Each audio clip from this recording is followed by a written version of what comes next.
Got a few things that we're going to work through. We've got some proclamations and some procedures, but I do want to advise everyone we have a significant show here from our tow truck agency. So if anybody is parked illegally downstairs, please go move your vehicle or else they're going to start towing them, right? We already towed David Prescott's vehicle, but that was upon request, right, Mr. Cantu? If you guys would, being called to order, we always love to start with an invocation and a prayer. Would you please rise for the invocation by Joe Dwyer and then remain standing for the pledges? Please bow your heads with me. Heavenly Father, we come to you in the name of Jesus and by the blood of Christ. And Lord, we come boldly to your throne of grace, favor, and mercy this afternoon. Lord, we come collectively, and Lord, we come in one accord. First of all, to magnify your name, to glorify your name, to show you honor and reverence in every discussion and decision that is made here in this place today. Lord, I thank you for our mayor and each and every council member. Lord, let your angels be encamped around each and every one of them day and night. Lord, I thank you that the fruit of your Spirit permeates this room as discussions go on and decisions are made. And Lord, I just thank you that the discussions that are had today, the decisions that are made, Lord, I thank you that it just continues to highlight Amarillo. Lord, I thank you that Amarillo is a light on the hill. And let us be an example for each and every other city in this state to follow. Lord, I thank you for our great mayor, our great council members, and Lord, I just thank you that they continue to be led by your great and wonderful Holy Spirit. In Jesus' name we pray. Amen. Amen. Thank you, Joe. If you guys would join me in the pledge. I pledge allegiance to the flag of the United States of America and to the republic for which it stands, one nation, under God, indivisible, with liberty and justice for all. And the Texas flag as well. Honor the Texas flag. I pledge allegiance to thee, Texas, one state, under God, one and indivisible. Thank you so much. Please be seated. Okay, Council, we have several proclamations and recognitions that we're going to do. If you guys will meet me downstairs, we're going to go in this order. We have National Adoption Day. Ms. Kelsey Nynast, you're up first. St. Francis Ministries, phenomenal people over there doing great work. We'll then do National Caregiver Month, and then we're going to do Chief Burns is here for the APD, and then we'll do Donnie Hooper last on the safety recognitions.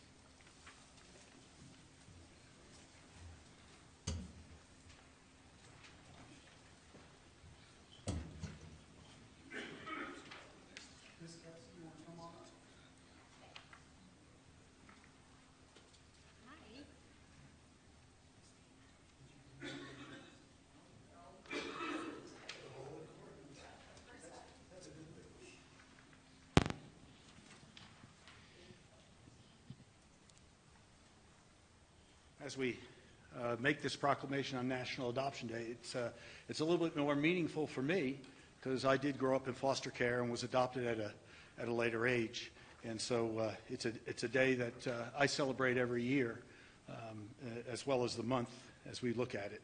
Whereas National Adoption Day is observed each year across the United States to raise awareness of the critical need for adoptive families and to celebrate the lives forever changed by the gift of adoption. And whereas more than 100,000 children in foster care nationwide are awaiting adoption, with many of these children having spent years in foster care, waiting for a permanent, loving family. And whereas today in Amarillo, we joyfully celebrate the adoption of 13 children into their forever families, an occasion that reflects hope, healing, and the start of new beginnings. And whereas we honor all adoptive families, kinship families, and foster families who selflessly open their homes and hearts to children in need, offering stability, compassion, and love. And whereas we also recognize the dedicated professionals, caseworkers, attorneys, judges, advocates, and volunteers who work tirelessly to guide children and families through the adoption process, ensuring every child's best interest is protected.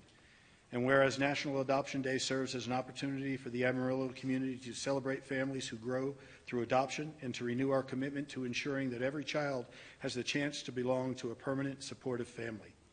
Now, therefore, we, Mayor and City Council members of the City of Amarillo, Texas, do hereby proclaim November 22nd, 2025 as National Adoption Day and encourage residents, community organizations, faith partners, and local agencies to join in celebrating adoptive families, supporting children awaiting permanency, and promoting awareness of the life-changing gift of adoption.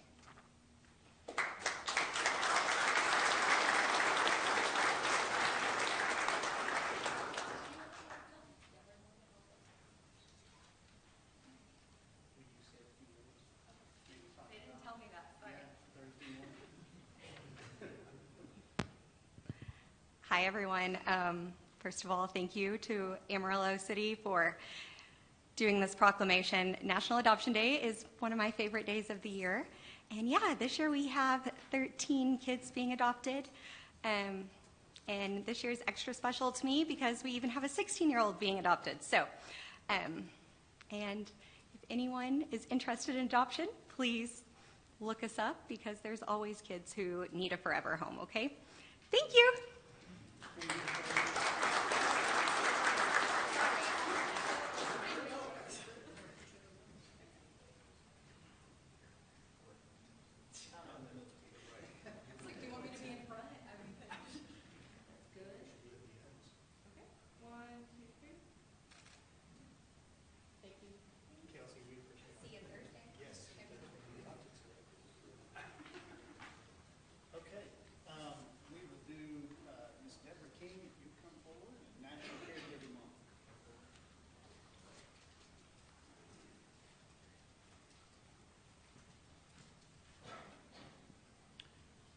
Proclamation from the City of Amarillo, Texas. Whereas during National Family Caregivers Month, we honor and recognize the millions of family caregivers across the country who selflessly dedicate their time, energy, and resources to care for loved ones who are aging, chronically ill, or living with disabilities. And whereas more than 53 million Americans provide unpaid care to loved ones living with illness, disability, or age-related needs, delivering over 90% of long-term care in the United States and saving billions in healthcare costs. And whereas family caregivers in the Amarillo community exemplify compassion, commitment, and resiliency as they support parents, spouses, children, veterans, friends, and neighbors, often while balancing emotional, physical, and financial challenges. And whereas caregivers face immense challenges, often balancing their caregiving duties with work, family responsibilities, and personal needs, and deserve greater recognition, respect, and access to support services to help them thrive in their roles.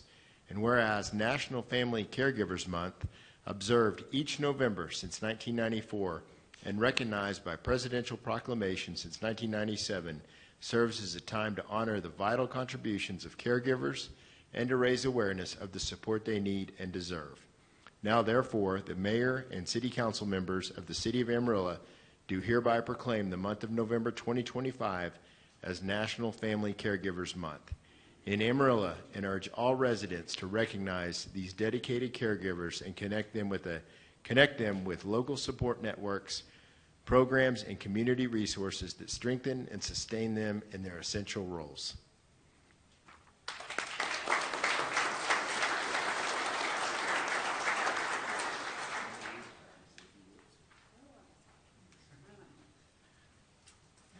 Hard to back that up. I think you pretty much covered the majority of that. At last estimation, there is approximately 50,000 family caregivers in the panhandle of Texas. So on Thursday, we're having our 19th annual caregiver appreciation seminar, where we're bringing in a lady from Fort Worth. And she's going to talk with our caregivers to give them that support and let them know that they are not alone. So many of our caregivers have to step out of that role and feel that, or step out of the limelight, or step out of their careers to take care of loved ones, and often feel that they're totally alone in that capacity. And so we're going to try to flip that script this week and let them know that they have care partners and introduce them to new resources and new networks so that they don't have to feel that they're in this fight alone, and allow them to at least have a little break here and there. So we appreciate Amarillo. We appreciate all of you, and we hope that this will be just a nice little way to give them a reprieve from their daily duties. So thank you.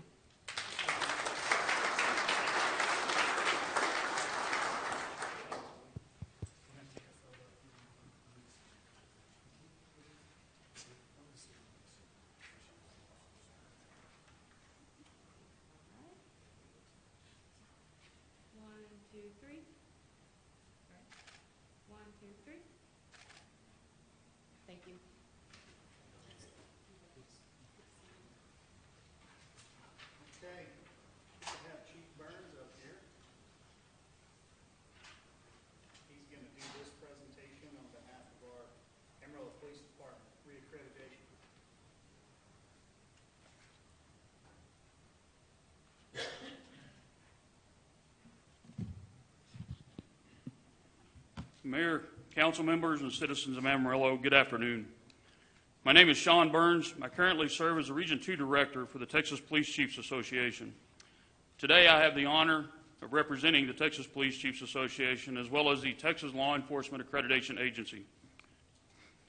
Texas Police Chiefs Association is comprised of hundreds of police chiefs and command staff across our great state, leaders committed to advancing professionalism in law enforcement. It is my privilege to be here this afternoon to present the Amarillo Police Department with a certificate of reaccreditation from the TPCA. Years ago, the association created the accreditation program to provide a framework for professional excellence in Texas law enforcement. You may be familiar with accreditation programs, schools, at hospitals, and universities, each requiring proof of adherence to rigorous standards. Our program is no different. The Texas Law Enforcement Accreditation Program is entirely voluntary, yet it demands a high level of accountability. Agencies must demonstrate compliance with 173 standards, rooted in Texas law, court rulings, and modern best practices. These standards cover the full scope of police operations, including use of force, protection of individual rights, vehicle pursuits, property and evidence management, patrol and investigative procedures, and proper training, among other things. This program has become the gold standard for professional policing in Texas. Agencies across the state are working tirelessly to meet and maintain these standards. The Amarillo Police Department first received accredited status in 2009, 16 years ago, becoming the 14th agency in the state to do so. Tonight, we proudly announce the department has achieved reaccreditation, an accomplishment that is far from easy. To earn this distinction, Amarillo PD initially dedicated more than a year to auditing and revising their policies, procedures, and practices. Since then, they have submitted annual compliance reports and maintained ongoing adherence to the standards. Every 4 years, the department undergoes a rigorous on-site assessment conducted by trained law enforcement assessors from outside the agency. These assessors inspect the facilities, review procedures, ride along with officers, and conduct staff interviews, all to verify compliance. The assessment findings are then reviewed by the TPCA or Accreditation Committee, a panel of 9 chiefs and sheriffs from across the state. Following their review, the committee voted unanimously to reaccredit the Amarillo Police Department. To put this achievement into perspective, of the approximately 2,800 law enforcement agencies in the state of Texas, only 224 have successfully achieved accreditation.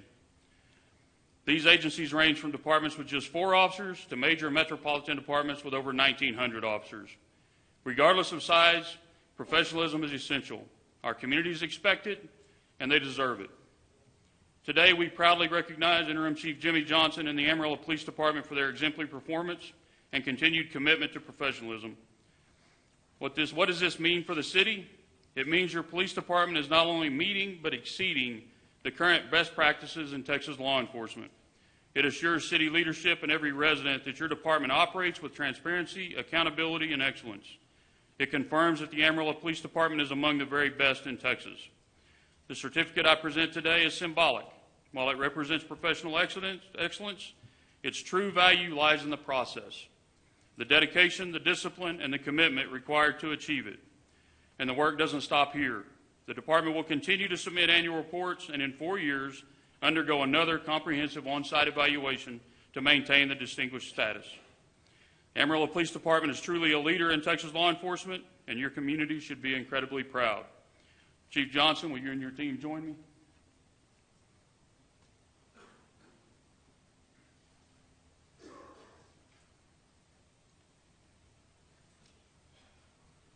Congratulations.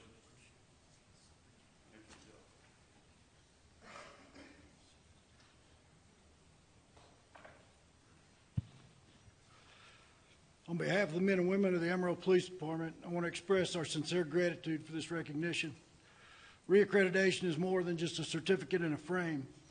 It reflects our ongoing commitment to excellence, accountability, and service to the people of Amarillo. This accomplishment belongs to every member of our department. Each of them worked tirelessly to uphold the highest standards of professionalism and integrity. And this recognition is a direct result of their dedication. I want to personally thank everyone within our agency, sworn and professional staff, some of which are here with me today, for your role in helping the department achieve reaccreditation through the Texas Police Chiefs Association. Accreditation is not a one-time milestone. It's a continuous process that requires discipline, teamwork, and a relentless focus on doing things the right way. You have all contributed to making this possible. I want to give a special recognition to Jack Hildebrandt. Jack served as our compliance coordinator for many years, including throughout this cycle. Jack's attention to detail, expertise, and commitment were vital in guiding us through a demanding process. Since his retirement, it's actually his second retirement from the police department, we pulled him back for this accreditation process. So since his retirement, Haley McGee, will you step forward, has stepped into the role with energy and precision. And I'm confident she will continue to uphold the high standards that Jack has helped build. I want to thank our mayor, our city council, and our city leadership for their continued support of public safety. Their commitment is to ensuring we have the resources, training, and trust needed to do our jobs effectively have been essential to our success. And finally, I want to recognize that this accreditation is not just ours. It belongs to our community as well, because everything we do is rooted in a responsibility to protect and serve with honor. We are grateful for the trust, support, and partnership we receive from this community, and it means more to us than we can ever fully express. The Amarillo Police Department is proud to be among the select departments in Texas to hold this distinction, and we remain dedicated to earning your trust every single day. This renewal of our accreditation reaffirms what I have already known, that the Amarillo Police Department is among the very best in the state of Texas, and we will continue to lead with integrity, serve with pride, and honor the responsibility we carry with the community. Thank you all.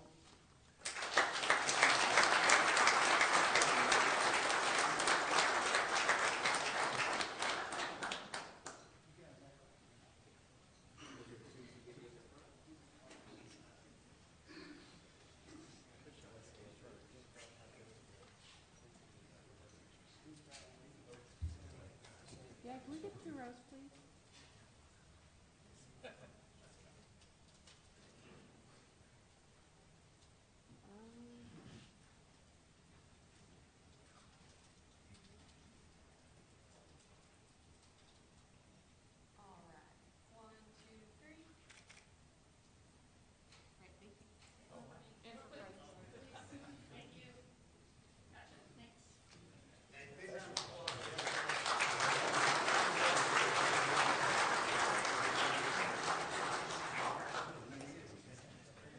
Floyd.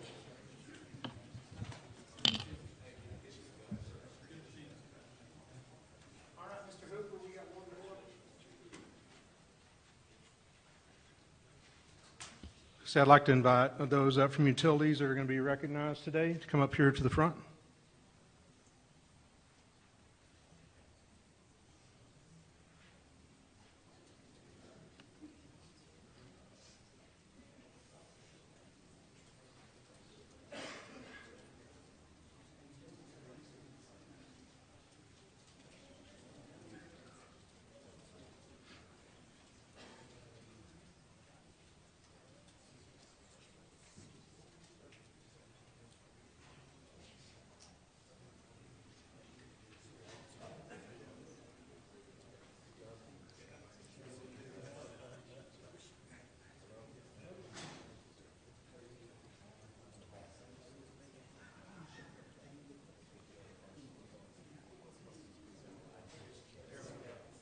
All right, Mayor and Council, what we're talking about today is we're recognizing this department, the utilities.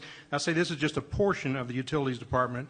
These 16 that are here today represent about 250 that are in the utilities department that reached a major milestone as far as safety is concerned. We also have someone from risk management as well that worked alongside them to reach their goals this year. But over the last fiscal year, proud to announce that utilities closed with a 31.7% decrease in total claims and a 25% or 25.7% decrease in total incidents in their department. To tell you how significant that is, in my entire career, I've never seen anything in any year decrease by that much related to safety. That's a significant event. And if you think about what they work around, high pressure systems, confined spaces, heavy equipment, unpredictable conditions. They work around chlorine gas, high voltage systems, infectious materials, extreme weather. And it becomes really clear that it's one of the most demanding and probably one of the most critical jobs when it comes to safety departments when it comes to safety across the city of Amarillo. Beyond the outstanding safety record, that accomplishment also has significant financial impact for us here and for the citizens of Amarillo, because depending on the cost of each claim, and we know that they all vary, depending on the seriousness of those claims, we can say with confidence that there's a significant savings in our budget thanks to what you and your departments have done. So the results are really a reflection of a cultural shift that's occurred, and this is part of that culture. The leadership of this department is not up here with you today, and that's because they chose to. They said, no, we want to sit back here because this is really their recognition, not ours. All we did was give the direction and the expectations, and they fully implemented it and carried it out. So the crews embraced near-miss reporting, tailgate talks, peer checks, supervisors modeled safety of work, and then the leadership backed it up with training and accountability. So I think it's an outstanding task to you, the team, and to those that are watching online, because we know that a bunch of them are today. Thank you for protecting one another, and thank you for protecting our community, and thank you for setting clear goals, measuring what matters, and staying relentless in your pursuit for improvement. A very big accomplishment. I would ask for someone to come up and speak, but I would bet that I'm going to get a bunch of these when I ask for that. So I would just instead say, if we would just give them all a giant round of applause for what they've accomplished.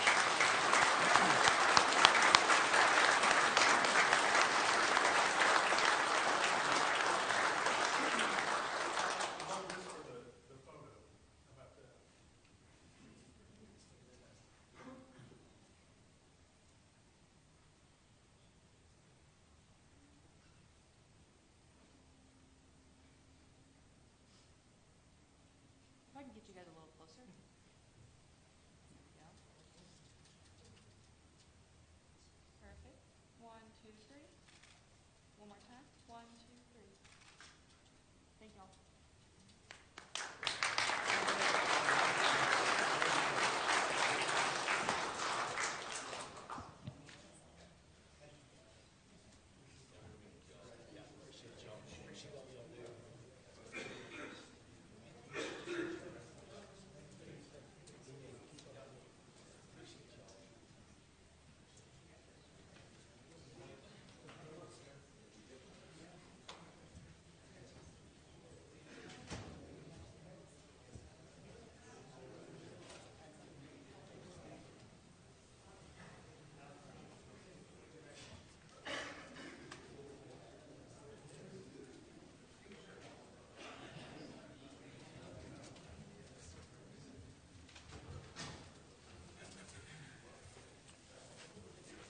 Hey, thank you guys for everybody allowing us to do that. I would like to say as those men and women exit, the city runs, but not by itself. And so those boots on the ground back there are the ones that are running your city. And so we get to talk about our local heroes quite a bit. We think about police and fire. We think about nurses, first responders. But you also need to think about who's running your city. And it's not these 5 gentlemen sitting up here behind this dais in a comfortable seat. It's those ladies and gentlemen that are out there that are doing the hard work day in and day out. So I hope you guys see that, and I thank you, Mr. Hooper, for the recognition and how well those departments work and they look out for each other. We've got some announcements here this morning. I want to ask as we move along in our working agenda, Mr. City Manager, do you have anything? Okay. We opted as a council to rotate our mayor pro tem every 6 months. So we had Councilman Simpson as our mayor pro tem for the first leg. We're now moving over to Councilman Prescott. He will be our new mayor pro tem for the remainder of this year, and then we'll move from there going that way. Not this year, but I'd say this half term. Let's say it that way, 6 months. So, Mayor pro tem, you have anything you'd like to say?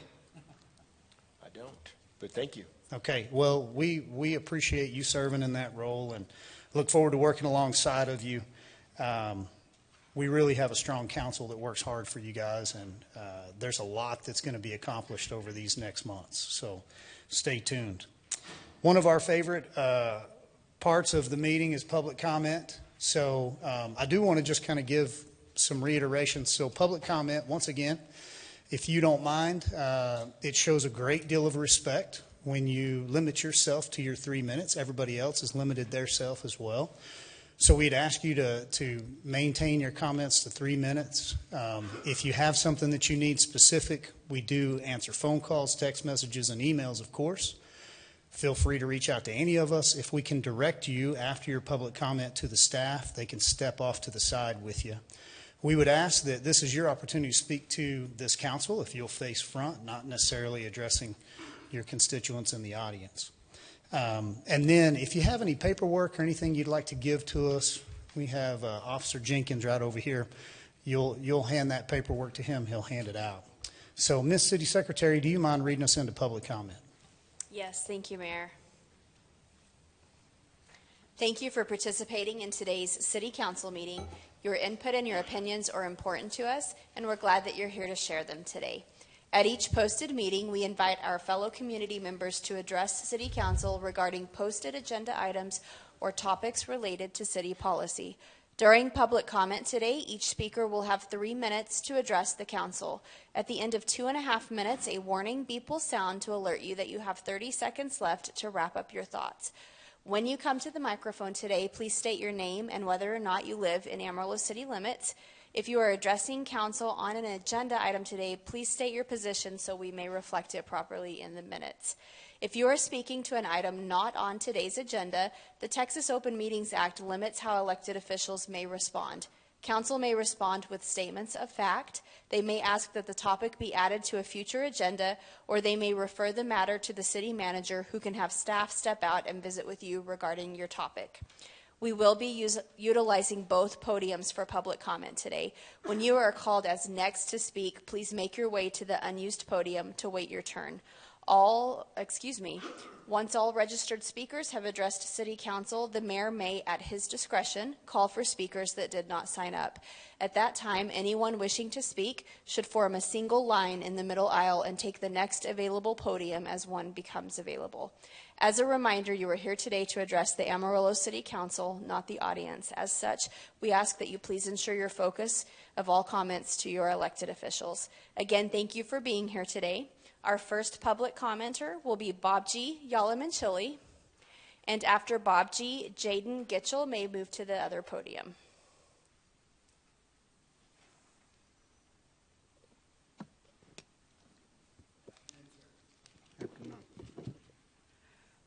My name is Bobji Yalamanchili.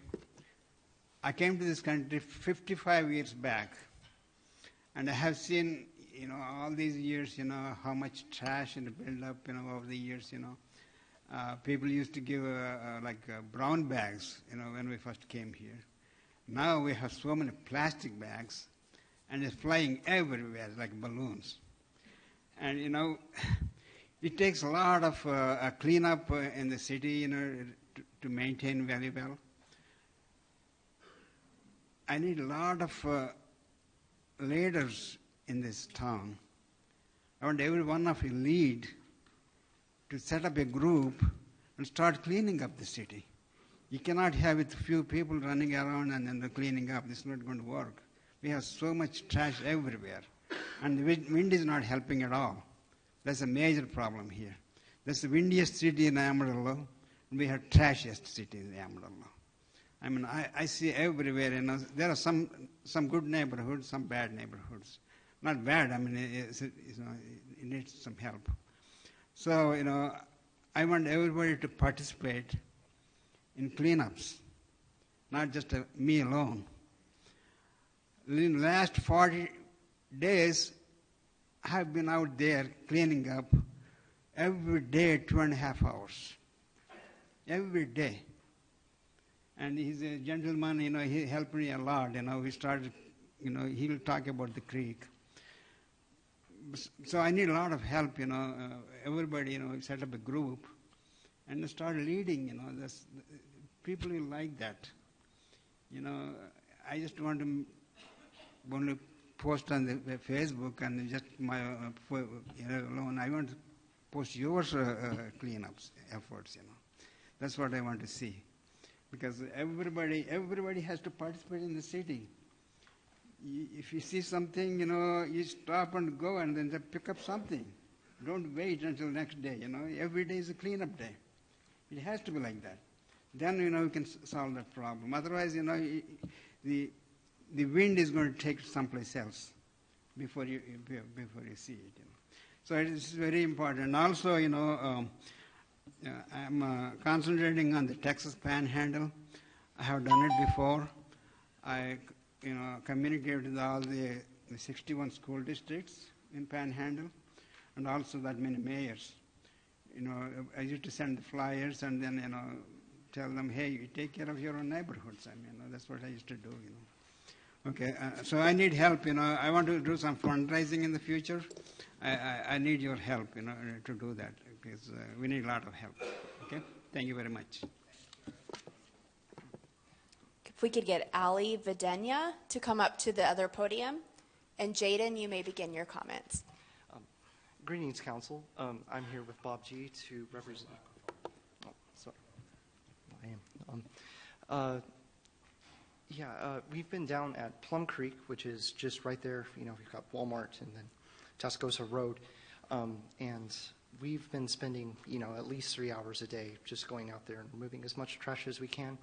And we need as much help as we can just across the city to both get the word out and try to get volunteers in to help us, because it really is just me, him, and somebody else. And, it's, we can't just do it ourselves. We need to coordinate with, schools, churches here to try to get the word out and communicate that, we are trying to take care of this problem that we have. And, it's to protect life, to protect everybody and everything. I personally, I met him just on November 1st, and, I really wish I met him sooner. But I personally, I've spent a lot of time just down at Medi Park and John Ward, removing as much trash as I can from there. And I noticed a serious problem with uncovered trash, I would say, across city parks here. I see that, they constantly overfill, and if there's any way to, try to get into the budget, just anything that we can to handle any kind of uncovered trash that we have. Because of how windy it is here, I noticed that is a major contributor to the destruction of our environment. I think that about covers it. Thank you very much. Jaden, we appreciate your comments. Mr. City Manager, would we be able to get someone with Bob G. and his group to identify maybe the large items that we visited earlier? And so if we could handle large solid waste for them while they're picking up the trash? Yes, I can have Donnie Hooper and his team get with Bob G. and them to discuss that. I think that'd be a great help. Thank you. Next will be Daniel Martinez. And while Daniel makes his comments, Ricky Cantu, if you'll come to the other podium. Good afternoon. My name is Daniel Martinez, and I'm a resident of Amarillo. Each mayor and city commission, each of you should have received a contract book such as this. We're in favor of opening the contract so that all licensed operators in the city of Amarillo have an equal chance to operate and make it much safer for all of our citizens. I want to call to your attention that T. Miller Incorporated, a local towing company, currently holds the city contract for vehicle towing services. It's come to our attention that T. Miller, Inc. has operated in violation of the state law and raising significant concerns regarding the integrity of city contract and the protection of the citizens' rights. The specific violations reportedly included with the vehicle storage facility license, failure to comply and maintain insurance requirements. This is the second time the city of Amarillo has been informed of these allegations, and specifically during the bid process that was accomplished recently and awarded to T. Miller Incorporated.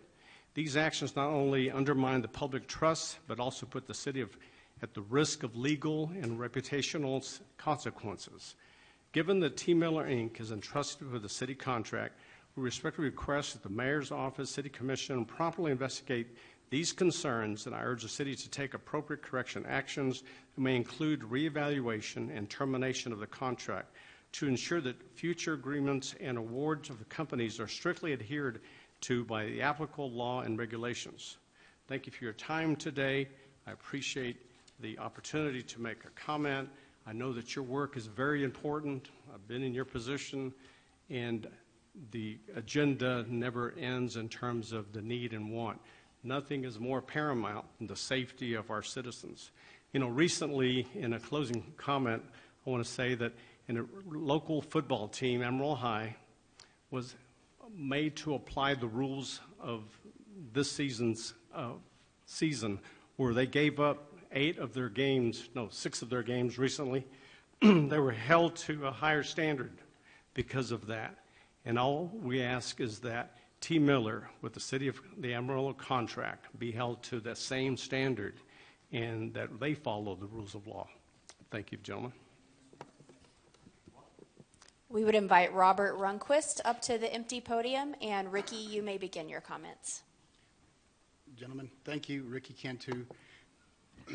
If I could take you to page, to tab 1 on this tow contract book. If y'all could turn to page 2, it shows the renewal times of your current contractor with T. Miller, when the renewal date was and when it was renewed. And also, that's very important, is the on the second tab of insurance, the H&I form, the effective date, and that it has no expiration. So since 2019, we believe that they didn't file the H&I form and the E form, which put them out of compliance as well. In 22, when the contract was given to T. Miller, I informed the city, mayor, chief, wrote an email letting them know that the contract was in violation because they didn't have their storage facility license in place. Sent an email, got an email back from Mr. Sauer, who said, hey, why don't you notify them and let them know? And so we did, but still waited on a response back from the city. Their contract came due again for renewal. We got an email on Thursday last week that the city was going to continue the contract with T. Miller for 1 more year, which we think the contract should have been null and void from the beginning due to not proper licensing. On the specific contract, it says you have to be in compliance to be on the contract, and they weren't at the time of the RFP. And so that's our argument, and that's our presentation to you guys is, hey, if you're not in compliance, you can't bid on it.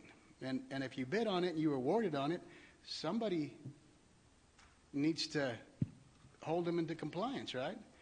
And so if you'll look at that page 2, it shows you every year that they were out of compliance, which has been every year that they've had the contract.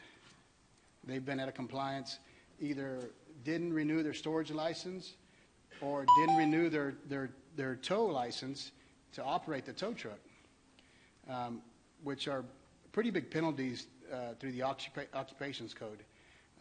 So I know you guys, this is not what you do for a living, is towing. That's what I do, and that's why I'm here to make you aware of it, right? And so I'd like for the city to have staff look into it and give us a response of, hey, this is what we found, this is what they could or could not prove. All we want is transparency. Thank you. We invite Robbie Carter up to the empty podium. And Robert, you may begin your comments. Yes, I'm here to speak about the wrecker contract also. I'm the longest serving wrecker operator in Amarillo. 41 years I've been in this business in Amarillo. I've seen this contract and this towing be done several different ways. At one time it was 1 week, one wrecker service does it for a week, then it rotates to another. I've seen one contract that wrecker service pays the city so much money to do it. And they have it for 2 or 3 years, and they pay hundreds of thousands of dollars to do it. The way you've got it now, you've got one wrecker service doing it, and you're putting people's lives at danger out there. Because I don't know if you've looked at statistics, but wrecks don't kill people. as far as police, fire, and EMS, it's people driving by, and every minute that intersection's blocked or that interstate blocked, you're putting those first responders in danger. Secondary accidents are what causes accidents. There's more people killed in secondary accidents than the accident that actually stopped the traffic. On I-40, when there's one accident, it causes a 4-minute backup. You used to not notice that on I-40, but you do notice it now. If you're out there, there's a wreck, you're backed up. And it doesn't matter how severe it is. And right now you've got 12, 13 wreckers at your disposal where you could have 100 if you rotated it. If you have one big accident with 50 cars in a snowstorm, do y'all really think one wrecker service is going to go out there and clear that in an hour? It's not going to happen. It's just not feasible. But if you have 100 wreckers at your disposal, you're going to get it cleared a lot faster. You're going to make the roads a lot safer. And you're also taking money out of wrecker drivers' pockets by giving it to one service. You've got 100 wrecker drivers out there getting paid commission. That's how they get paid. They don't get paid hourly, they get paid commission. So when you give it to one wrecker services, you're cutting everybody else out of it. And we don't think it's fair for the citizens of Amarillo to have to give up money because y'all want to go to one wrecker service. I've done it 41 years. I just don't see it happening like that. The fair way to do it is to give it to the top 3 wrecker services that actually can make a difference out there. You look at Vega, Texas. Vega, Texas has 2,000 people in it. When there's a snowstorm over there, they don't wait on a wrecker. There's 2 wrecker services over there. They get 50 wreckers in Vega, Texas in 30 minutes. Y'all can't do that in Amarillo. You just can't do it with one wrecker service. But Vega, Texas can. So I thank you. We invite Stephen Hamilton up to the empty podium. And Robbie, you may begin. Good afternoon, gentlemen. My name is Robbie Carter. I'm the operations manager for Sierra Towing and Crushing, which is in the city of Amarillo. I personally live just southwest of Amarillo. I'd like to talk a little bit about the towing contract. I'd like to start with talking about a little bit about accountability on both the city and T. Miller. As far as I have been able to see, there is none. Nobody monitors anything that's in the contract. For example, we had a meeting not too long ago and were asked for a report on some wait times, and nobody could give us that information without having to call T. Miller and have them pull the reports themselves.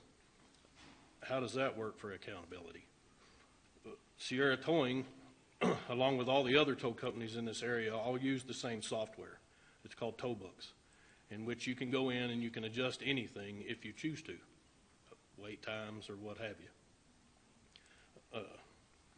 So if you're late, nobody's monitoring it, there is no accountability. Same thing with not having insurance, storage facility license, and so on and so forth.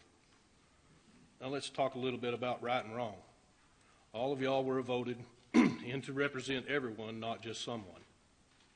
We at Sierra Towing employ around 40 people that would also benefit from this contract, most of which are also voters.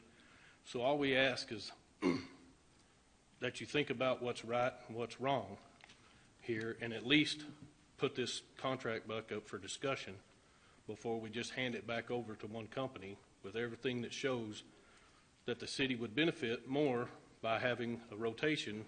For example, 15 to 20 wreckers versus 100 wreckers, kind of a no-brainer. I do firmly believe that this single rotation was decided before all the facts were present and understood. Thank you for your time, and we all look forward to your response. Have a good evening. Hey, Robbie, I'll tell you this. Because of you guys, I've talked to Andrew, and it looks like we will be getting tow books, because I agree with you on the accountability. And we're going to try to get that software so that we can look at that. So I don't disagree with you on the accountability. I think that's good. So appreciate y'all bringing that to our attention. Absolutely. Thank you. I'm Stephen Hamilton, Hang on operations. 1 second, Stephen. Oh, sorry. Let me invite up Zachary Tudor to the empty podium, and you can go ahead. Okay. Stephen Hamilton. I'm the operations manager at K3 Towing and Recovery here in Amarillo. I personally reside in Vega. I'm here more on the safety part of it. I deal with it. I'm volunteer fire out there. Been in the wrecker business almost 20 years now. I've seen a few different rotations. I personally have family who is on AFD, family who is AMR, and they constantly ask, why does it take so long? Why do they only have one? Can they call y'all? And I go through the spiel with them all the time, But I got a few facts here for you. Last year alone, I tried to find this year. They ain't got the number yet. Last year alone, 46 first responders and wrecker drivers were killed on the roadways. So there's you to back up what Robert was saying on the secondary wrecks. Secondary wrecks, the number on that's pretty crazy. For every minute that you're sitting on scene, it increases the likelihood of 2.8% of a secondary wreck. And the secondary wreck is where us, the first responders, are the ones who die. The first wreck had happened, it's over, it's done with, we're dealing with it, we're cleaning it up. It's the rubbernecking, it's the people with their video cameras, distracted drivers. We've all seen it on the news. Somebody wants to video, not paying attention, run somebody over. Potter County just had one of their fire trucks hit a few days ago. Same thing, and they only use one wrecker service as well.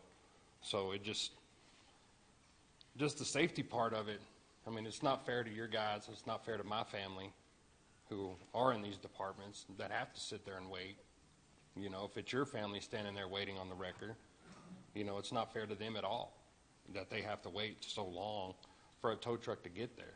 When, I can have a wrecker there in 15 minutes. Any of these guys can have one there in 15, 20 minutes because, we have plenty to do, but we'll make one available. We don't want to race nobody or do anything like that. We just want to get the roads cleared and make them safe because we see it every day. You guys don't, you're lucky. But every single day we see this. We see the crashes. We see everything that happens when one is wrecked. And I do a lot on I-40. I don't do a lot in Amarillo. We do work wrecks in Amarillo. But a lot of the stuff we see on I-40, I don't know how many times I've almost been hit by somebody in the secondary crash. I've ran for my life on I-40 from a secondary crash. I've ran to save somebody, secondary crashes. It's all about time on scene, and if we don't get the roads cleared, then nobody's safe. You just increase your time by a lot, and I do mean a lot. That's all I got. Thank y'all. Hey, let me clarify something. Again, y'all have educated me quite a bit. I've had discussions with you guys.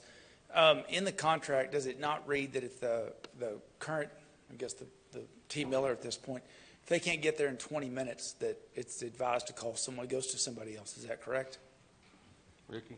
No, they have 25 minutes to get there from 7 a.m. to 11 p.m.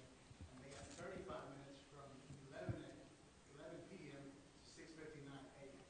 Okay. Is that correct, Andrew? Yes, if they can't meet the required times per contract, they're supposed to get another tow company to help. Okay, so the contract tries to speak to what you're saying, try to keep that time to a minimum. Yes, sir. So just wanted to verify that. But with that tow books, we should be able to see that, correct? You can see it as long as they didn't adjust it. There's nothing, I can adjust every time in tow book. So tow books is good or no? It is good. Is it? It is. So I can adjust whatever time I show up and make the data read whatever I want to read? You sure can. Well, that's no good. Nope. But I have GPS on all my trucks that'll show you the same thing. Will actually show you the times. I cannot adjust those. But it's not in tow books. You could put, and I'm not saying anybody could put whatever they want, even though they GPS their trucks and they could back it up. That data is only given if asked for. It's not part of tow books? Yeah. Okay. Okay. Well, that's good information. I didn't know that. So, okay. Thank you. Thank you. I'd like to ask a question, Mr. Freeman. What is T. Miller not providing the data? Timing? Can I ask that question? Yeah. I can't ask a question? Can I ask a question? I mean, Mr. Tibbs got to ask a question. I'm learning a lot. I'd like to continue the listing part of it, and at the end, but I would like like to ask a question. Continue with the question, and then I think we can solve our problem here accordingly. Mr. Freeman, is there a problem with the current provider in being there on time? As far as meeting their required timeframes? Yes. No, not based on the reports we've gotten. There are, of course, exceptions, but on averages, 80 to 90%, 85 to 90% are meeting the required timeframes. Thank you. Yes, sir. Thank you for allowing me to ask my question. I appreciate that, and I know the intent is to make sure that everybody that wants to be involved in a conversation we achieve that through our Open Meetings Act and through public notice. The appropriate thing would be to put this on a future agenda item for discussion. So I appreciate the questions from council, and I do know that there's a little latitude in running the meeting, and so I want to be considerate of that and not try to stifle anything. But at the same time, I want to make sure that I keep us in good standing with all things legal. Council, are you interested in having a future discussion item on the towing contract? Looks like we are. I'd like to see so. Okay, we'll give direction as a body and ask for that to come back. You're up, sir. Would you state your name for the record, please? Can we invite Daryl R. Carey up to the other podium, please? And then you can go ahead and Zachary. My name is Zachary Tudor. I'm the driver and equipment supervisor as well as heavy operator for Ricky's Towing. Excuse me, I didn't intend to speak. I was just kind of decided to. To kind of answer some questions that you had, Mr. Tips, as far as the tow book software, I'll go ahead and answer that real quick. If you have any questions regarding that, Mrs. Katrina Cantu is an excellent person to reach out to. She's done countless hours getting to know the software, their programs.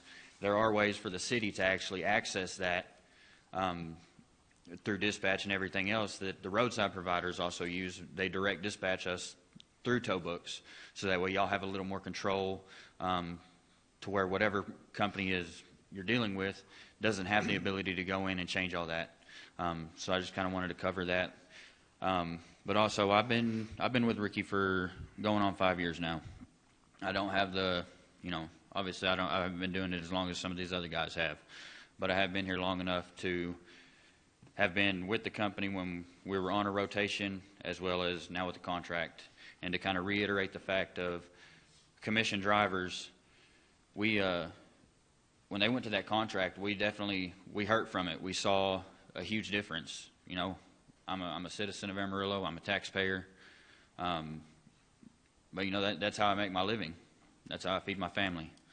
And so to see it go to just one company instead of spreading the wealth amongst, your 3 or 4 biggest companies that have the equipment to be able to do that, but also as well as the fact of safety. I kind of thought of something as the chief was up here receiving his award and the safety of the first responders. I don't have statistics and numbers, but obviously, like they said, the longer we're out there on the side of the road trying to clean things up, or the longer you're sitting there waiting on a tow truck, the more danger you're in. Not only that, you're also tying up resources. Because every minute you're sitting there waiting, an officer has to stay on scene and wait for a record to arrive. So there's resources tied up in that as well that can have a lasting effect as far as response times and other things going on, not just strictly at that scene of that accident. And that's about all I've got. If we could get Tim Benson up to the empty podium. And Daryl, you may begin. Thank you. Appreciate the opportunity to be here today. My name is Daryl Carey. I'm an attorney. Some know that. Some know me. I do not live in the city of Amarillo. I live in Canyon. I practice in Butler and Randall counties pretty extensively. I'd just like to note, I appreciated the awards that y'all handed out and the accolades that y'all gave folks.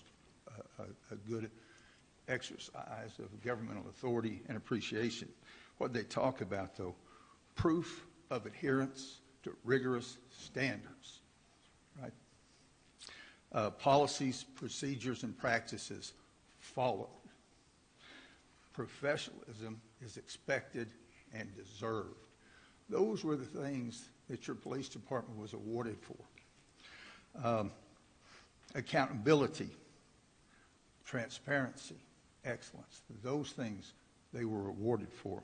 Your utility department, praised for reducing accidents in the 30% range. All great things. And what have we heard here today? The opposite of those things in your towing contract. 2.8% increase in accidents per minute on scene. You know, that contract, when it went out for RFPs, was 20 minutes. Ended up being 25. 5 times 2.8 tells you a 14% increase. 35% at night, a 40% increase in danger. You know, those things are all foreseeable, result in accidents. Foreseeability, accidents equals liability. Obviously, I'm here to say that this contract also, as you review it, has challenges to the bidding process that could be, I think, granted by courts. Contract may well be void or voidable. You can't extend a void contract. You're acting outside your authority. The certainty of future liability for safety on the roadside and for liability for the award of this contract is almost guaranteed.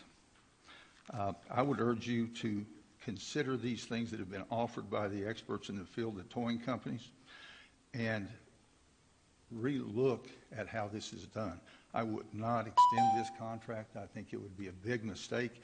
It would be contrary to the things you've honored here today to do that.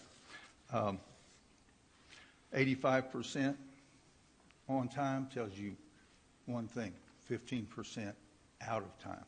Could be resolved, solved, and helped by adding all qualified towing companies. And, you know, for them to say that they have times when they've been out of compliance is certainly unacceptable. Thank you. We'd invite Al Patel up to the empty podium, and Tim, you may begin. Mayor, Council, I'm here to talk about item 10N. Mayor and Council, I'm asking you to pause before reappointing Gary Jennings to this Center City Tiers Board. Number 1, Mr. Jennings is currently receiving tax incentives from the same tiers, and his wife is an investor of a project that is expected to come before the board. These are clear financial interests that the public has not been disclosed. Under the Texas Local Government Code, Chapter 171, a public official with a substantial interest in property or businesses affected by the board action must file an affidavit and abstain from participation. Failure to do so can constitute a violation of 171.004. At a minimum, the appearance of self-benefit significant. Before reappointing, the council should require full public disclosure of these interests and ensure that any related votes would require recusal. If these conflicts cannot be managed, I urge you to consider an alternative appointee. Thanks for your time.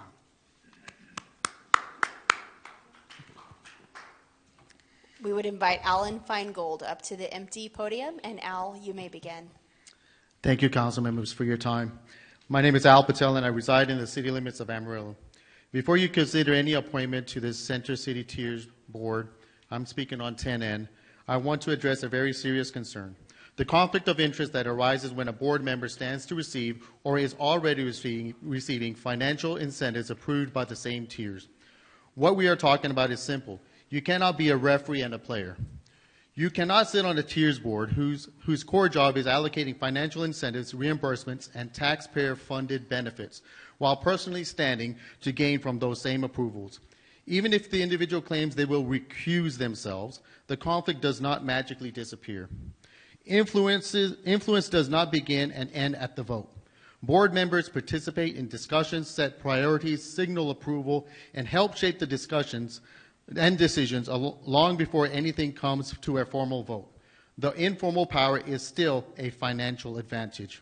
So when this agenda item says, I want you to consider Center City Tax Increment Reinvestment Zone board members, you, the council, are not just filling a vacancy. You are determining whether these seats will be used for public benefit or private gain. The taxpayers deserve absolute confidence that the decisions inside the Tiers 1 are being made for the zone, the community, not for one's individual personal financial interest. If any nominee has current or future financial incentives tied to the Tiers 1, the ethical choice is clear. They should not sit on the board. Appoint someone who represents the public interest, not someone who stands to profit from their own decisions. Also, last council, you awarded $17.7 million in incentives to a developer of the Herring Hotel. I want to make it very clear that these large incentives hurt the local economy and does burden the citizens of Amarillo. You are shifting that burden onto the residents, the infrastructure, the funds of tourism, the police, the fire department, the streets, and everyday services that other taxpayers pay, everybody else pays. Every dollar going to the developer is a dollar not going to fix aging water lines, repair streets, improve public safety, or keep taxes stable. The idea that this is somehow removes the burden from citizens ignores the fact that citizens are the ones losing from these dollars. This puts a big burden on the citizens.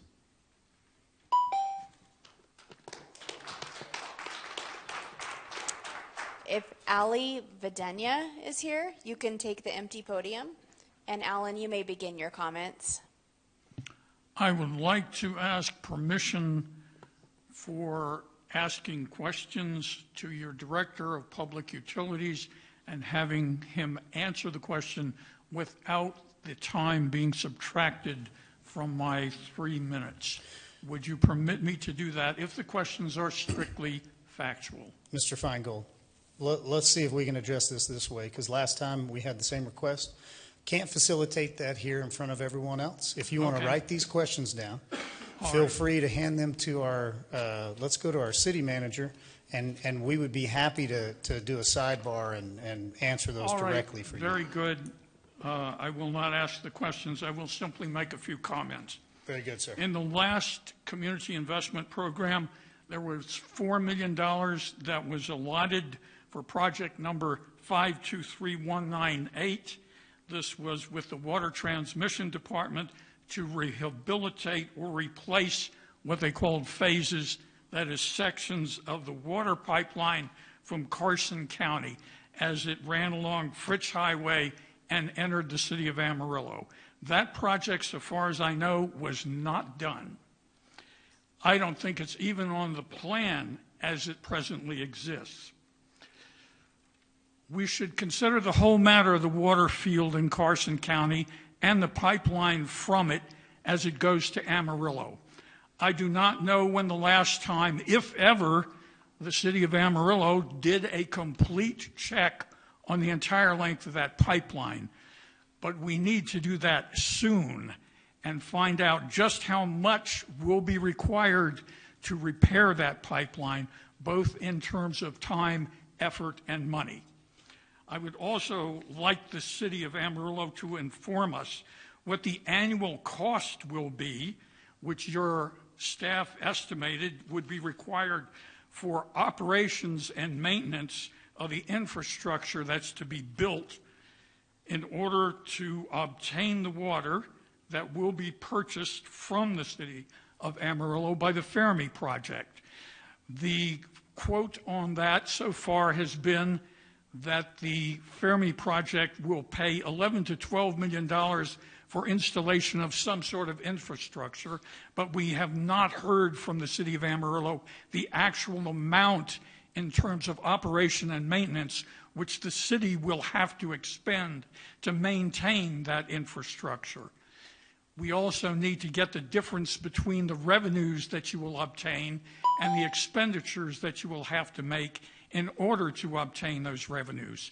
There should be a separate account for all revenues from that project so that we know just how much is obtained from it and where it will go. And I suggest that it goes only for the maintenance of the water distribution pipeline from Carson County to Amarillo, and that you permanently have that as the financing mechanism for that pipeline.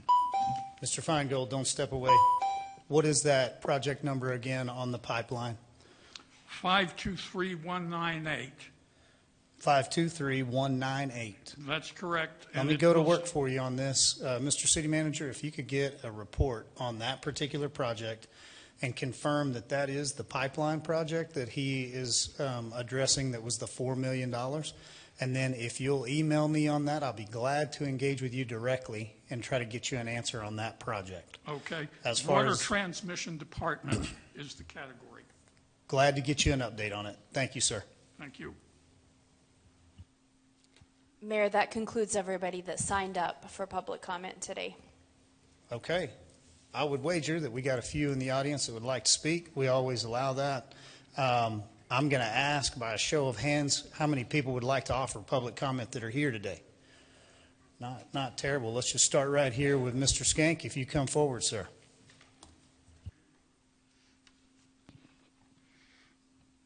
James Skank, Amarillo. You know, I'm always concerned about the consent items. And today in particular, it's just because I want to hear more about these particular things. And this one in particular here in 8W and X and Z and double F are ones that we're actually dealing with some of this Carson County involvement, putting in a 42-inch actuating valve. Never heard that discussed anywhere in here about what that actually is. And then the HVAC repairs to a Potter County and Carson County pump station. The operative word in there to me is county, not city.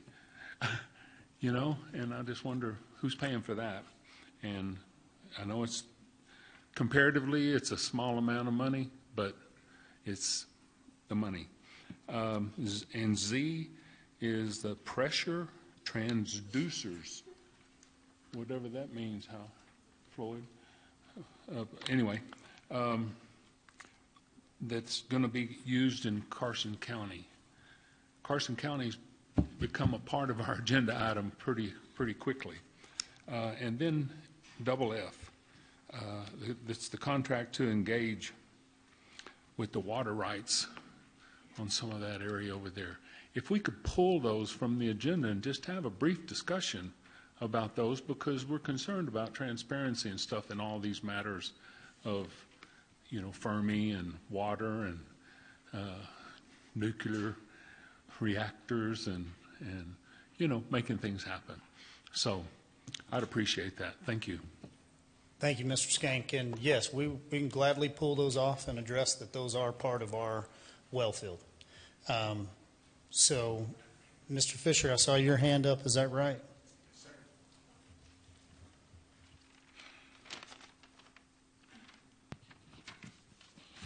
I'd like to ask a statement of fact before my time starts, and it's already started over here.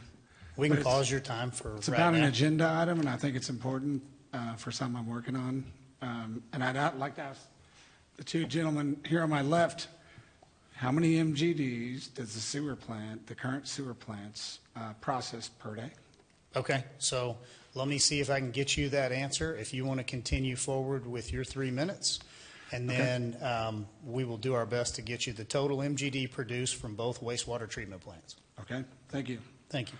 I don't know if it helps you, Mr. Chief Jimmy Johnson, but I'll put my 2 cents in for him. It might hurt him, but hopefully, I think you guys should highly consider him. On this agenda, my name is Mike Fisher, live in the city limits of Amarillo.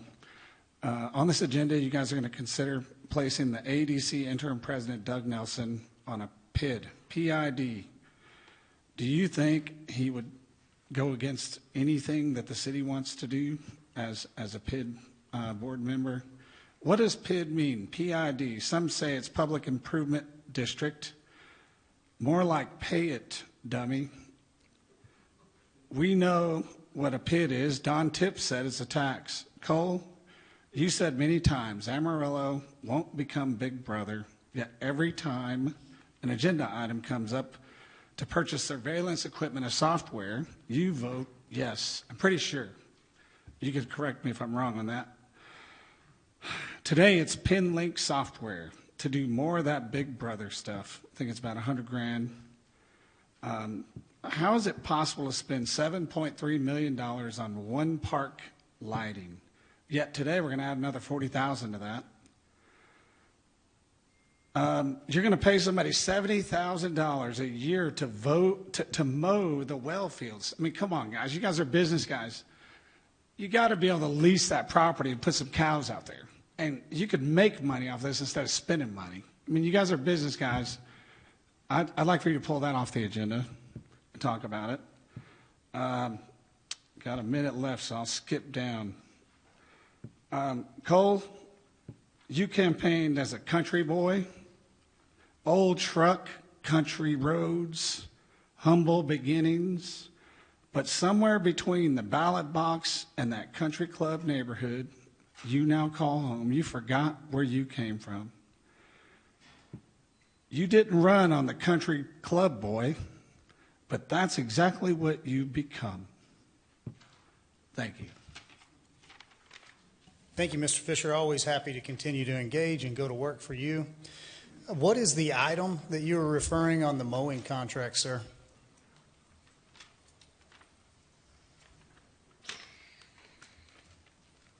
Somebody else might be able to help me out on this, but I think I've got it marked here, but I'm not sure. Do we have it? Anybody in the room is great. 8V. Say again? V, Victor. V is in Victor. Okay. Thank you, sir. Appreciate it. Mr. Warren, I see you back there if you come forward.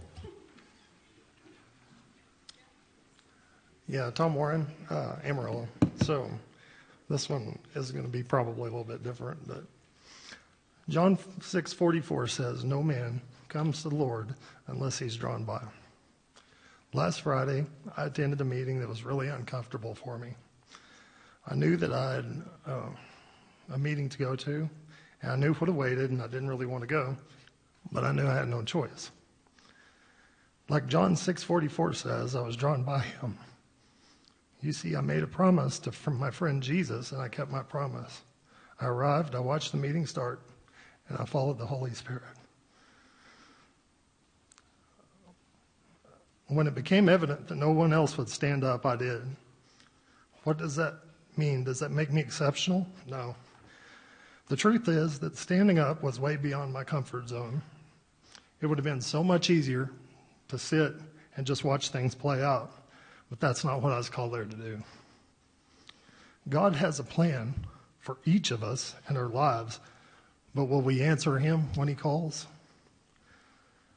Today I stand before each of you to give you a message that is far beyond my comfort zone, just like Friday was.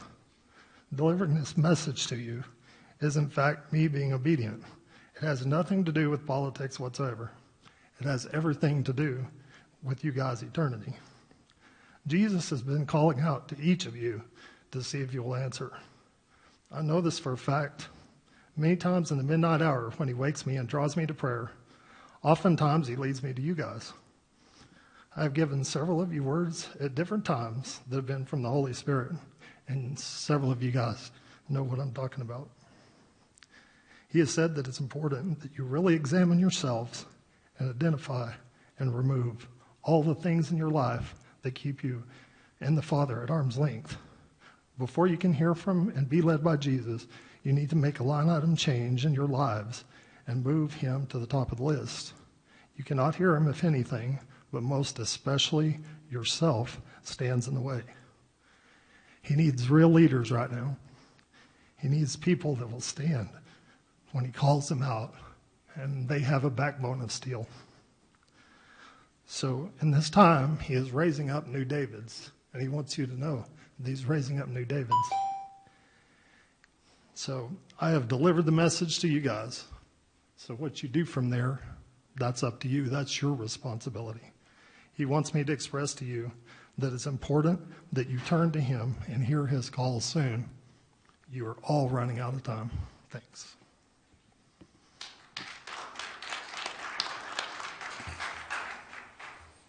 Well, thank you, Mr. Warren, for your obedience. I definitely understand the need to be obedient to what you feel the Holy Spirit leading you to.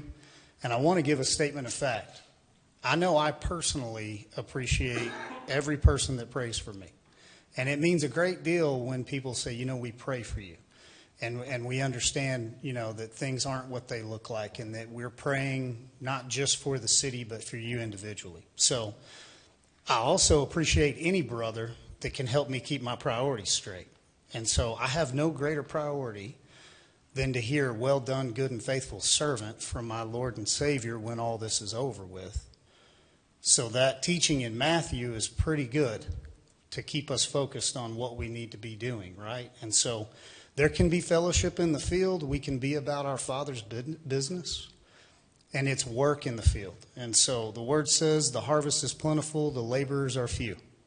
I appreciate Mr. Warren, not only for his obedience in coming in here, but he does serve. And so we're your servants. I also stand up here and say with confidence, like I don't have a subjective line item that's out of order. He's number one, and I'm proud to tell you that and stand on that. I think that's why you elect people that have core values. Now, my voting record is my voting record, and I stand on that as well, but I don't take anything in the wrong sense, Tom, in you continuing to promote and continuing to call your brothers to seek out like that prioritization. You know, what does it gain a man to profit the whole world and yet lose his soul, right? So here's what I'd say. True freedom comes from caring very little what other people think about you. As an old cowboy once said, it's none of my business what you think of me. But I do care what you think about my Lord and Savior as a representative of him first and foremost. And so my job is to try to represent him well, regardless of what it looks like. And for those of you that can receive it, I think that's great. I continue to encourage your prayer. For those of you who can't receive it, I think that's fine. It's none of my business. You ready to move on? Sir, would you like to offer public comment? Give us your name, please.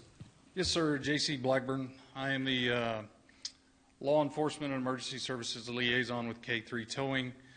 And I've listened to, obviously, a lot of our partner tow companies up here talk about this contract and something to bring up with tow books, because I'm familiar with both. I come from a law enforcement background. I'm still current in law enforcement. Something I would suggest you do is go talk to your law enforcement people and your fire and your EMS about those response times. Again, tow books can be manipulated to whatever times you want, because I've got the system myself. I know that most of our CAD systems don't actually track those times, because we have other things we need to track that are more important and that we have to track, and that's not really on their priority list. Us as record services, we don't want to add work to them by making them track something like that. But it's as simple as going and talking to your staff about those response times. What causes those scene times to go longer and create the dangers that all these others have talked about? Normally is the cleanup. It's not the extrication. It's not the others. It is the cleanup of the crash. And I think that if you would go to a rotation that can definitely service the citizens better and make it safer for the community, safer for our operators out there, and safer for all your first responders, just by simply trying to speed up that time because you have more resources at your disposal. Again, and it also gives the opportunity to not just one company. It doesn't lock you in. The only time I would suggest at one company is if that one company has 200 trucks, and I don't think there's any one company in Amarillo that could service Amarillo by itself the way it sits at the moment, with as many crashes and as many other tows that they get. If there was a company out there, obviously I'd advise you to look at that. I just don't think any of us as one person could do that. And that's kind of been my job with K3, is to kind of go around and talk to those emergency agencies and make sure our things are running smoothly and that we are, servicing them the best we can, and that our response times are where they should be in the areas that we serve. I appreciate your time, and if there's any questions on, looking into the CAD systems and relating that back over to the tow books, obviously I'm very familiar with that. Thank you. Sir? Mr. Blackburn, can you tell me if you're a resident of Amarillo or not for our minutes? No, I'm not. Thank you. Thank you. Okay, do I have anyone else here who would like to offer public comment today? Mr. Ford, I see you in the back. If you come forward, please.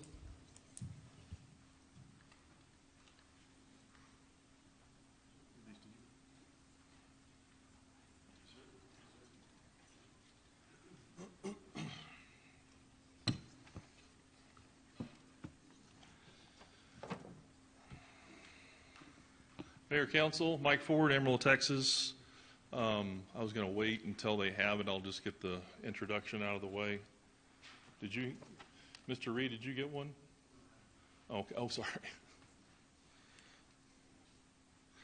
So these are just questions, looking for answers. And to the extent that we can get answers, that's great. If we can't, that's fine. Number one, did the City Council meet in closed session today at 12 p.m.? Yes, no? Okay, thank you.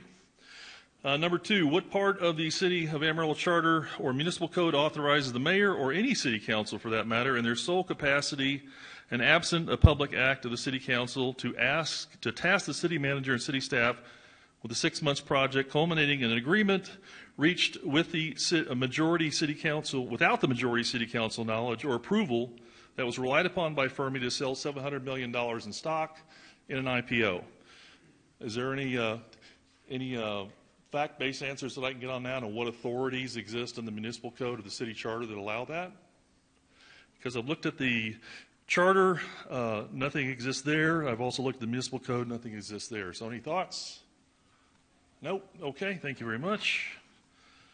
What part of the City of Amarillo Charter or Municipal Code authorizes the city manager to enter into a water sale MOU with Fermi for up to 5.5 MGD and relied upon by Fermi in its most recent stockholder communications without the public consent of the City Council? Anything? This MOU just appeared, and there's no public act by the City Council that authorized that authorizes the city manager to enter into it, and yet the Fermi is relying upon it in their investor communications. Nothing? Huh, weird. So finally, on the, I'm just going to conclude the little cutesy thing here. Which one was your favorite projects? These are four AEDC notices totaling $82 million in projects.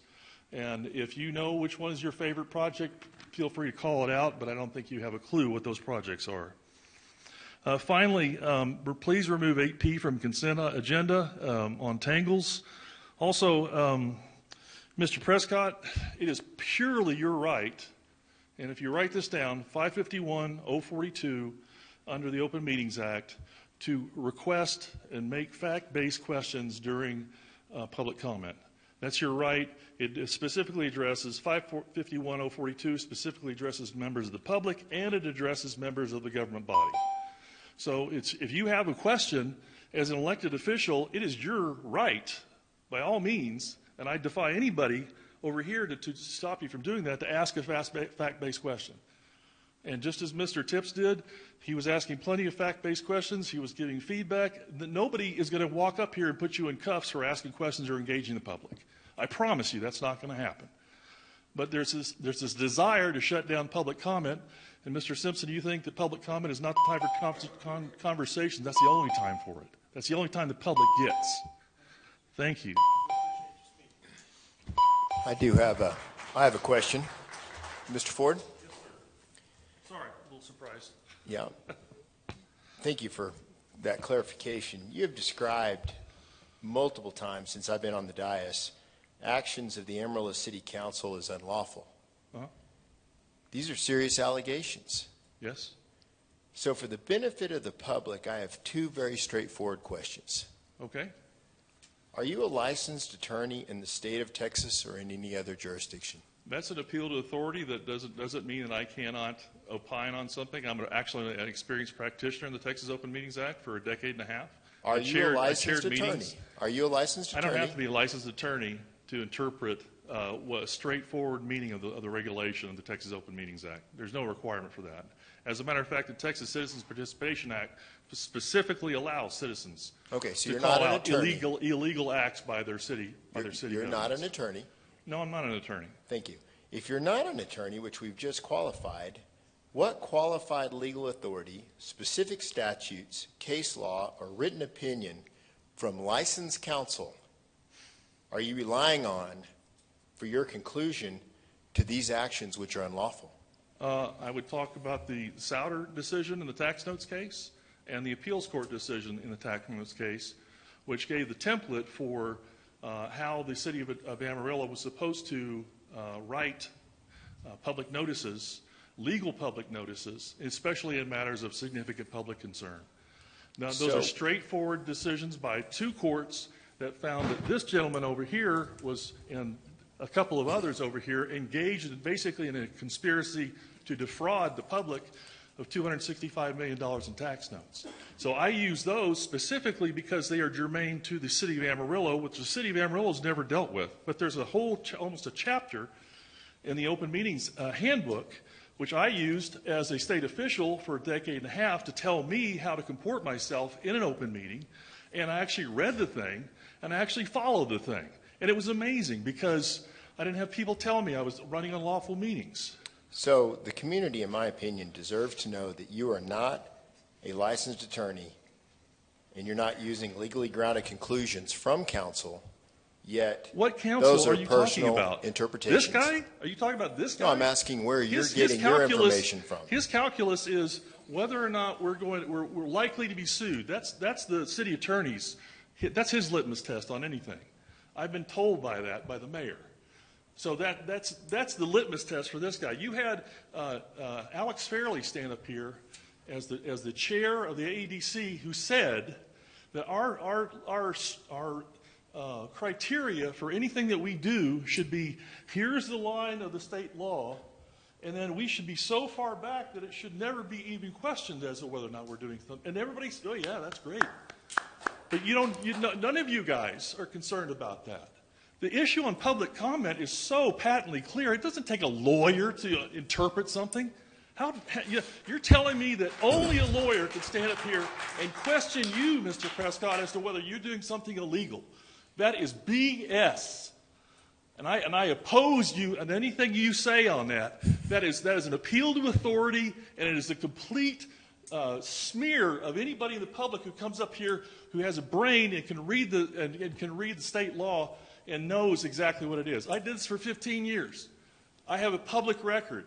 I compare it to yours any freaking day of the week.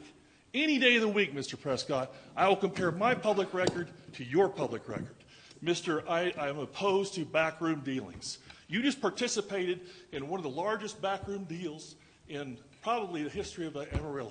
$700 million of an IPO sale that never saw the light of day. And you're going to question me on my whatever, my beliefs or my authority or whatever. I just asked if you were illegal, if you were a licensed We've attorney. already established that I'm an attorney. Thank you. Mr. Tips has asked that many times. Bravo.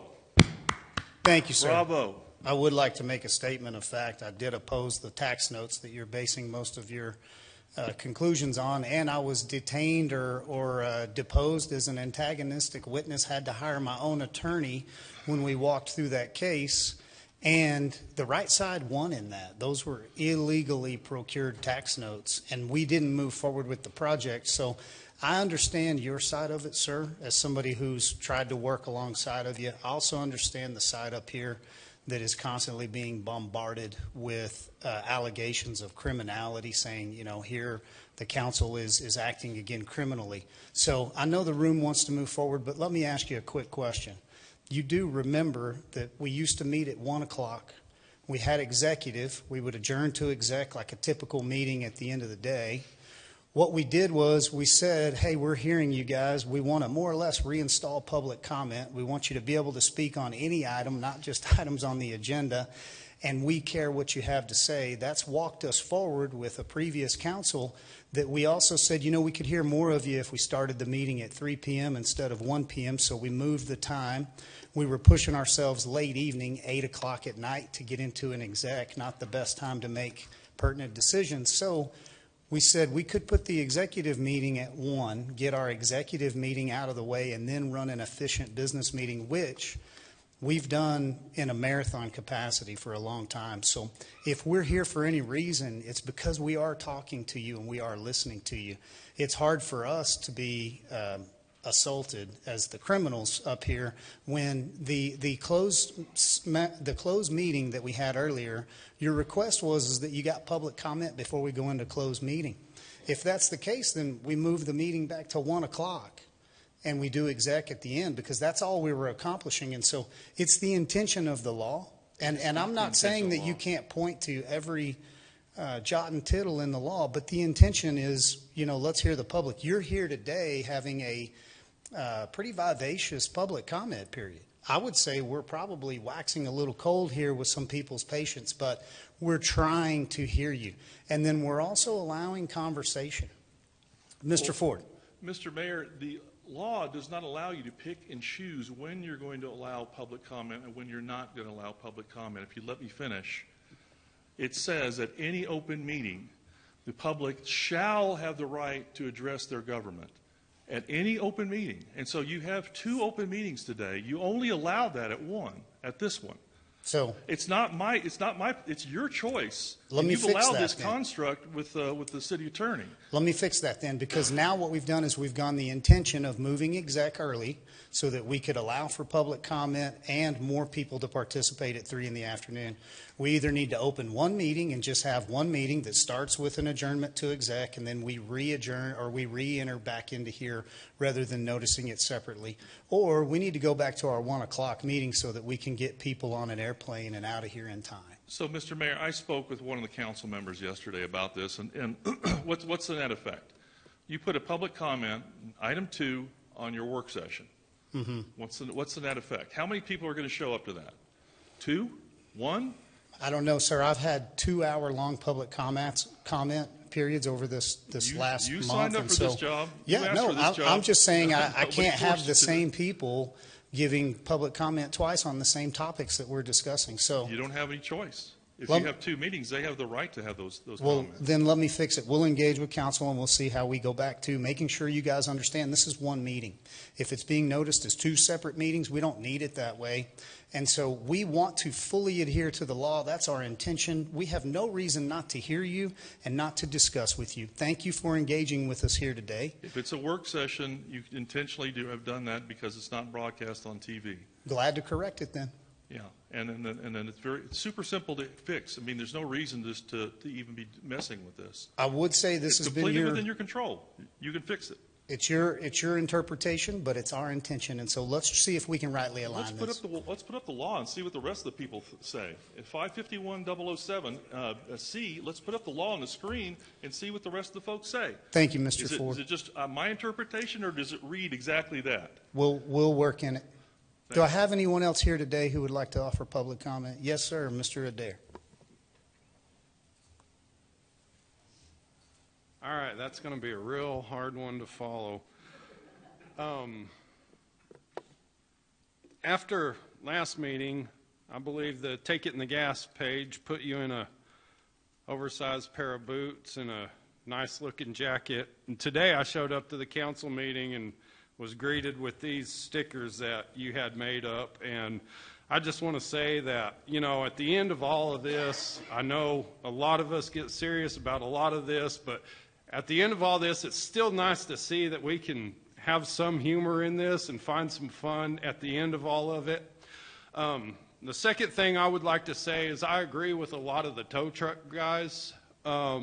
And I think I've addressed this council before on it's not y'all's jobs to pick winners.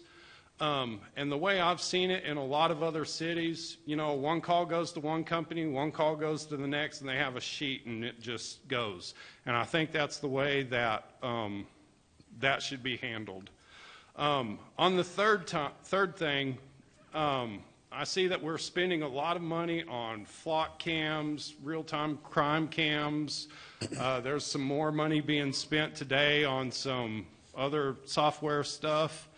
And I would like some address when it comes to these flock cams and all like that. Where do they fall into Freedom of Information Act request? Are we going to be able to request that footage, get that footage, or like an article I read the other day, is there going to be a workaround saying, no, the public is not allowed to those because it's being stored by a private company? I would just kind of like to hear some address from y'all on that if I could. Thank y'all. Thank you, sir. Do I have anyone else here who would like to offer public comment? Okay. Thank you, public, for engaging once again with us. I appreciate the discussions. And I would also say thank you for the patience. I know it can be laborious, but we still are making progress. We are going to go ahead and take our time today. We are going to work through our consent agenda by pulling several items off. Council, do I have anything that any of you guys would like to pull off for further discussion? Yes, I'd like to pull 8 in. As in Nancy? Yes, sir. Okay. Any others? Council? No? Okay. Go ahead. I was going to say, are you pulling the ones that were requested? Yeah. Okay. Right now I have 8. P is in Paul for clarification. V is in Victor. FF is in Frank. Z is in zebra. X is in X-ray. W is in Wayne. And then 8R. We can discuss 8R last. We can take them up in the order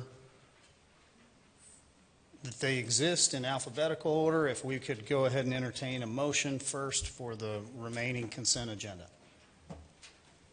So moved. I have a motion to accept the remaining consent agenda as amended. Second. And a second from place 2. All in favor, please say aye. Aye. Aye. Any opposed? Motion passes. Okay, let me see here. In the order, I'm going to go with N as in Nancy first. Let's look that one up. Thank you, Mayor. And I don't know who may be able to answer questions about this, but I just want to go over exactly what the money is being spent for the Amarillo Globe News. Laura, Stephanie, I know you worked on that one. Yes, so the City of Amarillo has several items that they purchase through the Amarillo Globe News on an annual basis, and a lot of those are required by state law. We did pull the amounts that were spent in this last fiscal year, and it was just shy of about $48,000. About $3,500 was truly for subscriptions. And legal notices were $32,000 of it. I think the rest was maybe related to employment. And so on, especially the legal notices, those are requirements by state law, and those can vary from year to year. And so I believe on this item, the amount is stating for, we will spend it as needed, but the amount's for $70,000. So this would allow us capacity to ensure that we purchase all of those legal notices, employment matters, those type things as needed. That's where the bulk of those costs are going. Does that get you the information you needed? Yeah, I just wondered, so the contract includes the employment and which is at our discretion, which you said, how much was that in the last year? So on the subscriptions, it was about $3,500. So it was a small amount, and then I would say maybe about $10,000 or so was related to employment. Okay. Yes. And then, although the contract says 70, so we spent a total of about 45, 47, something like that. Yes, sir. Yeah, this past year. Do we get a better rate when we spend more, or are the rates on the legal ads, or are they based on how much we buy, or is that just a standard rate that they apply? I think we have a set rate with them through this contract, and so what the amount that we've put in here, and I'm looking around to see if Mike's around, but I think that's just kind of an upper end that we don't anticipate exceeding on that, but that gives us a little bit of breathing room, just knowing that depending on what's going on in the year, those public notices especially, those can fluctuate. I mean, we have annual ones we know we have to do, related to budget, property tax, those things. But as we do things like public hearings, and the volume of those can change from year to year. And so that would give us some capacity to make sure we have enough set aside for the contract to meet those requirements as they come up. And this is all, this is all state dictated on what we have to publish. Sir. That is correct. The state also requires us that we have to spend $32,000 with a local entity. We just can't publish them ourselves. That is correct, yes. And most of those we have to publish ourselves on our website, but we are legally required by state law to put those in a newspaper of circular. So we have no choice on this. We have, that's correct. Yeah, the vast majority of our costs are related to state law requirements. Yes, sir. Okay. And then I guess they have a legal organ and the state decides who that is. And I mean, I guess it's the Amarillo, we don't have no other choice of anybody else to do it at a lower price or anything. No That's correct. competition. I can't remember how state law is worded, but Stephanie might could weigh in They on that. call it a newspaper of general circulation. Thank you. And so for us, that is the Amarillo Globe News. And I would look to Brian. I don't know what steps we would have to take to see if there was anything else in this area that would fit that description. I don't believe that there is at this time. I'd have to review it. Okay. Well, thanks. I just want people to know that's money. We have no choice to spend that money with whoever, and the state really is deciding all of that for us, and we've got to spend it, and I guess they're just assuming that's the best way to get the message out. So anyway, thank you. Thanks. Councilman, would you like to make a motion on that one? I move that we approve 8N as presented. Second. Motion and a second. All in favor? Aye. Any opposed? Motion passes. Item 8P is in Paul. Andrew or Jimmy? Yes, Interim Chief Johnson, we've got Lieutenant Chadwick available to discuss this one.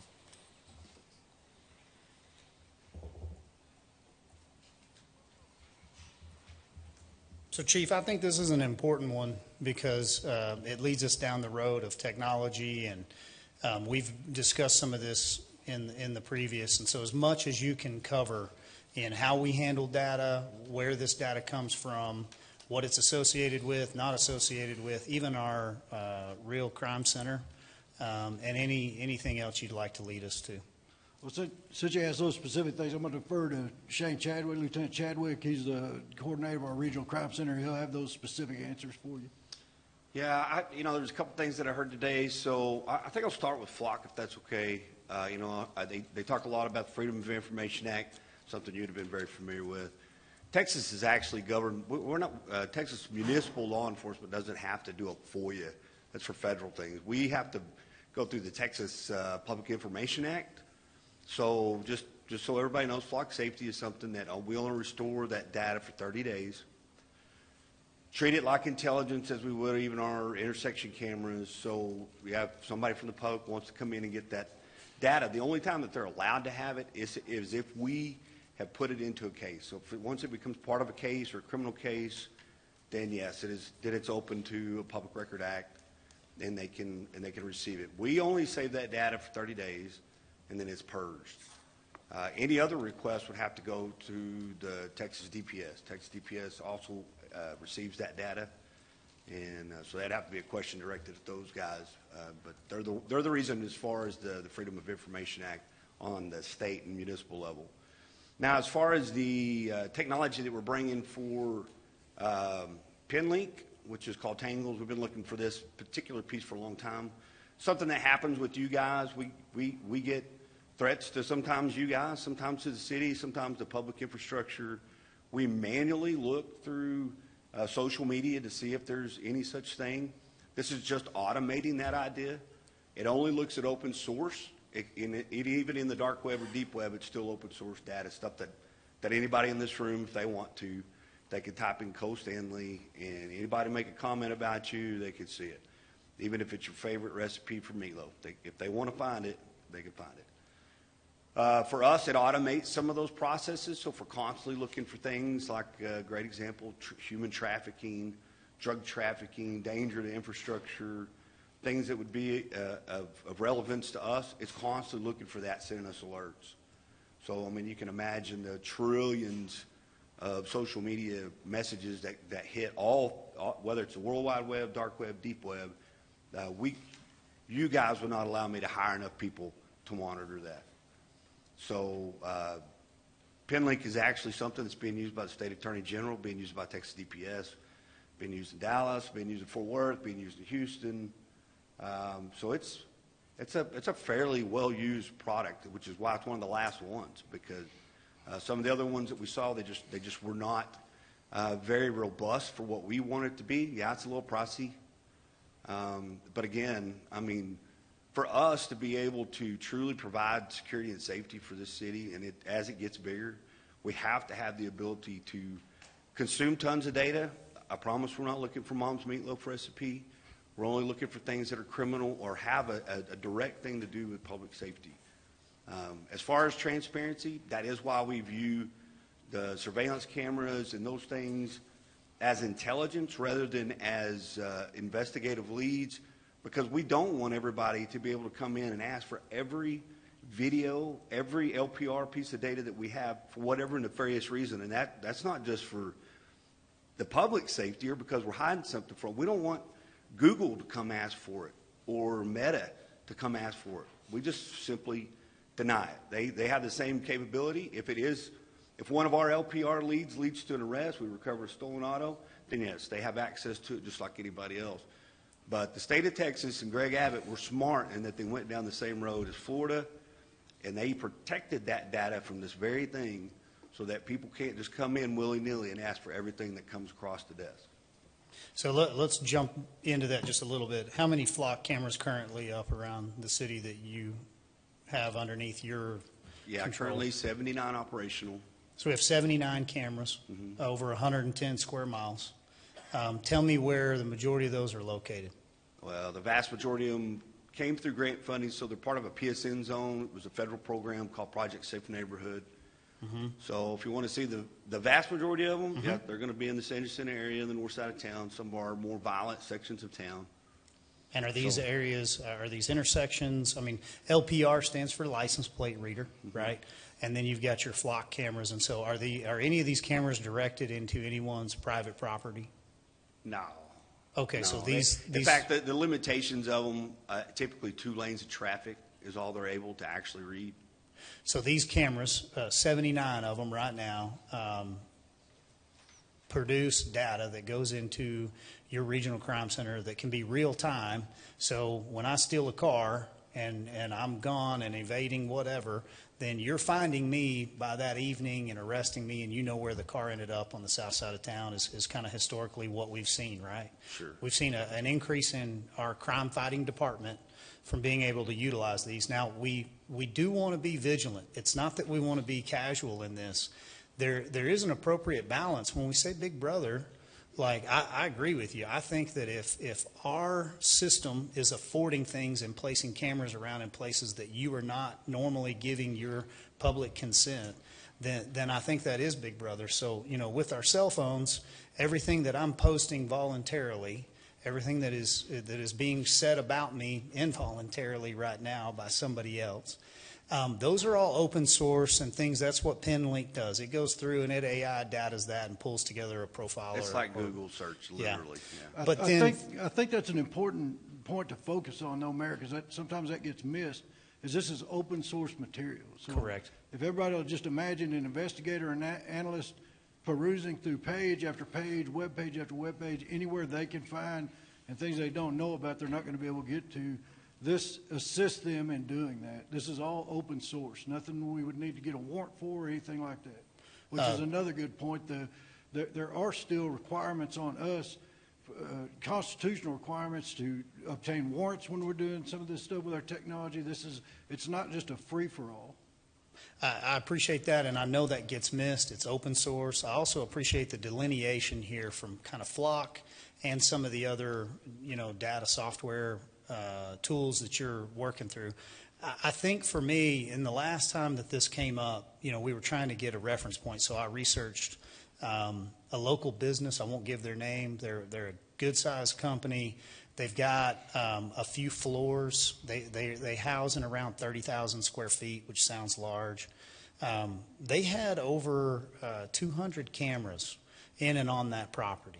And so for us to have 79 cameras that are pointed in public areas where I know that I'm being seen by my public, and now I know that Flock is looking and that data is going back to you. I can see some balance there in making sure that you have every tool at your disposal to protect our community, but I also don't want you to have a tool that can be easily misused. And I don't feel that way, because I don't feel that way when I patron a local business establishment that has a private camera system, that I voluntarily, go in and out of that building, and I know I'm being surveilled, so to speak. But I think the Big Brother aspect's really important, right? And so, last comment, and then I'll let anybody else ask you questions. But I want to know, is there anybody else that has this data? Like, does Flock keep it? Can they come in and get it? How does that work? Flock doesn't store our data. The data stores in our own protected, and it's on a government server. So you have two main government servers, AWS and Azure. That's the two major. We have complete access to it. That purges with us. And to their point, and I will say this, Mayor, I agree in the idea of transparency. I mean, we've all taken oaths to protect the Constitution, so I get it. We don't even mind. It never hurts our feelings when people ask about the boundaries, because for a city, we're pushing the boundaries only because we never had the tech. You know, most people don't realize LPR has been around almost 50 years. It's not new. It's new to us, but it's not new. But which is why we chose, for a lot of reasons, we chose to purge that data after 30 days, mainly because it's just too expensive to keep. Okay. So, but yeah, I mean, and I'll be honest with you, we've allowed anybody that wants to see it, come see it. Come see how we use it. I mean, because we at the end of the day, we will only do what the citizens of this city want us to do and allow us to do. Outside of that, we can go back to the 80s if we need to. Yeah, I think we forget sometimes that you guys police at the will of the people, and that is what we want. Yes. Other questions for these gentlemen? We don't forget that, Mayor. I know you don't. When the LPRs first hit the market, I think it was L.A. that kind of tested them. Yeah, it was actually UK where it started. And they were used to gather intelligence, and they actually worked. They were able to help law enforcement pick criminal activity from a certain part of town. All of a sudden it moved to another portion, and we need to move resources there. Yes, sir. Right?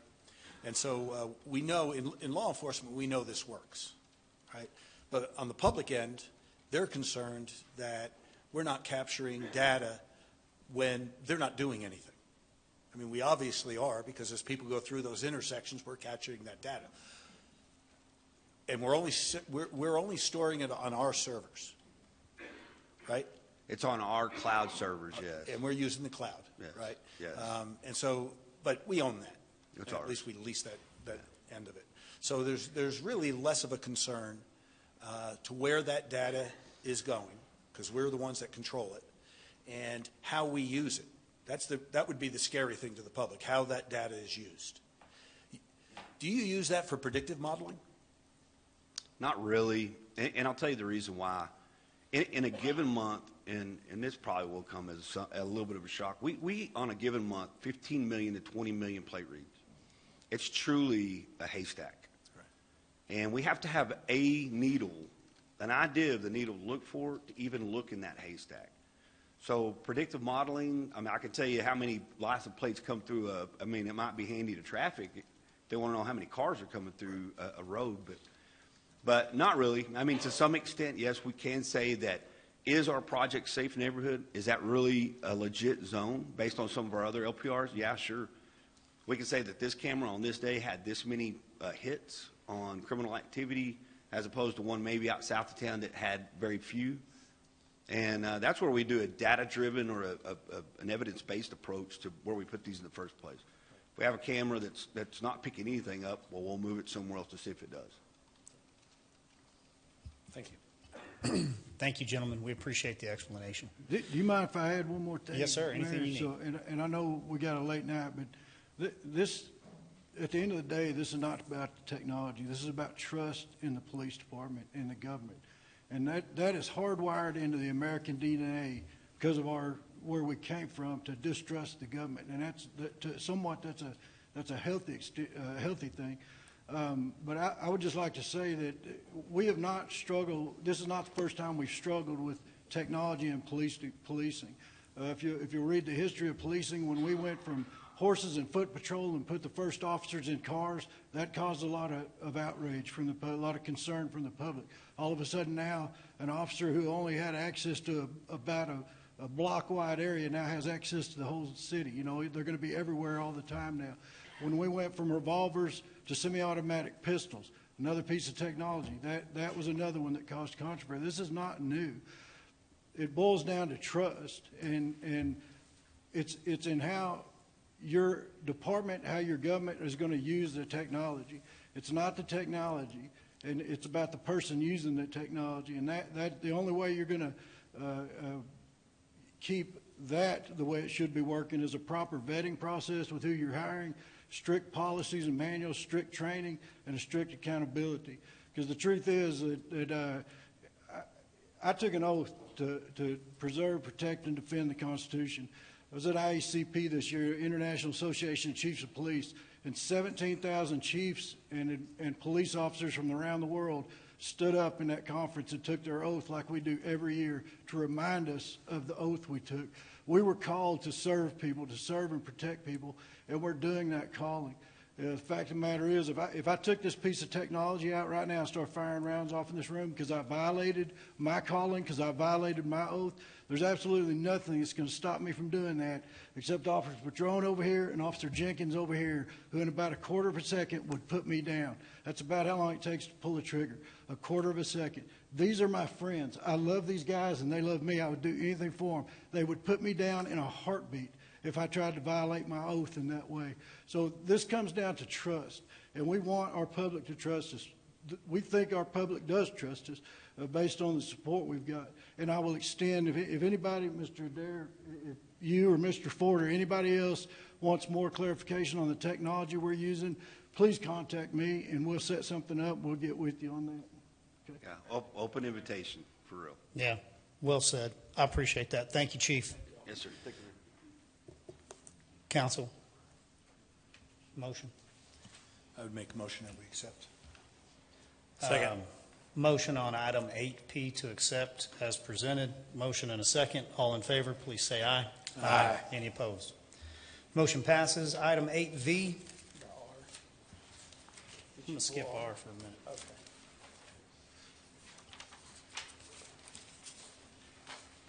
Well-filled mowing contract. Can we just talk about how big is that field, and should we mow it, or can we put cattle on it? Doesn't somebody else already own probably something out there? So it's a little if you see the word well field, we all think of a field, but this is actually where we have all of our wells. We have wells in Carson County, we have them in Potter County, we have them in Randall County, total of 129 of those well sites that have to be mowed. They're fenced-in areas to protect the wellhead. This is an existing contract. This is just a renewal of that.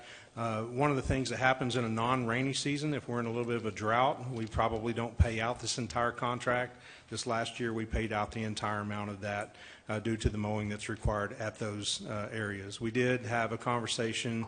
A question was asked to us if we would just be able to use a herbicide or something like that to go in there and just kill all that instead. There's actually, the law says you cannot use a herbicide within 100 feet of those wellheads because it's municipal water. So, yeah, this is just routine maintenance for us. Great, thank you. Can I stay with you on WXZ maybe? These are all well-filled. So Carson County. Yes, sir, Floyd? I've got double F or W? You going well, to I'm going to get to double F in a minute. Yeah, we're at W now. Sorry, not double F. So yeah. The W letter.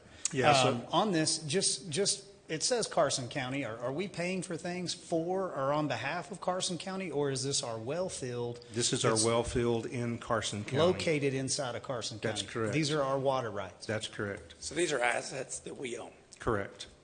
Yes, and this, so going to W, this is an actuating. That's the name of the well field. Carson County well field, Potter County well field. That's the name of them. Just by title. Thank you, sir. Yep. Right. It's pretty common that's what they're called anywhere you're at. So this is a 42-inch actuating valve. What this is a valve that is going to be installed on the 45-inch main. It's the actual main that was talked about earlier in public comment as well. We have many valves that are in our systems, especially on the transmission lines, whether that's in the distribution system in town or whether it's on our well field where we're bringing water into town. And those valves serve a purpose, and they're to shut off the water if we have a leak. This is the main reason we have those. Now, this is a line that was installed back in the 1960s originally. It was upgraded in the 1980s, so it's a very old line, and we do have failures on some of the existing valves that are there. So this is a new valve that we're going to be installing. So in case we have a leak, this is the one artery that comes into town from that Carson County well field that brings the water in. We need to be able to have a way to isolate that if we have a leak. so we can get it repaired and get it back into service. So this is pretty much a routine planned O&M item for this budget year. Yeah, so I appreciate that. So item W, X, and Z, all real pertinent because of the naming and they're Carson County. These are all items that we need, and we look at you guys to make sure that you are maintaining things so that future councils aren't looking back wondering why we have a $10 million problem. You're fixing this $70,000 at a time. Yeah, all of these items, W, X, and Z, are all planned routine O&M items to keep the system running and keep it moving. These are things that we get ready for the budget year to kick off so that we can start implementing some of these projects, and that's why you see them landing on the agenda as they are. Thank you, sir. Council, can I get a motion to accept 8, W, X, and Z? So moved. Second. I got a motion and a second for 8, W, X, and Z as presented. All in favor, please say aye. Aye. Any opposed? Motion passes. We'll move over. Floyd, I know you wanted to comment on 8, double F. And Mayor, real quick, we haven't voted on 8V yet either. On V. V as in Victor. We haven't voted I thought on we that. had a motion on V. Not We yet, did no. not? We No. skipped it? No, I we apologize. talked about it, but then we went right to W. So Okay. V. Thank you. I thought we did, Victor. I apologize. Let me come back and ask, did I have any further discussion or questions on V for the mowing contract? Okay, thank you, staff, for looking out. Would ask for a motion on 8, V as in Victor. I move to approve 8V as presented. Second. Motion and a second. All in favor? Please say aye. Aye. Thank you. Thank you, staff. Okay, 8, double F. Mayor, Council, this is a contract for the exchange of water rights. This is a typical approach when there's a need on both sides of a landowner and the city to have a need with exchange of water rights rather than sale. City doesn't sell water rights, but in a certain case there's needs. And so this individual identified a need that they had for 160 acres of water rights that the city owned. There's 103 privately owned water rights that are very beneficial to the city, such that will make a block of over 3 sections, 640 acres is in a section, contiguous with a large block, the 62,000 acre contiguous block of the city of Amarillo already owns.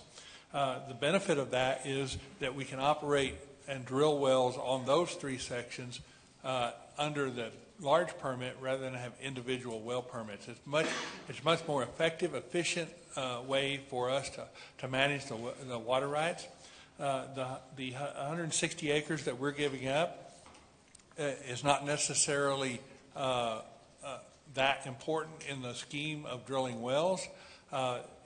There's a half-mile setback, has been historically half-mile setback for wells, and we won't be able to drill a number of wells on that acreage. So it opens up the planned development of water rights. Also, there's a slight cash adjustment because it's very difficult to get the exact amount of water. It's water for water swap, but we get very close as we can with acreage. So there's a few dollars to adjust to make it the exact on acreage.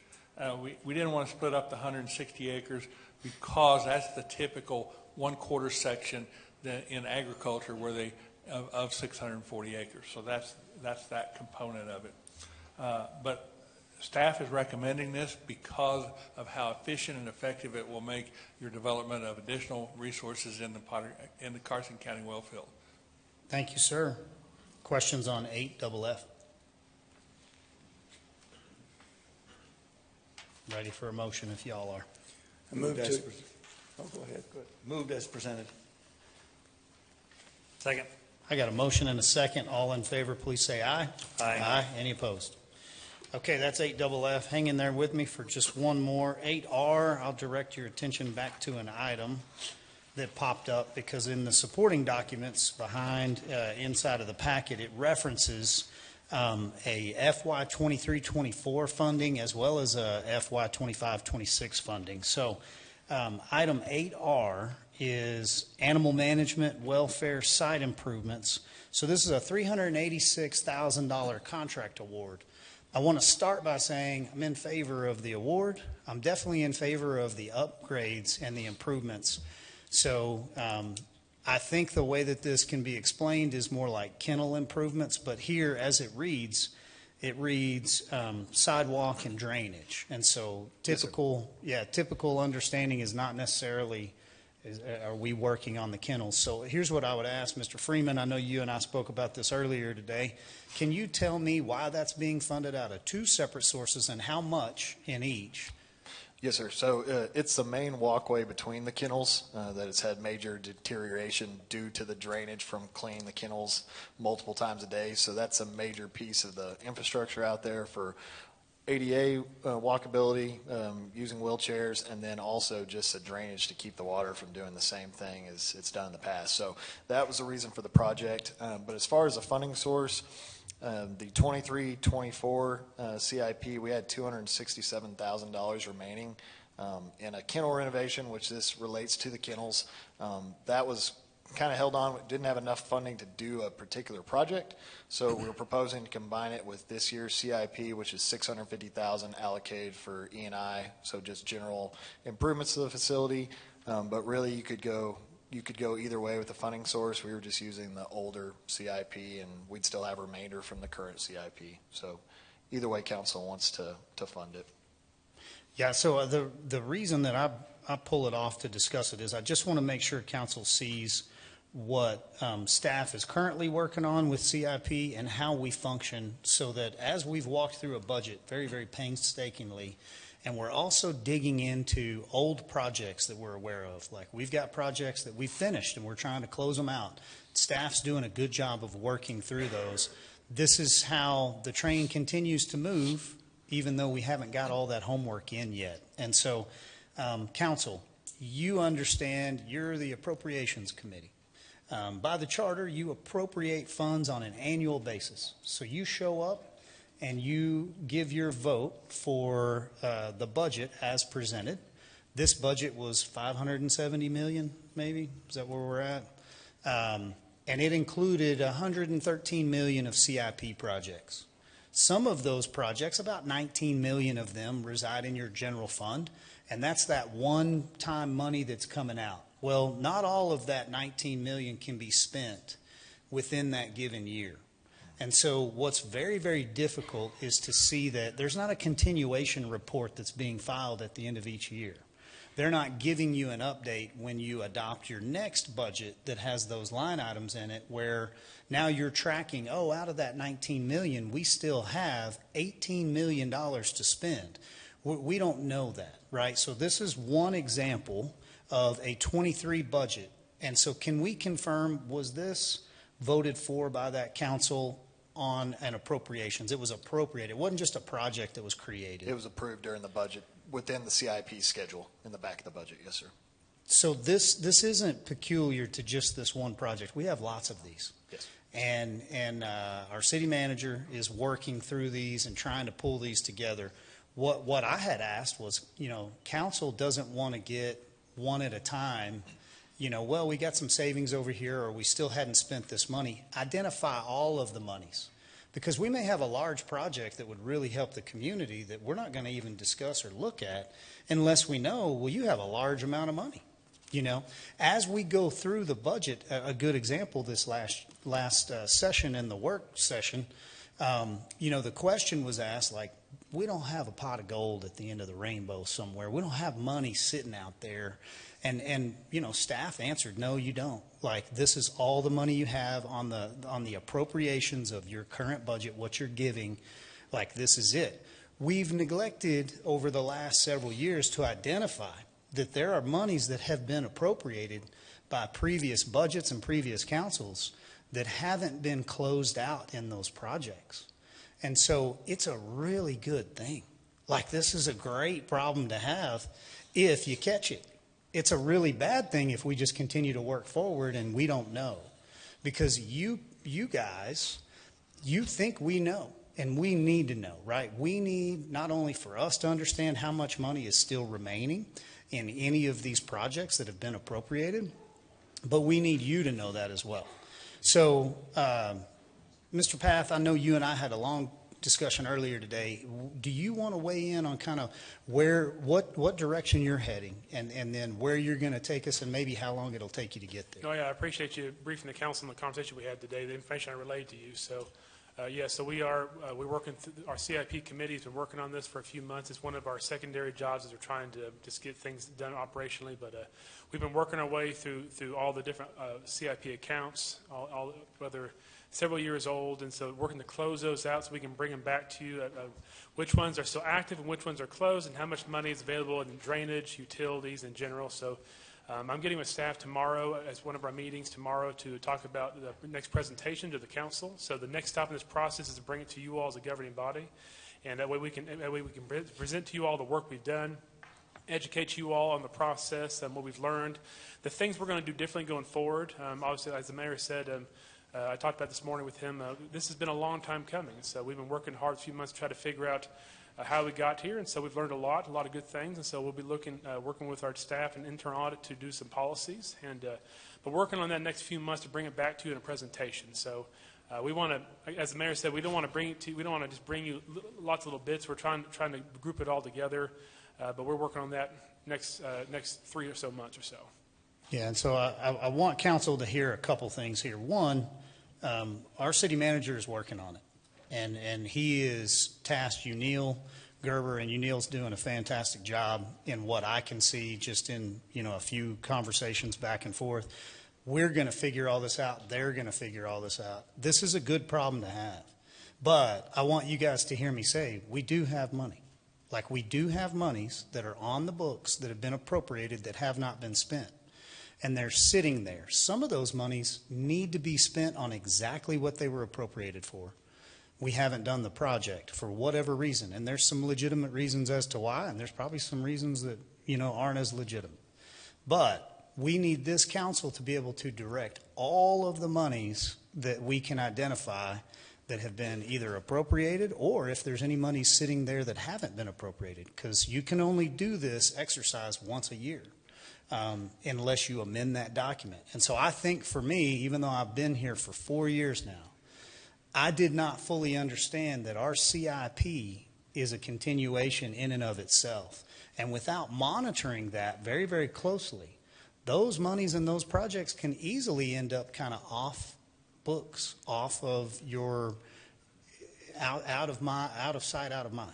Right? And so we want to make sure that we're doing a really good job with our fiduciary duties here, and that we are putting all this together and bringing it back to you. And then, council, I want you to get excited. I think we can get more done than we thought we could get done this year and over the next couple of years. And so if I'm wrong, I will be the first one to deliver the disappointing news to you guys that, sorry, there's no money there. But everything that I've seen tells me that there is, and I appreciate staff for walking this out with me on it. You have anything else, Mr. I was just going to say the money's definitely on the books. They're not off books, but absolutely get your point. Yeah, just and choice of words. Well, and we're talking about transparency and trust and rebuilding that public trust. I would say I need you to trust in your chief back there and in your police department. And you've heard me say, I don't need you to trust me. I need you to know that I can deliver a work product to you, and I can show you that it's been validated, it's been verified, and that it is there. But in the way in which these monies are not being tracked, they can easily fall off of the radar. Yes. We'll say it that way. Agreed. Okay. Council, I appreciate you considering that and going through that. Any questions on how this one's funded out of a 23 CIP that you guys weren't a part of, and also a 25? I guess my only concern is how does that happen? Well, so, it was appropriate. Those funds were appropriated for this project and for spending. And then, because we're not talking last year's budget, we're talking the year before that. So it's a whole 2 years that funds are just sitting there that could have been used. So, one, how does that happen? And two, how many of these do we have that are out there?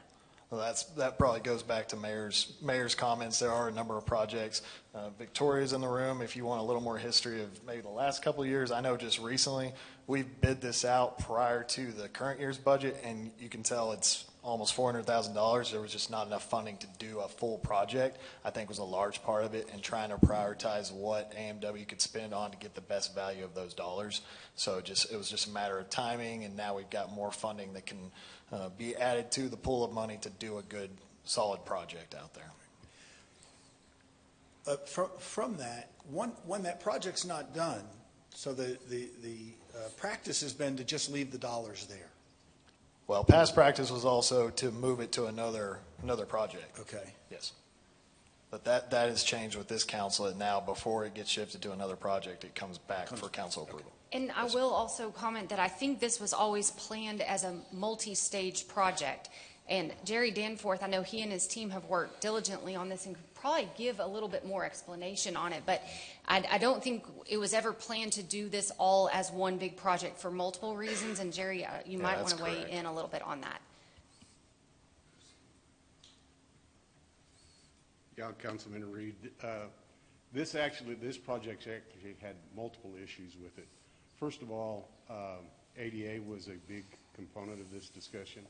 It was originally designed, we did an assessment of the needs at animal management at that time. At that budget process, there was only certain amounts that were available, so we set it up as a multi-phase project.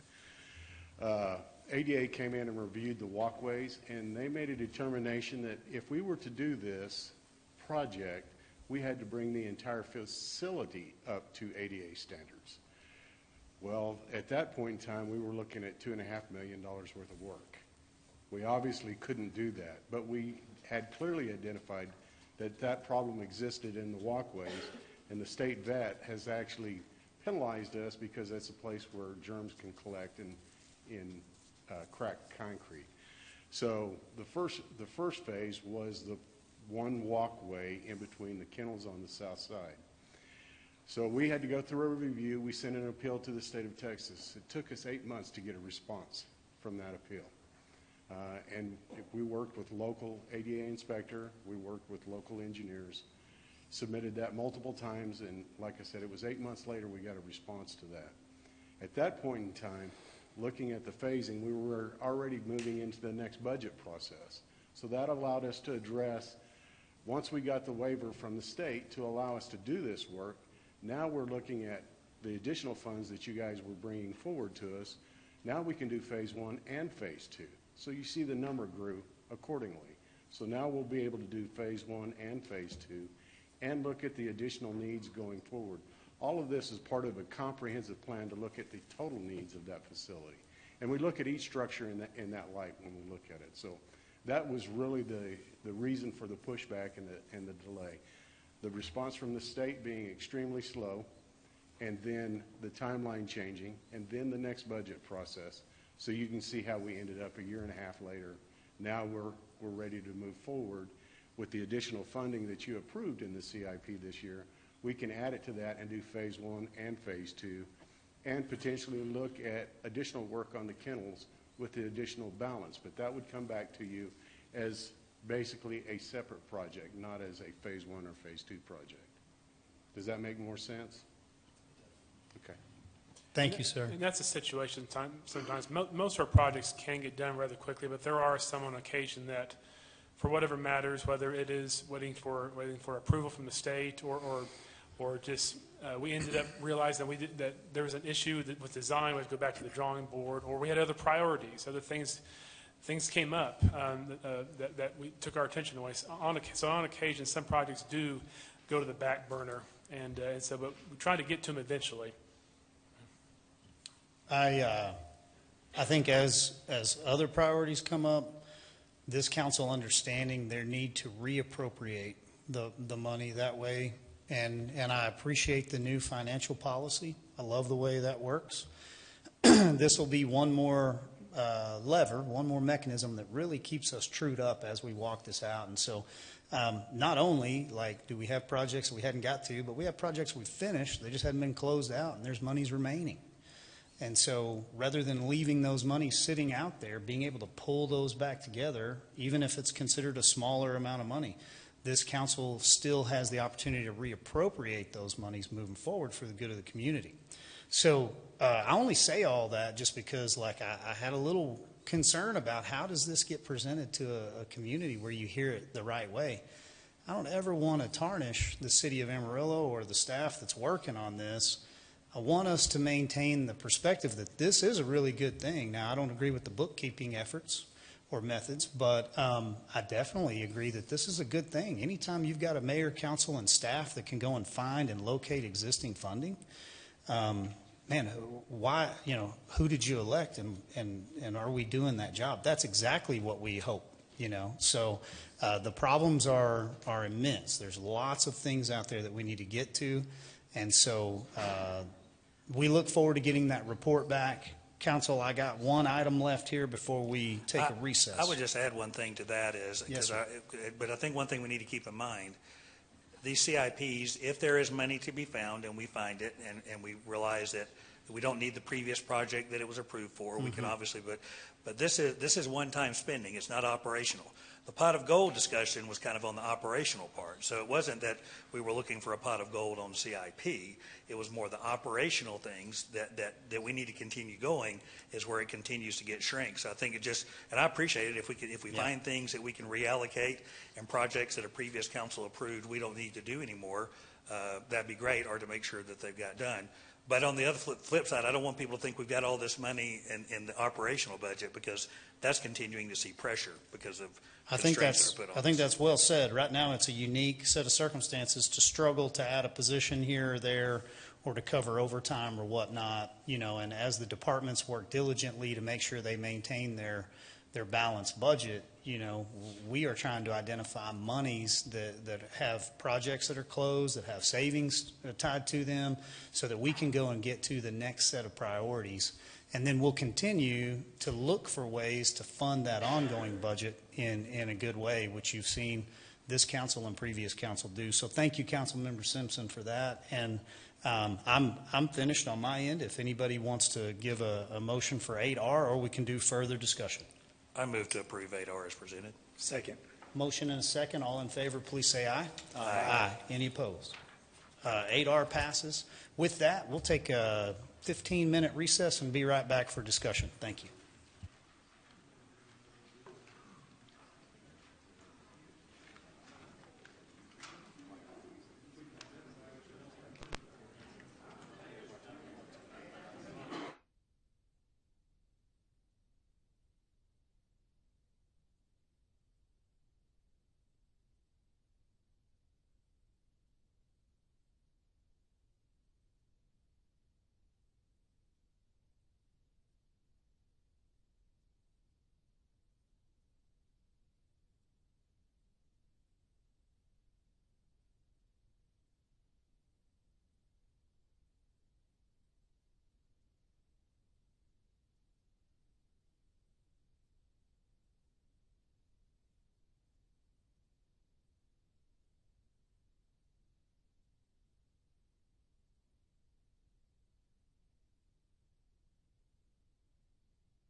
All right, we're live again.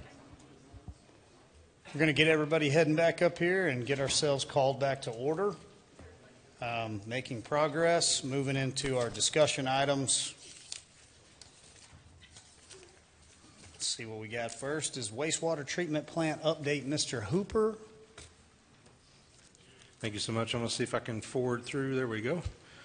Start on this. Wanted to give you an update. We told you we would come back to you in November, bring an update on where we're at.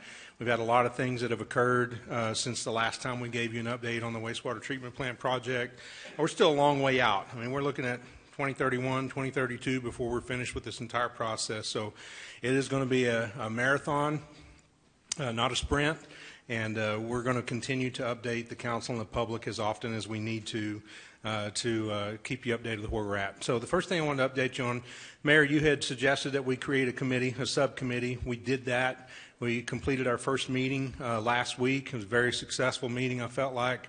And I want to go over briefly what we talked about in that meeting. Now, there were a lot more details that we talked about in the meeting, so I'm going to kind of keep it a little bit more brief when we talk about the bios of the people that are working on this project. But I do want to go through and show you what we talked about in that meeting. First of all, executive committee, we wanted to come up with a purpose for that. And the purpose really is just to serve as a central forum for information sharing. And I think that's the simplest way to put what the purpose of that committee is, that we can get together, share information, make sure that everybody's on the same page so that when we're out in the community and we're up here at these council meetings or we're receiving questions or you as council members are receiving questions, you have a source that you can go to and everyone has the same message and the same content they're going to be talking to you about. So another thing was to ensure that members are well informed, keep them up to date on the project scope, the progress, the key milestones, provide feedback on our project development, community impacts, the public messaging, and then also a 360-degree coordination and understanding among the city leaders, consultants, and staff. The last thing we want to do is not equip you as council members with the correct information, so when you're out talking in the public, that you'll have some misinformation that you put out there. So this is a great way to do that. Also equip the members of the committee to communicate effectively with community stakeholders, other council members, foster transparency, as we always talk about, and trust by maintaining an open communication throughout the entire project and all the phases of the project for that matter. Then also encourage collaboration, collective ownership, project goals and outcomes, and then act as advocates for the project, helping build public awareness and support for this project, because as I said, we're going to need this for a long period of time. This is the executive committee that we assembled, and there's a reason why we put it together this way. You'll see that Councilman Prescott is the one on the top of the list there, that you wanted him to be a part of this committee. We're glad to have him and his expertise and knowledge in those meetings.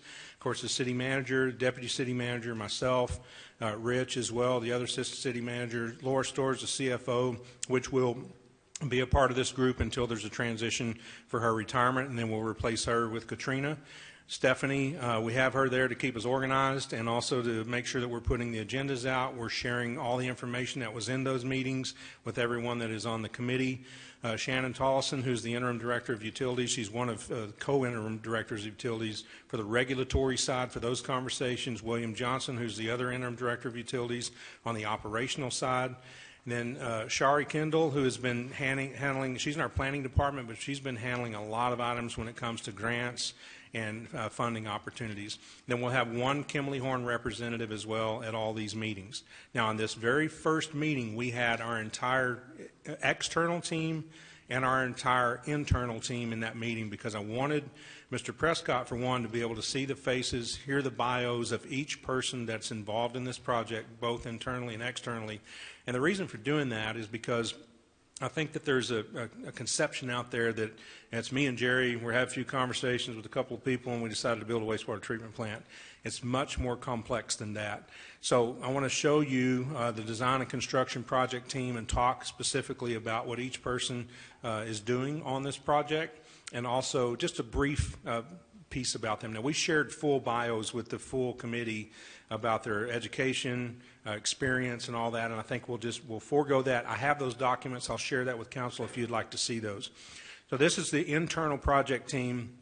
I'm the project lead for this. 29 years of experience. I have rebuilt a wastewater treatment plant before. I've rebuilt a water treatment plant, many projects in my pedigree over the years. All of my career has been pretty much in infrastructure. Jerry Danforth, we all know his history, 36 years of experience for Jerry. Jerry is handling the planning and construction lead roles internally for us. Anything when it comes to constructability, Jerry's the one that's having those conversations, both with our external consultants and everything that we're working on internally. Jackson Sahara is over in our Capital Projects and Development Engineering Department, CP&DE as we call it. He is our design lead. Jackson has 23 years of experience, and Jackson is mostly, all of his projects are mostly all infrastructure related as well, including water and wastewater, so a lot of experience there. William Johnson, who is here with us today, operations integration lead. William has 20 years of experience, and William is an operator by trade. He understands how water plants operate. He understands how wastewater treatment plants operate. Shannon Tollison, who's, by the way, celebrating her 18th anniversary today, so we said, go celebrate your anniversary. We got this. She is handling all of our permitting, regulatory issues on this side of that. She's got 15 years of experience, but Shannon also has an operator side to her as well. So she's also operated wastewater treatment plants. She understands it to the nth degree. And then also in our audience today, and I wanted them to be here to see the presentation, we have our two operators that operate the Hollywood plant and the River Road plant. And Jacob Smith, who is our operations support role on this project for the wastewater treatment plant, but his title is actually the superintendent of the Hollywood wastewater treatment plant. 10 years of experience for him, and if you ever want to go have a conversation with someone that knows everything about operations of wastewater, he's the guy. He does a fantastic job, and every time I've sat down with him, I've been super impressed. George Vasquez is also here as well. He has 23 years of experience, and at the City of Amarillo, been here a long time. He runs our River Road wastewater treatment plant, and just does a fantastic job. Both of these guys are MacGyvers. They can make things happen in a plant that is, two plants that are extremely old and have a lot of issues associated with them, and they keep them running. So I wanted you to see them, and they're right out here in the audience. Raise your hand out there so everybody can see you. Donnie, can I just reiterate something real quick on absolutely. this? Jacob and George, can you guys stand up, please, real quick?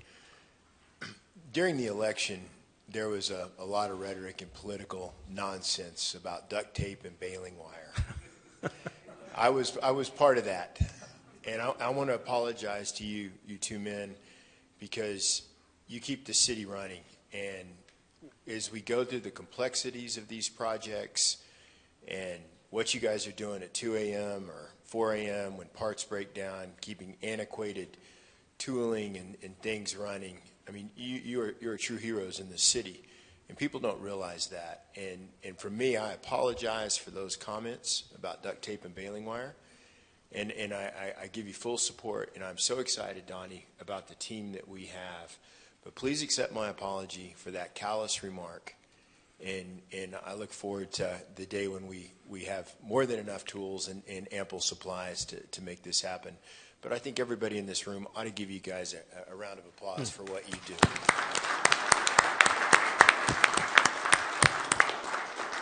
Thank you, Donnie, and a fantastic team that you've got. The years of experience in Kimley Horn, and I know there's a few more folks. Everyone on here is making this an antiquated system function day to day, and I'm excited about what the future holds for this city. Thank you. I appreciate you injecting those comments. And one of the things we mentioned in the room back there amongst us as a group, we made a pact that we were not going to use the words such as neglect, baling wire, all those things, because the work that they do, they hear those comments. They hear it. And it's more ingenuity, sweat. I mean, they make things happen out of nothing. And these are plants that are extremely old. The other day, I got a call, hey, we have blowers down out at the Hollywood plant. And I just felt good knowing that we were going to have a solution to that, and we were going to keep on going. It's a big deal. And they do. It just continues to happen. It happens behind the scenes, and you never see it going on. So thank you for inserting that. I think it's very valuable. Continue with the list. Lower Stores, 20 years. We all know We give Laura a hard time. I told her that at least for the last couple of months here, we're going to get everything we can out of her on this project because she's so knowledgeable on how we can, $557 million budget, $267 million in getting bonded projects and things like that. Her value to this team is great, and she's also doing a very good job in preparing Katrina and her role on this committee as well. Then we have Shari Kendall. We talked about her funding and grants leads. She's got 9 years of experience doing that. We gave her a project a couple of weeks ago on Texas Water Development Board grants. There's 2 of them. We're going to talk about them in just a moment. And she hit the ground running with that, and she jumped in the pool without a life preserver and is doing some amazing things. She's assembled a team that takes care of all of the funding and grant leads, and we're just really proud to have her on. And then we got Kristen, who, of course, has 9 years in communication, and Kristen is going to be handling all of our external communication with the public. I told the group that her role has been pretty silent to this point in time because we're still in the early planning phases of all this, not in design yet. Once we get to the point that we get into design, her life is going to get really busy because we want to make sure that the public is understanding everything that's going on. The external team, this is the Kimley Horn team that we work with. Jeff James is the principal in charge, 32 years for him. Kyle is an expert, and I might mention that most of these people on this list have worked with the City of Amarillo to some capacity, whether it's on a water project or a wastewater infrastructure project. They've all done this. Kyle, fantastic, 13 years. He's the project manager for Kimley Horn. And then you have Ryan Soa, who's the QC/QA manager. He's got a lot of experience in these type of projects. Kenny Fryer, I've been working with Kenny Fryer for almost 20 years. He's 19 years, and I think the first year that he was a PE, I worked with Kenny on a separate project. Brad Rusk, 25 years. He's Jerry's buddy on this project because he's a construction specialist. He understands that. Tanya Miro is a funding specialist. She has 30 years of experience in funding, and any question that we have on our end when it comes to Texas Water Development Board grants, anything having to do with any type of grant or funding source, she's always got an answer, and she is really teaming up with Shari, and they're working together on this as well. Lance Phillips is a wastewater operator, 30 years of experience for him. He's operated some massive wastewater treatment plants in his career, much bigger than what we have here in Amarillo.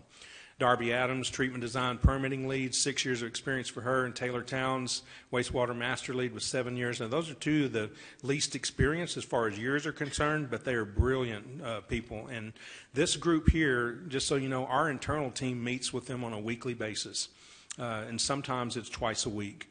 Strategizing, planning, we're working on flows, we're working on whatever it may be. This is the team that we meet with, and the internal team you saw on the previous slide was the team that we meet with here.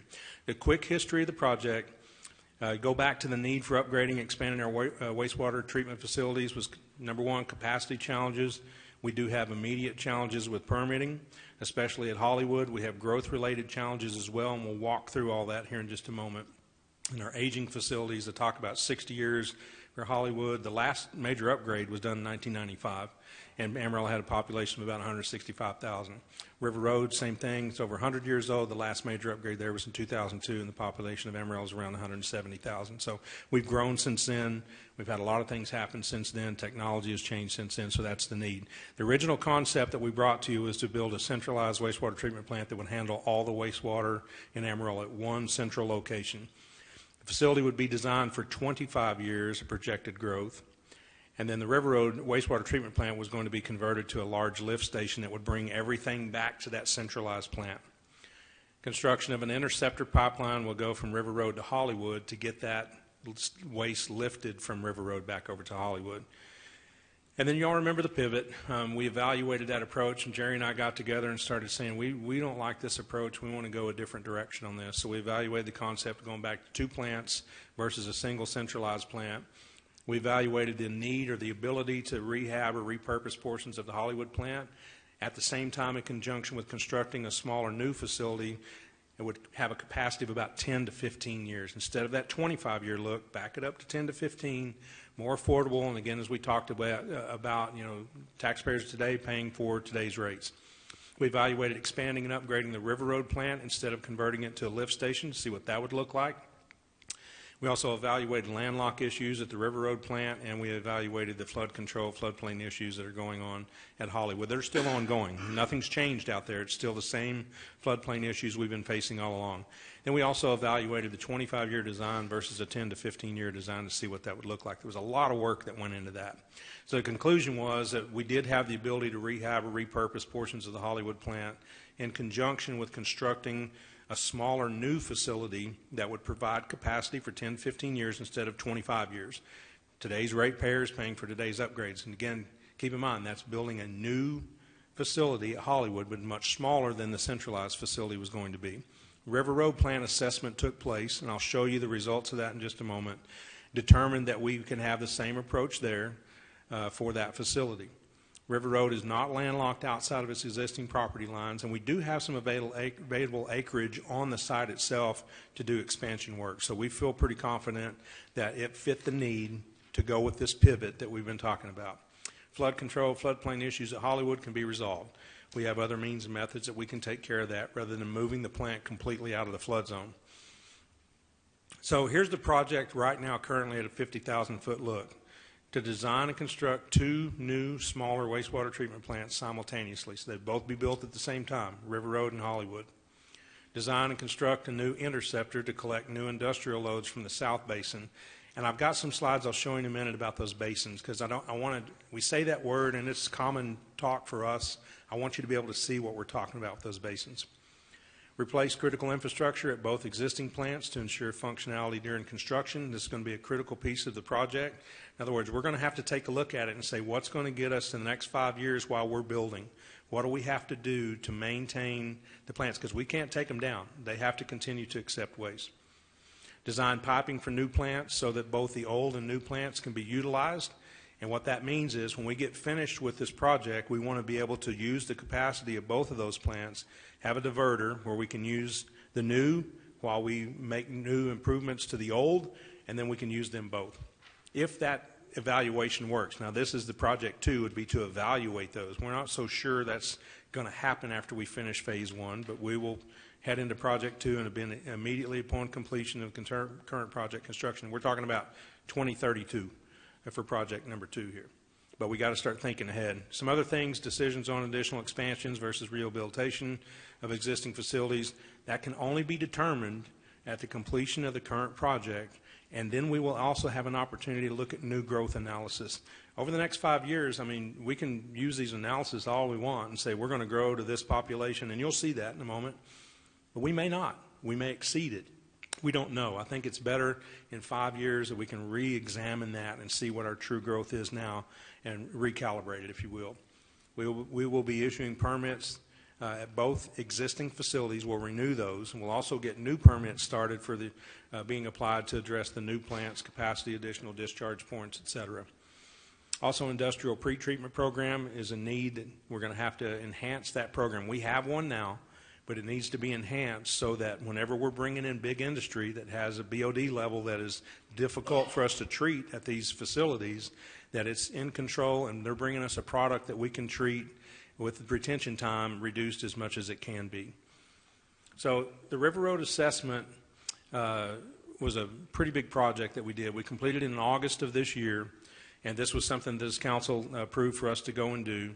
We had a team from Kimley Horn, a team from the City of Amarillo that started that assessment. There were about 24 people that were on the ground out there, all with specialties. Some are specialized in mechanical, some are specialized in electrical, some in structural, and everyone had a role in doing this complete inventory and assessment at the plant. We identified and evaluated over 660 assets at that facility. Again, as I mentioned, electrical, mechanical, and structural. We went with we call it a green, yellow, red approach. What we wanted to do is when we get those results back in, we wanted to say, is this green? Is it good? Is it yellow? Might be good for a little while, or is it red and something's got to happen here? Now, you can go look at the spreadsheets that we have built over this project, and they're massive. I mean, it's massive pages of each of those 660 items and their conditions and all that. So we wanted all that compiled into a complete report that we could see. Now, I'm not going to show you the whole report, but I'll show you visually what that looks like. And then capital improvement projects were identified based on that list. 2 reasons. 1, to keep it moving and alive through that 5-year period during the build. And then 2, what are we going to do when we get past that point? Is this something that we can improve now that will help us later? So this is what that assessment looks like color-wise. If you look at the electrical, this is just the electrical assessment, and you can see a lot of green on there. And of course, you see those basins at the bottom right. Obviously, they're going to be green because there's a lot of concrete and structural on those. But we do have some issues, but this was actually a lot better than what we thought it was going to be on the electrical. The electrical, it covers so many items. I mean, you're looking at all of the incoming power. You're looking at all the, there's a lot of high voltage out there and a lot of components that are electrical that were assessed during this. Here's a mechanical assessment that looked for it. The mechanical includes all the major mechanical systems, including the pumping, conveyance, aeration, mixing, ancillary mechanical items as well out there. A lot that goes into this as well: bar screens, rakes, clarifiers, headworks, skimmers, blowers, valves, monorails, etc. All of that evaluated as we go through this. Then you look at the structural assessment, and those structural deals, there's a lot of concrete out there. So it's going to deal with that. It's going to deal with grit chambers. It's going to deal with buildings, access, ladders, columns, concrete tanks, retaining walls, etc. And that's what that assessment looks like. And you can see those 3 basins that are all red there. Obviously, those were old. They've been there for a while, and they're going to have some issues in there. We think that most of those can be repaired as far as concrete is concerned. And, in fact, one of them was repaired here recently for some cracks that it had in that. So that's really what we took. And then we took all that data and we compiled it into one master sheet that basically says this is all the data combined into one big map so we can get an idea of what. And again, there's an assessment we use more of the data that we have rather than just map, but this gives you a good visual of what that looks like. So we feel like we're in a really good spot with River Road to continue operating through the next 5 years while we get the new plant built and move on to the next project. I wanted to touch on the TCEQ 75/90 rule for wastewater treatment plants because this is something that continues to keep coming up, and I want to make sure that we're doing a good job of educating the public on what this is and why we're involved in this. This is straight out of the 30 TAC rules from TCEQ, and it says basically whenever the flow measurements for any sewage plant reaches 75% of, and the key word is permitted, average daily or annual average flow for the 3 consecutive months, the permittee must initiate engineering and financial planning for expansion. We've reached that at Hollywood, and so we're having to do that there. And whenever the average daily reaches 90%, then we have to start construction. We have to present documents to TCEQ to start the construction. I might mention also that we're in contact with TCEQ a lot. In fact, we have a presentation coming up with them. I think it's important that we keep that relationship healthy between us and TCEQ. When I rebuilt the wastewater treatment plant in the previous city I was at, we kept continual conversations with TCEQ, and it worked out really well for us because they knew every step of the way where we were at, and I know that they appreciated that relationship as well. So if you look at both of our plants, this is how the 75/90 rule applies. You have Hollywood that's permitted at 12 MGD. So that means your 75% is going to be 9. Your 90% is going to be 10.8. River Road, you can see it's permitted at 16. Your 75 threshold is 12 MGD, and then 14.4 would be 90. Let's take a look at what that looks like on a graph. This is Hollywood's inflow. I asked the plant, just give me your raw data of your inflow all the way back to January of 2023, and we plotted it so that you could see that. I want to point out that high spike in there, that was the floods of 23 that put us up at that high number, up close to 10. The reason that's important is because TCEQ actually has some leniency. If you hit that mark and you go over 75 and you do it one time, and you can show them that your average flow below that consecutively for a long period of time is below the 75% mark, then they're going to grant you a variance to not have to go through the 75% rule. But as you can see, as we've gone through this, that's the trend. I just stuck on there just showing the growth from 23 to now of how that load has changed. You see that we hit it once there's 3 times in a row, once there, 3 times in a row, once there, 3 times in a row as well. So once you get to that point, there's no going back. I mean, we had to start planning. We have to start doing what we're doing right now for that facility out there. And again, that's Hollywood. River Road is a different story. River Road right now is 56% of its permitted capacity. Now, there's some things you need to understand about River Road that are a little bit different than it is at Hollywood. And that is that most of our effluent there goes to Xcel Energy, and we have a contract with them. That contract has specific requirements of what we can send them. The product that we can send out to them has to meet certain criteria, less stringent than what would have to go into the creek if we were just discharging to the creek. So we're under that contract with them. So if you look at what we can do daily, now this is not permitted. This is the ability to treat what our facility is capable of treating on a daily basis is right there. It's just above 9. That's about what we can do on a daily basis. And the reason for that is because of the amount of retention time that water has to set in those basins to get the amount of treatment that needs to be done to send it to that Xcel contract that we're honoring. If we were not in that contract with them, our plant right now, due to its age and due to the you saw in the slides earlier about its condition, we could only do about 13 right now, and that came from the River Road assessment. That number right there came from the River Road assessment. So again, we're permitted for 16. We're only capable of doing 13. But really what we can do on a daily basis is just around 9. So when we start thinking about growth and what that does to us, if you just added 4 MGD to this based on multiple EDC projects that are already identified, commercial growth, residential growth, and again, this is a hypothetical thing, but I just want to show you, if you add the 4 MGD hypothetically to what we take in now, not only are we at the 75, but we really can't even do it because it's above the 9.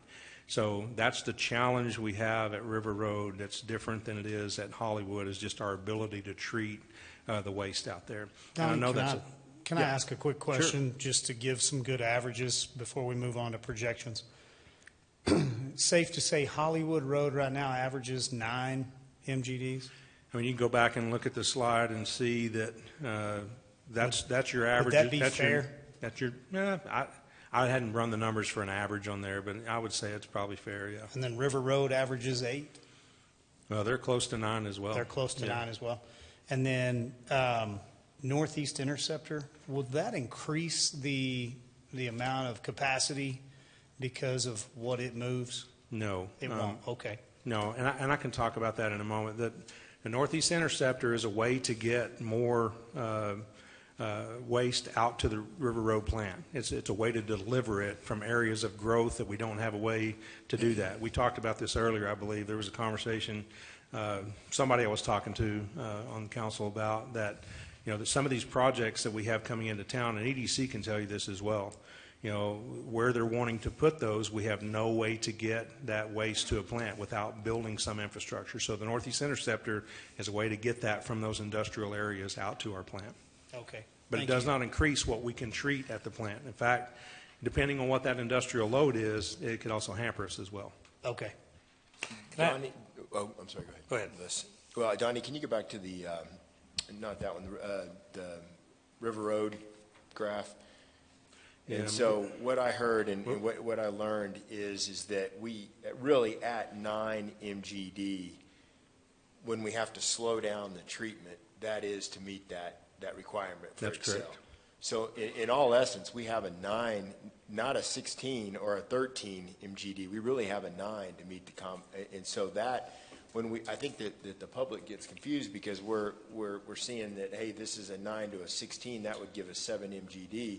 That's not the case because of the treatment specifications going into Xcel, and that, I mean, it just takes longer, and it's an old plant to get to that level, to get the nitrates down, correct? That's a good way to explain it. It is nitrates. That's the issue. And we have this conversation a lot, especially with our consultants. So we always have 2 conversations that take place when we're talking about, and right now that's one of the things we're working on is flows. What flow do we have to have at each of these plants to make this work? That's a conversation that has 2 components to it. One of it is our permitted capacity. I mean, we could permit this one right now. If we could build a 75 MGD plant out there, and it's still 9, because that's the functional capacity of the plant is at 9. And that's where it gets a little bit confusing. And so I'm glad we're having this conversation because it is difficult to understand, even on our end, some of the internal conversations, functionality versus permitted capacity. creates a lot of conversation in our group. You got the engineers side that that's what they're worried about is that functional capacity. I'm worried about permanent capacity and what are we going to be able to do, what do we need to build it to, industry growth and all those things. So yeah, that's exactly right. Thank you. So saying on the River Road inflow data, so our contract with Excel says they can get up to nine a day. The contract actually is, and I don't have that number with me, Les, but I could go back and look. I wasn't prepared to answer that question. I apologize. But that's what we deliver to them. The number for that is an annual number. Okay. So we also do send stuff from Hollywood as well. I can get that for you. But so, because I remember when we were looking at history, like the last 2 years prior to this was like 6 or 7 it was averaging. Yep. But there was one, the drought year 22, or 16. the year, it was like 16. Mm-hmm. But so really, I mean, is this the River Road inflow facility, or is it the XL facility? Because they're really using the bulk of what we're taking in and generating there. Correct. And what kind of rates do we charge them for that? I'd have to go dig that contract out and get that number for you because I just wasn't prepared to talk about that today, but I could get it for you. Well, when I look at it, I mean, the vast majority, I mean, I know it's taking waste from our community, but we could actually process a whole lot more waste from our community if it were not for XL. If we had power to produce it, yeah. So I just look at it as it goes back to earlier, just the value of that. Yeah, I mean, and I mean, we need to be good partners with XL, but they're kind of, I don't know if they could get it from anywhere else or where that may be, but it seems we have a good relationship with them. But yeah. I just think, they're using a good chunk of that, and also they're diminishing our ability to take more into this facility. I think that's probably accurately said. Okay. Yeah. Okay. And it is, and a lot of it is what it is for us. I mean, we can only we're in a contract, so we have to treat it to their specifications to get it to them. So. Well, I think it goes to show not only does our regular water have value, but this has value as well. It does. And I want to be good partners with XL, but again, we got a lot to pay for in this facility, of which they're a major, user of and trying to redo this. So it might be something we want to think about in the future. I don't know if how we sell XL is if it's regulated but we're going to have to figure out many ways to generate different sources of revenue to do all this. And to me, particularly the high users may be an area to be able to look at that. Sure. Thank you. I appreciate that. Donnie, just clarification. This was a while back on the conclusion to pivot. Said this would provide us 10 to 15 years instead of 25 years, right? Is that after the 5-year construction period, or is that immediately? The 10 to 15 year look is starting now. 10 to 15 years from now, how do we get there? So if we rehab or repurpose portions of Hollywood plant in conjunction with construction, what you're saying is that buys us 10 to 15 years? Yes. During the construction of the new plant? Well, we're going to have a 5 to 6 year construction period, right? Right. We've got that's actually 4.5 years. And I'll show you in a timeline kind of where we're at in just a moment. Okay. You can kind of see the whole thing laid out, and I think that would better explain it. Okay, so just for my brain, for that 10 to 15 years, so we take 5.5 years off of that for construction? Well, let me tell you what the 10 to 15 years is versus the 25. What we were looking at is 25 years worth of growth. Okay, and saying what do we think we're going to have to treat in 25 years, because we want to build to that, because we don't want to do it again. Yeah. Well, we backed it up to say, okay, well, if we utilize both the existing plants that we have now plus the new components of the new plants, we can build to a 10 to 15 year look at growth. Does that make more sense? I mean, we're really looking at growth to create a plant that will service the growth for the next 10 to 15 years. I'm not saying we're building to 10 to 15 years worth of projected growth. So in 15 years, we're looking at doing something else? Yes? Correct, but you're also looking at doing something else as soon as we finish with this project to continue with that, because now you're going to have another 4 or 5 year period that you're looking at planning. So you're still, and if you remember back, there was a presentation I did where I said we could take the 25 years and we'll back it up to the 10 or 15, but we still got to do the 25.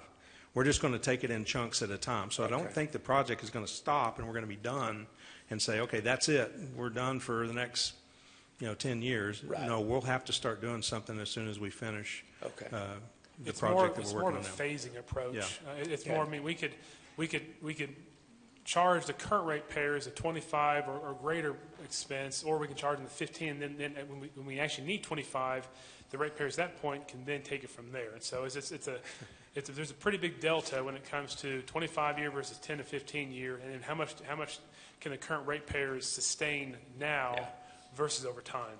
Gotcha. Something else we thought of too is that, if you look at technology and how it evolves, I mean, especially now, I mean, what's going to be available to us in 10 years that's not available to us now that maybe is more efficient, so if we build that 25-year look, we may miss that window to do something that we could have seen some efficiency on in 10 to 15 years. Okay.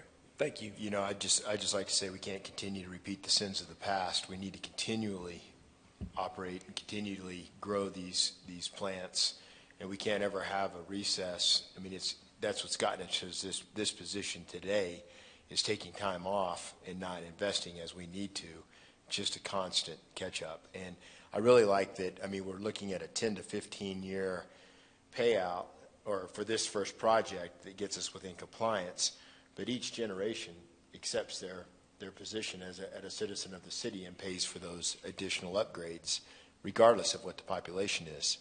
That's a great plan. Well, thank you. That's a good point too, because if you think it's been 23 years since we've done something at River Road, right? So, and that's why we're in the shape we're in.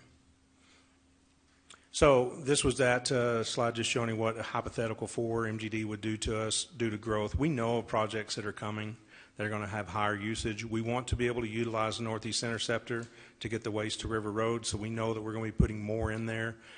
So that's just kind of showing you what that would look like if we added 4 MGD.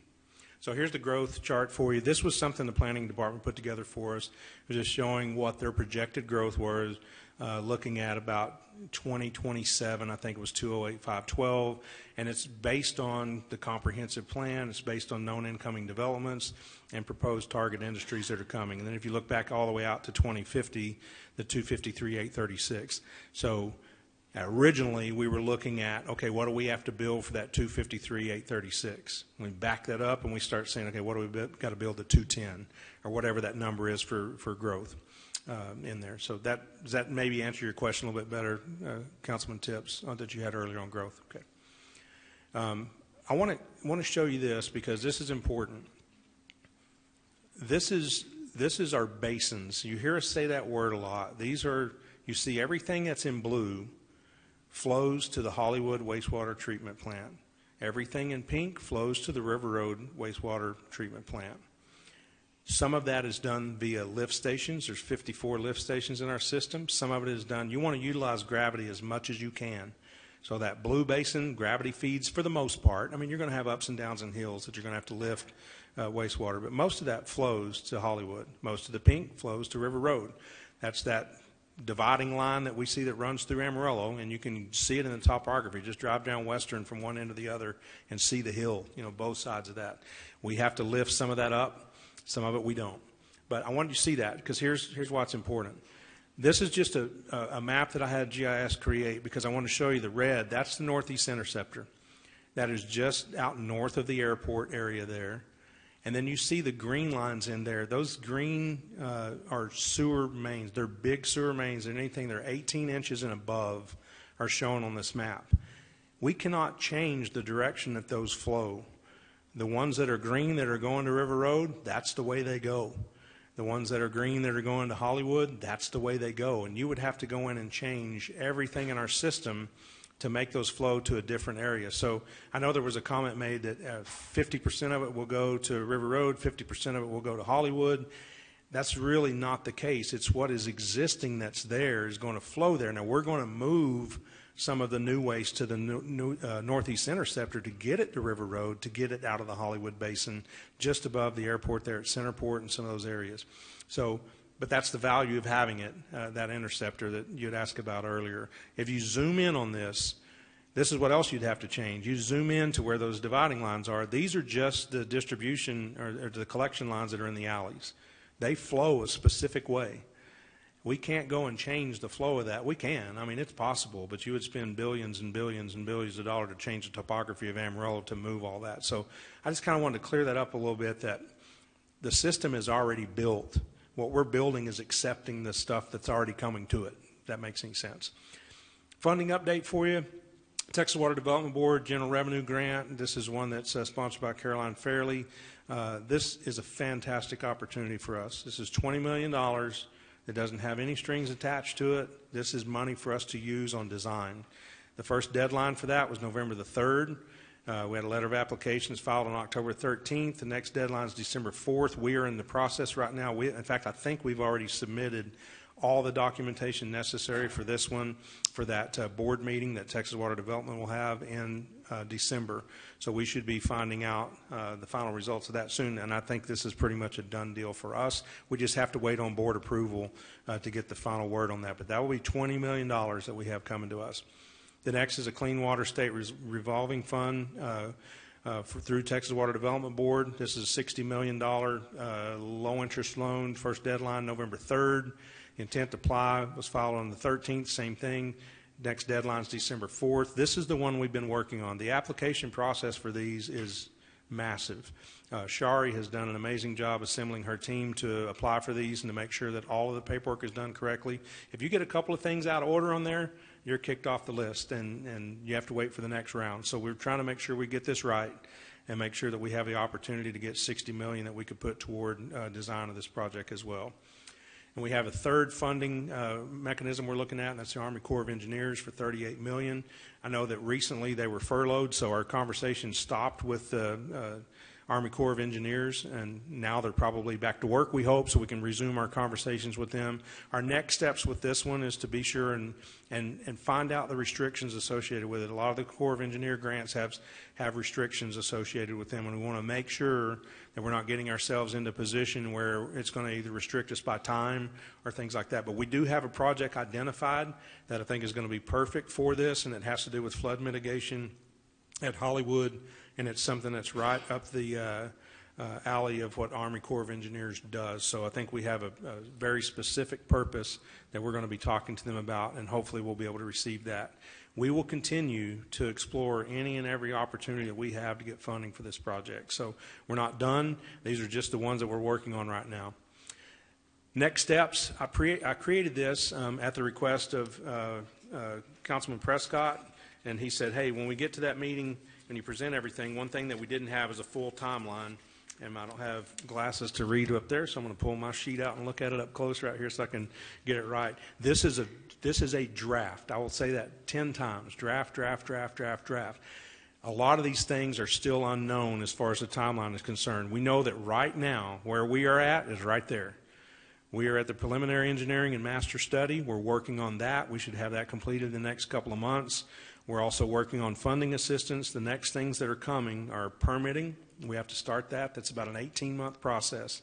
That'll be for the new permits, for the new plants, hiring our CMAR, and then we will begin also Hollywood flood mitigation projects for design and construction, because that is something TCEQ is requiring us to do. We have to take care of the flooding issue out there, and that being next to that playa for a 100-year flood. And then we'll begin our design phase. And the beauty of a CMAR is you see that during the design phase, we will start construction in the middle of that. Generally, if you don't use a construction manager at risk contract, you'll have to wait till the complete design is done.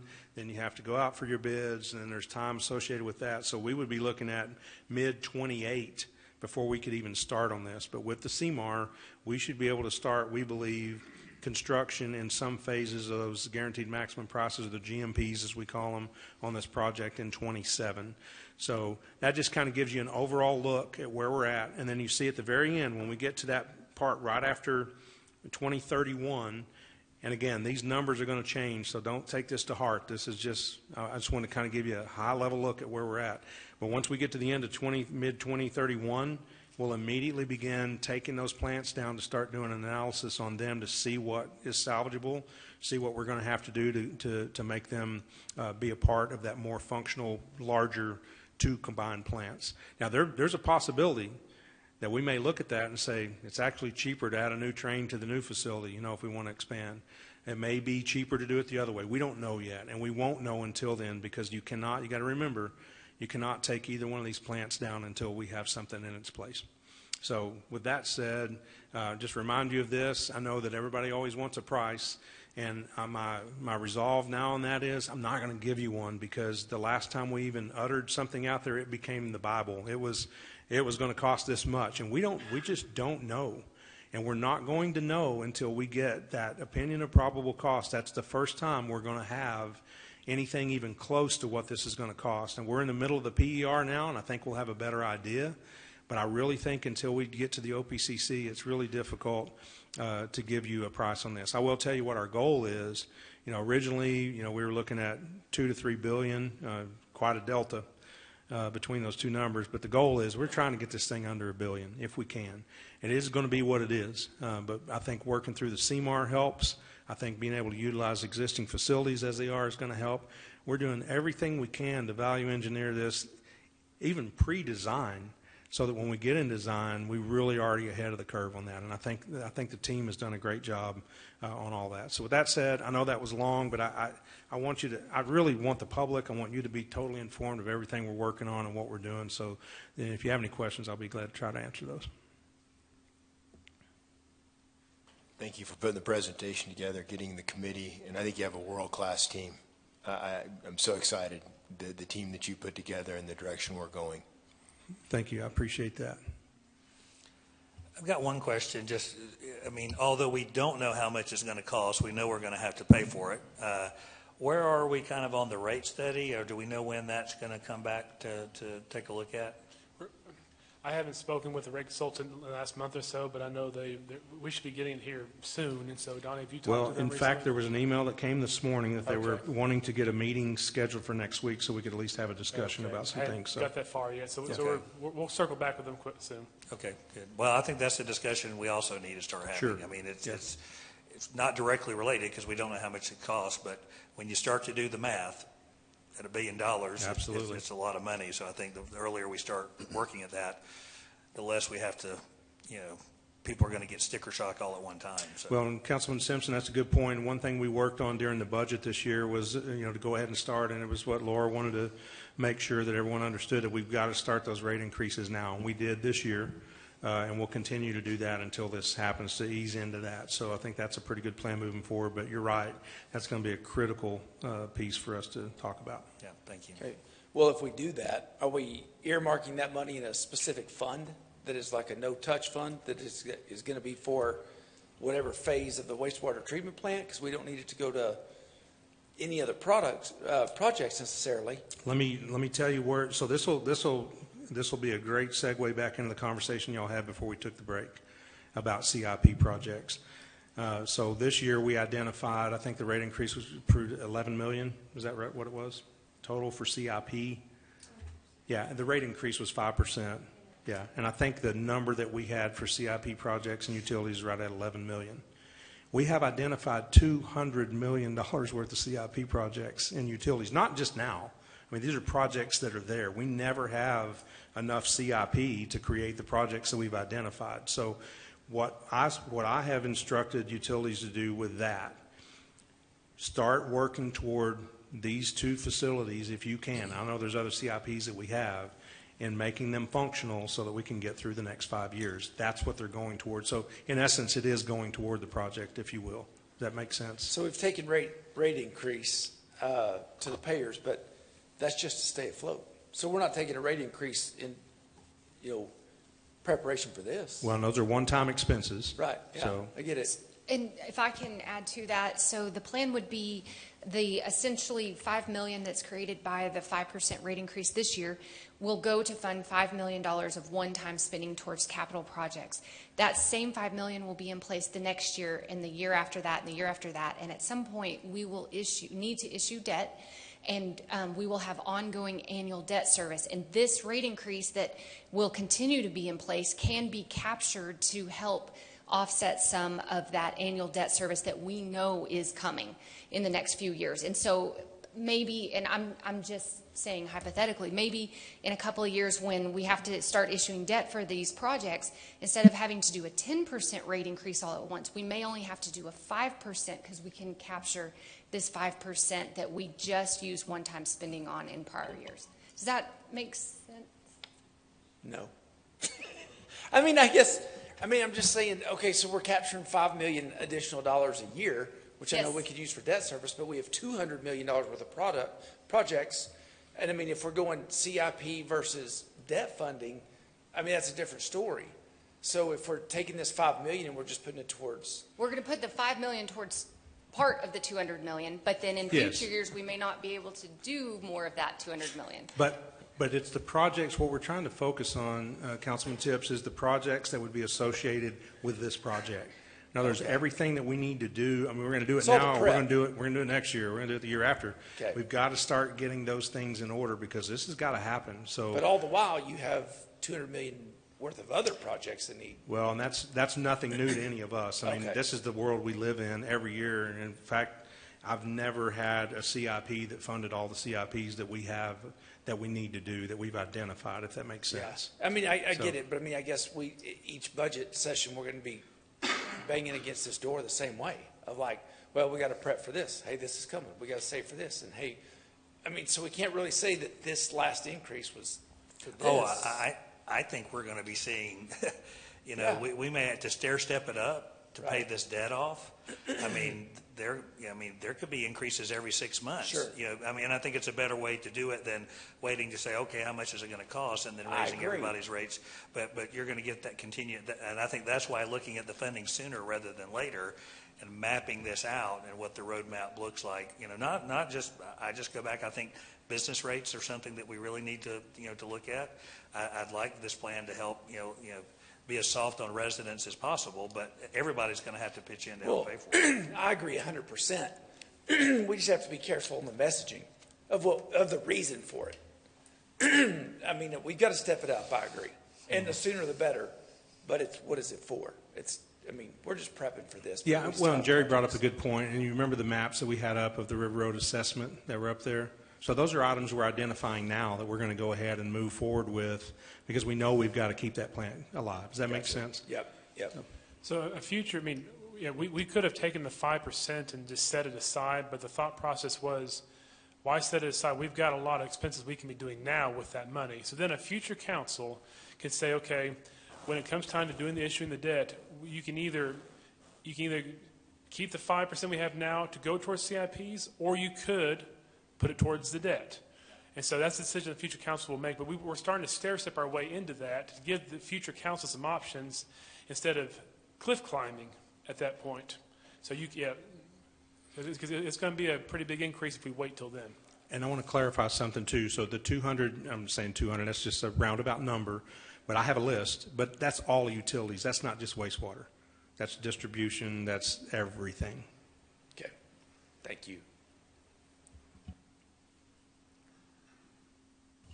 We appreciate the committee. Good, strong committee. Got a lot of progress. There's a lot being done we're getting an update, and it took a minute to get through the update, but you guys are making massive strides. Thank you. I appreciate it. Yeah, thank you. Mm-hmm. So any further questions on this item? Okay. Thank you, Mr. Hooper. Item 9B is our chief here. Chief Mays, if you want to tell us a little bit about these fire engines and what good you're getting done over there at the fire department. Yes, sir. So I appreciate y'all's time today, this evening. And what we want to do is give an update over the fire department apparatus replacement plan. Let me make sure I get this. So essentially this 12-slide presentation, the goal is to present or kind of review, outline where we've been, what brought us here today, where we are, and where we hope to go to ensure that our firefighters have the trucks they need to meet our mission. So this is kind of a review for most of council has seen this discussion and just this orientation sort of real quick, down and dirty of the different trucks that we have to provide our services. So essentially how we have this set up is we have trucks that are staffed 24/7. That's our engines, our ladders, our command vehicles, The only trucks that are showed on the screen is our grass rigs there in the middle, and that's cross staff as the calls come in for wildland incidents. So our upper left is our workhorse. That's our engine trucks. We have 13 of those strategically arranged around the city. We have 4 ladder trucks, which is upper right, which provides everything that the engine has, plus a little bit more equipment, as well as the aerial component on top. And then lower left is our platform. We expect that around the time that Fire Station 14 will be built, hopefully by the end of next year, the latest, hopefully January of 2027, but fingers crossed on that. And that platform truck will be ladder 14.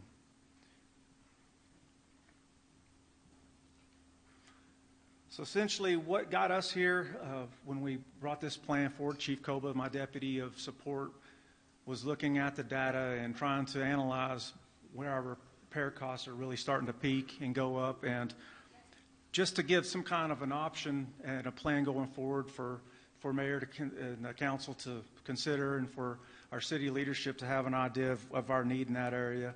So essentially we had an aging fleet, and we were noticing a marked increase in cost and repairs and downtime.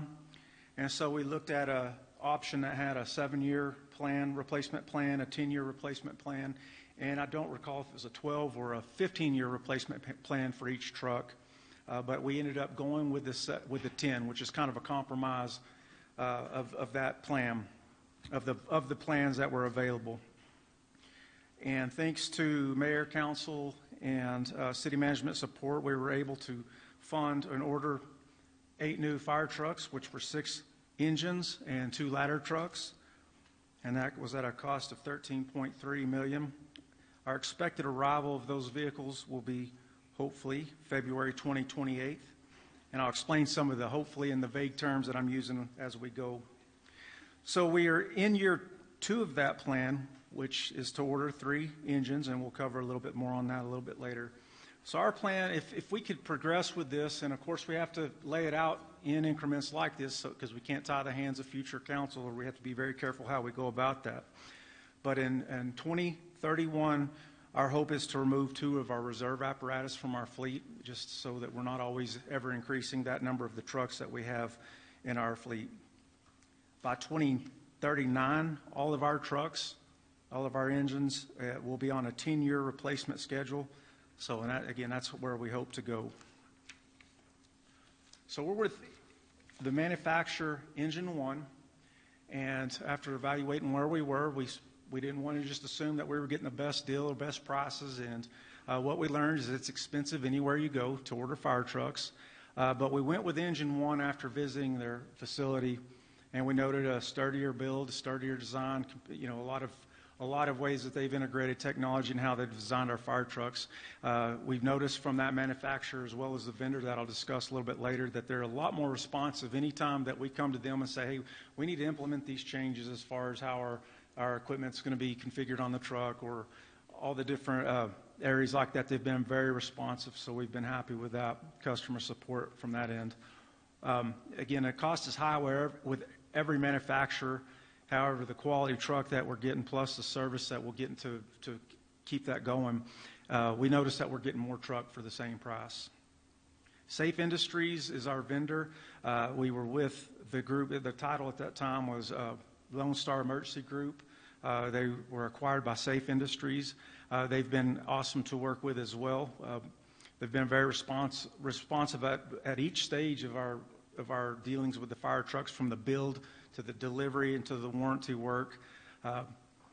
And one of the things that we will be able to work in is the trade-in options for our current fleet, which isn't very much based on the age of our current fleet.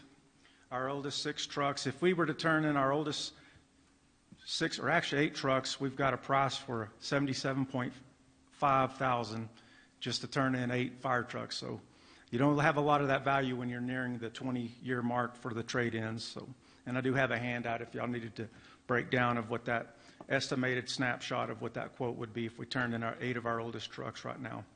And with us tonight is Mr. Keith Gold from Safe Industries. So if there's any technical questions related to manufacturing or to the vendor itself, He's here on hand to answer any of your questions, or hopefully most of your questions there.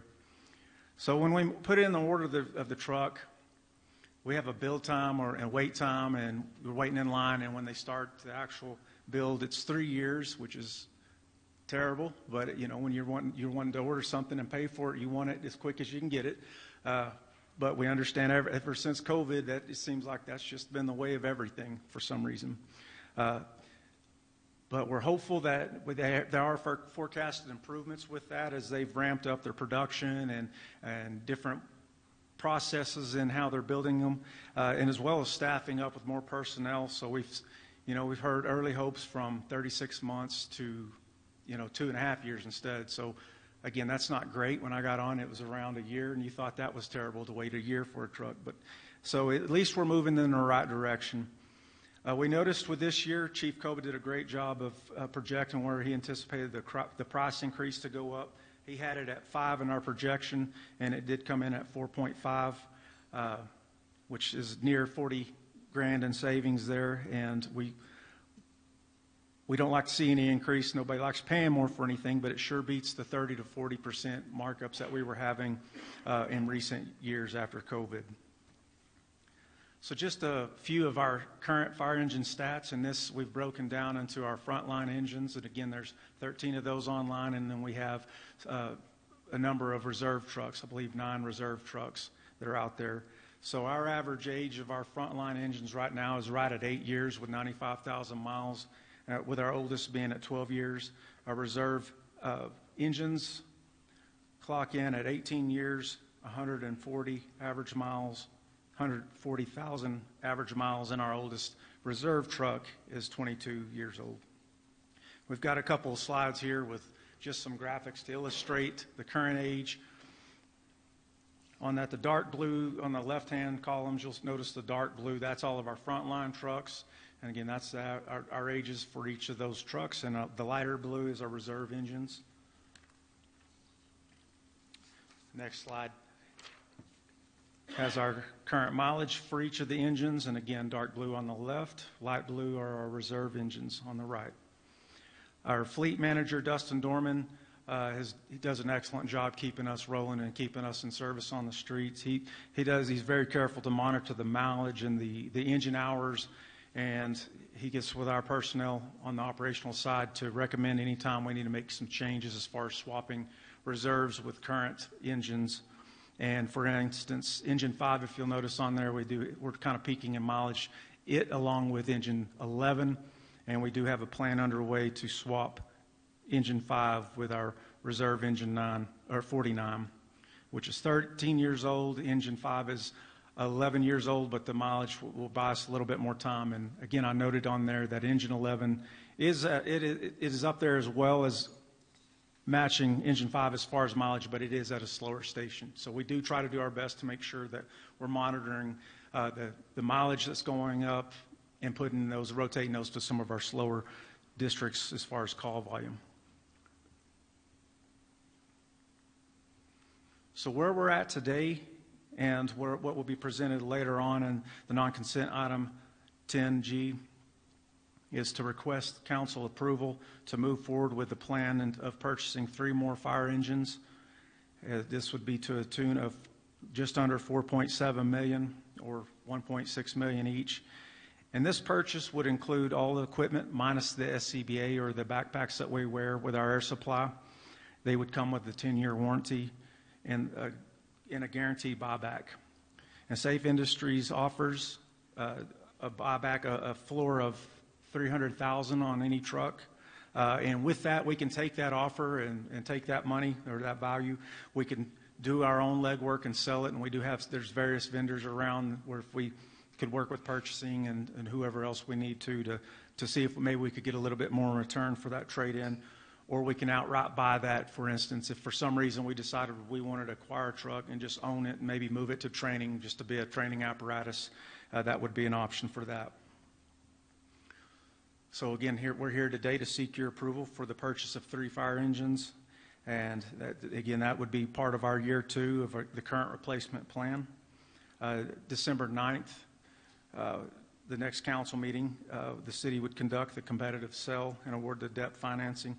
And Laura, please let me know if I feel like I'm getting. Nope, it's okay. Actually, if I can jump in here, our timeline's just slightly different from this, but on December 9th, well, first of all, we're bringing this for approval today because we worked with the manufacturer and they do have anticipated price increases coming in the next month, or actually earlier this month, I believe, but they've been willing to lock in the price as is, as long as I think they're leaving it in place for us for 60 days.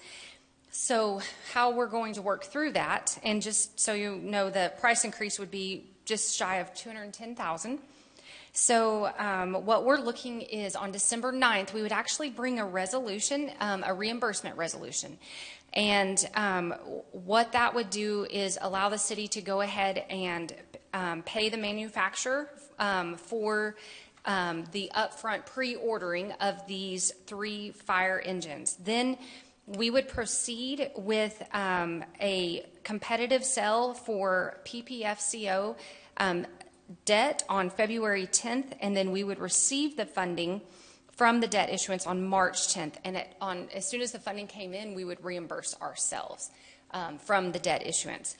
One thing that we've been very pleased with working with this manufacturer is they have agreed that we can place the order, and with the approval of council today, we could go ahead and place the order. But if for some reason the funding doesn't come through, the debt issuance isn't done, they would be willing to cancel the order for us. So again, this year it's going to be a multi-step process. So today would be approval of purchasing the vehicles. Then on December 9th, we would bring back a reimbursement resolution authorizing us to go ahead and fulfill the pre-ordering of those 3 engines. And then on February 10th, we would bring back the competitive sale for the debt, and then we would get the money in the bank on March 10th. Well said. It's a lot better than I would have explained. So. And I apologize, it's just a little bit of a complicated process, but this is how we're hoping to achieve ordering these trucks before there's another price increase that goes in. Hey, Laura, what is the prepaid discount? The prepaid discount?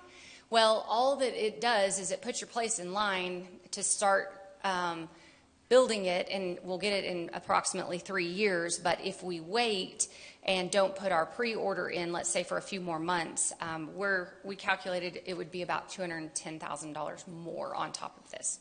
Do we, and we pay the full amount? Yes, so we're sir. outside the cash for 3 years? Yes, that's correct. Okay. And then you said resale of 8 units at $775. Who is that a trade-in with this group we're buying, or where is the $775 come from?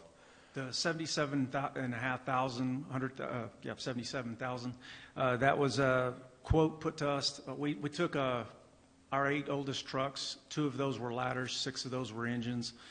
They did a quick evaluation. I don't know to what length that they did to assess the value on them, but looked at mileage, I would imagine, possibly the engine hours, and looked at, and that's how they come up with that quote for us.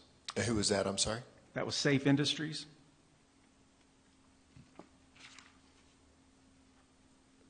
Okay. And is it standard? And I mean, these are large diesel engines, and I'm not getting in your business because I know nothing about the fire trucks, but I'm just curious. The mileage seems rather low for the caliber of engines, large diesel engines. Is that a standard in firefighting that we cut them off at 150 or 800 or 80,000? I'm guessing a lot of that really depends on the jurisdiction and, what kind of miles. A lot of it, it's I'm not going to say 0 to 60 because that would probably get somebody in trouble if they're going too fast. But I mean, imagine it's a cold start. You're rushing out down the road. A lot of the bumps. You're trying to accelerate and get to the emergency as quick as you can. But in different areas are going to be a little rougher than others, and it's just a lot of hard hours. And and then you've got the pump. And I do have my fleet mechanic here too. He could definitely answer those. Yeah. And do we have a lot of maintenance on engines? Are we losing a lot of engines and transfer cases and transmissions? And we have had I don't know if it was engine 6 was our last truck that we had go down with a transmission. They do a fantastic job of keeping us where we're at. This isn't by any means like a call for Mayday, like we're hurting for trucks, we got to figure something out. It's just one of those, we can see where we're headed. We could see where the costs were really peaking around just over that 7-year mark as far as maintenance cost. And when we were running into more of our bigger ticket issues with the trucks. And so this was our way back then to try to get ahead of that. And as far as the means to secure the funding, it was, of course, we're at the mercy of our experts to try to figure out a route to make all that happen. I just noticed there were no moon trucks. Do you know what a moon truck is? No, sir. That's 240,000 miles. That's how far it is to the moon. Okay. So I just didn't see any that had that designation yet. So we'll have Dustin check. Maybe we have a moon truck. Well, the more moon trucks we have, sometimes the better on spin. At Talon, we have a lot of moon trucks, which is probably not the best place to be. So, yes, sir. But thank you. You bet. But the mileage on those trucks doesn't tell the story, right? Because the run time is a lot more. So that Yes. engine is running more than 150,000 miles. Yeah, you possibly drove 4 miles to get to the scene, 4 miles back, but then that truck may be idling for, however long the scene of your incident. Sometimes it's 45 minutes to 12 hours of operation on that apparatus. Any other questions, other than if Councilman Prescott is on a flat Earth model or more of a heliocentric spherical model? You're not going to go there? Hey, Chief, as always, we appreciate you, and it's a lot of good hard work, and I know it's needed, and we're building for the future. We're also looking previously with, Mr. Hooper's growth chart. You're talking about going from about 205,000 people to 250,000 people. It's amazing. And I know that some councils down the road will thank us for putting some good business practices in here that are building for the future growth and putting you in a cyclical method so that it'll be funded appropriately as we go forward. So thank you. Thank you. Appreciate everybody's support in this effort. So, Anything further for the chief? Appreciate you, sir. Okay, we're going to move into item 9C, Pirates of the Park. Mr. Kashuba. Mayor and Council, Michael Kashuba, Director of Parks and Rec. Just wanted to give you a quick recap of the Pirates of the Park event. So one of the things as a department we've been trying to do is really focus on bigger community events, probably quarterly. The 5th of July was the first one that we rolled out. The next one, obviously, is the Pirates of the Park. This actually started last year where our staff approached Chris Jones, who was Pirates of the Canyon, and our Monster Park event, we actually had a hot air balloon that we started giving candy out of. This year we expanded the event, had 21 balloons, and I'm going to kind of talk through it fairly quickly, but just wanted to kind of show you some pictures of what that event actually looked like. So again, this was a multi-day event. Part of it was city-led, some of it was done in the canyon, but there was really a two-part event. So the media the day before, and then we were scheduled to do a morning liftoff, but was canceled due to weather. And then we had the evening event, which really was our trick-or-treat event, where people could actually go up to those balloons, get candy from the balloons, but then also stay around for the balloon glow. And again, we had 21 balloons that were there for that event. Attendance. So this is, for a first-time event, we were very impressed with the results. So we had just over 13,000 people show up for the event. Again, the average dwell time was about 60 minutes. I know when we had presented the 5th of July, we had some very shaky numbers. We didn't have a lot of information. We actually went back and pulled those numbers for comparison. And you can see that the 5th of July, we averaged just under 28,000 people for that, with the average dwell time of 128 minutes. So again, for a first-time event, very well attended, just under half of what the 5th of July was. Again, mentioned our partners, Pirates of the Canyon. Chris Jones really did a great job of bringing all of those balloonists together. Again, when it's a city event, there's a lot of internal departments that work together. You can kind of see the list of that there. And then we also had some vendors and some volunteers to help make this event successful.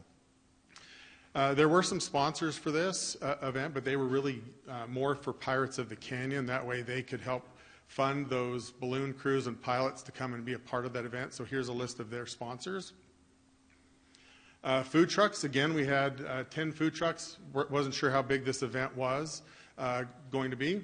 Average sales of $1,500 to $3,500. Again, like 5th of July, this is an area that I think in the future we're going to expand upon because, again, there was a lot of people and the lines were fairly long. So, again, we had the costume contest where we had 37 different participants in that contest.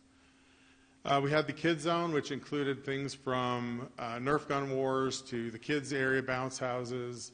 So you can see some examples of that. Marketing. So this was actually really surprising to us. The total Facebook impressions for this was 1.2 million people. Our Facebook page gained over 1,000 people in that 6-day period. Normally it takes us 6 months to gain that 1,000 people. The Facebook reel had over 700,000 views, which was the largest city post of the year. And the Instagram reel had over 5,000 views. And again, you can kind of see some of the media that covered the event, the print, the radio, the outdoor advertising that went into this event.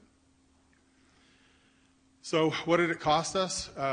For the department, the total cost was just under $16,000, and that was just paid out of operations between the recreation budget and the park maintenance budget. Pirates of the Canyon's expenses was again covered by those sponsorships and was just around $17,000. As we look forward, obviously, if we want to grow the event, stage, concert, drone show, those are kind of the things that would be kind of the next add. I think because of the large number of participants, obviously more portables, more porta potties.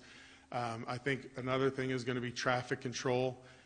We're going to probably go to the standard layout that we did for 5th of July where it's kind of a loop in and out. There was some traffic congestion because primarily the large undeveloped parking lot was unavailable because of the rain. There was a specialty balloon that was provided as a part of this event. You can kind of see it on the side. It's a jack-o'-lantern. That would be an additional cost in the future. Again, talked about traffic, the need to add shuttles, kind of like we do for the 5th of July or the 4th of July moving forward, and then potentially a candy sponsor. So just wanted to provide a very quick recap for the council. I'd be happy to answer any questions. Becky Dreyer, our assistant director, and her team did a phenomenal job with this. And again, I think this is an event we would continue to grow in the future. So.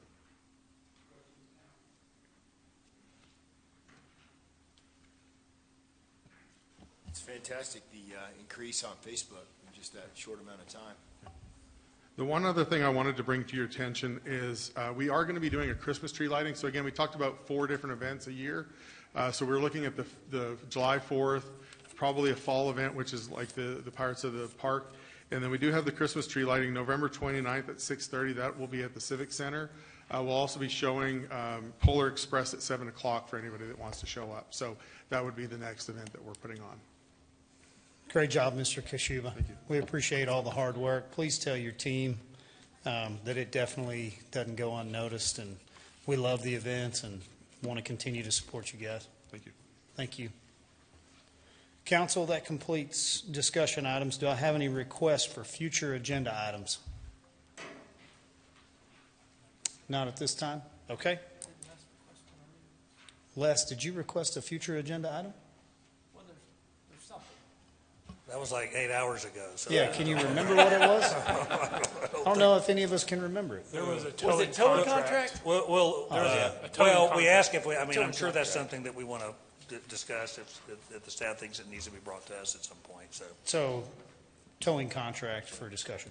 Okay, great. But nothing else, council. All right, we're going to move into non-consent. Item 10A. We got our marshal back there, Mr. Diaz, if he wants to come up here and tell us a few things that we're updating in the code. Good evening, Mayor and Council. Councilmember Simpson, I'll make this as quick as possible. Take your time. The purpose of the Condemnation Appeals Commission is to conduct hearings related to substandard or dangerous structures in accordance with the municipal code. These hearings are typically held monthly, but moving forward, they will be held twice a month to accommodate the new internal demolition program approved in the recent budget. Historically, the CAC members have been directly appointed from the Construction Advisory and Appeals Commission. This practice has resulted in limited diversity and has led to the same group of volunteers serving on both boards. The goal of this ordinance is to amend the current selection process for board members, specifically to remove the requirement that they be appointed directly from the Construction Advisory and Appeals Commission. This change will achieve several objectives. It will expand the selection pool by broadening the candidate pool. We'll have more options to choose from when selecting board members. Reduce volunteer burnout. Even the most dedicated members can experience fatigue, and this change will help prevent overextending individuals. Maintain the current number of members. The overall size of the commission will remain unchanged. Introduce staggered terms. This adjustment will ensure continuity and avoid a scenario where multiple members leave at once. And lastly, preserve service requirements. The qualifications and requirements to serve on this commission will remain the same. This ordinance will allow the CAC to operate more effectively and with greater diversity while also supporting its long-term stability. Thank you for your time and consideration. I'll be glad to answer any questions. Mr. Marshall, thank you for the presentation, and we appreciate the expediency as well.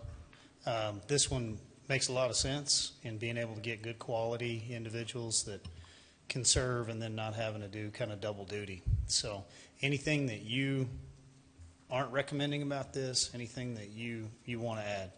No, sir. I'd recommend approval. Okay. Council, you have any questions for Mr. Marshall? No? Okay. Would entertain a motion on item 10A. I move to adopt ordinance number 8225 as presented. Second. We have a motion and a second. All in favor, please say aye. Aye. Any opposed? Item 10A passes. Thank you, sir. Thank you, Mayor and Council. All right, item 10B. Ms. Coggins, you going to run this one for us?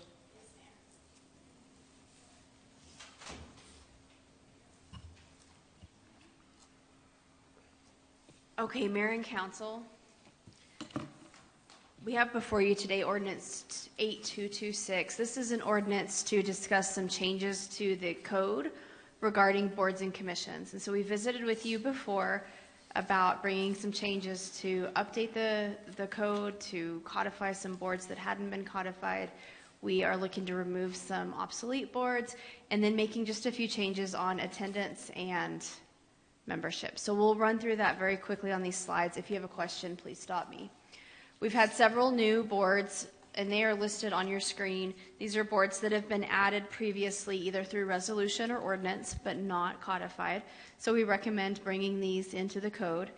There is a disclaimer in the code that it includes boards that are not codified as well. So as we have new boards in future years, we will bring an update in the future to add those. But this adds in, there are a total of 7 there, including 3 PIDs, 2 tiers, and then 2 other boards that we will add in. We are recommending removal of the Emergency Care Advisory Board, the Comprehensive Plan Advisory Board, and the Redstone PID. The first 2 are boards that have actually sunset, and then the Redstone PID was dissolved, and so those can come out of the code. Next, we've got in Article 1, we've added some language that would require an individual to apply to serve on a board. We've kept that very open so we can work with council administratively on what that application looks like and what information we're gathering to help you in deciding your appointments from year to year. We've also added some language. If we have a member who misses 3 consecutive regular meetings, they may be removed and that appointment brought to council at a future meeting. And then we also have language in there that talks about boards that don't have any business to conduct during the year would still meet annually. And we've just cleaned that up a little bit just to clarify that they would meet during a fiscal year by October. The code currently requires them to meet in the month of October. For the Parks and Recreation Board, we have one change, and on the next slide we'll talk about beautification and public arts. This is something council had recommended to us, so we will change this to be 10 members at large and 1 member selected from council. So we'd ask one of you to serve on that board. For beautification and public arts, that one used to require a council member. We'd recommend that we move that to a citizen at large. On the Library Advisory Board, we are recommending that all members shall be Amarillo Public Library cardholders in good standing to be appointed to that board and continue through their service. We've also recommended that one of the 5 members be a member of the Friends of the Amarillo Public Library Board as well, just to make sure that those 2 boards have visibility with each other since they work so well together. And then on our Convention and Visitors Bureau, just a note on this one, we previously had it in its own article. Due to some changes we had when we had articles of incorporation and it became kind of its own entity, we've removed that article and we've added them under our corporate and statutory boards where AEDC, the Firemen's Relief and Retirement Fund, and those boards are located. And then on MPO, we just made some changes to update our language to match the amended bylaws of MPO on membership to make sure that we're current with their bylaws. And that's all I've got. Do you have any questions? No questions for Ms. City Secretary. So on the Library Advisory Board, we're 4 members at large and 1 member of the Friends of the Amarillo Public Library Board. Will that Friends, will council still pick the Friends person, or does the Friends of Amarillo Board pick their person, or how does that work? Council will still appoint that person. Okay. And any of the members on the Friends Board that wish to apply would put their application in, and then we'd be sure that you have the information to know which applicants fit that criteria. Okay, thank you. Okay, all good changes on item 10B. Do we have any further discussion? Would ask for a motion, council. So moved. Motion and a second on item 10B. All in favor, please say aye. Aye. Any opposed? Motion passes. Mrs. Storrs, I believe you're bringing item 10C, Corn Ferry Tour. Yes, sir. I am pleased to introduce Eric Kohler, who is part of that team that is bringing this to our area. And so I'll have Eric come up and kind of introduce the item, give a little information about it. I think we also have a very short video clip, and then I'll go into the information related to this resolution. Thank you, council members, for hearing me out. Just wanted to let you all know the PGA Tour schedule for the 2026 season has officially been announced today, and it's official that they are bringing the Corn Ferry Tour Golf back to Amarillo for the first time in 36 years. The event will be played at the Tascosa Golf Club on the La Paloma Golf Course. The team at Tascosa has already made amazing improvements working with both the course architect and the PGA Tour. The event will see 156 world-class professional golfers around the world come to Amarillo the week of June 8th to 14th. The event will see spectators and volunteers from all over come to that event.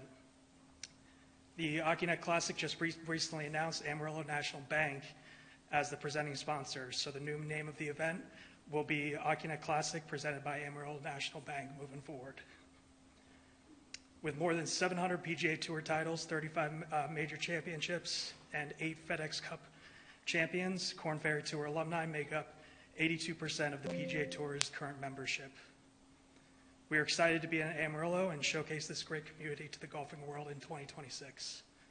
And if you will, you can play that short video.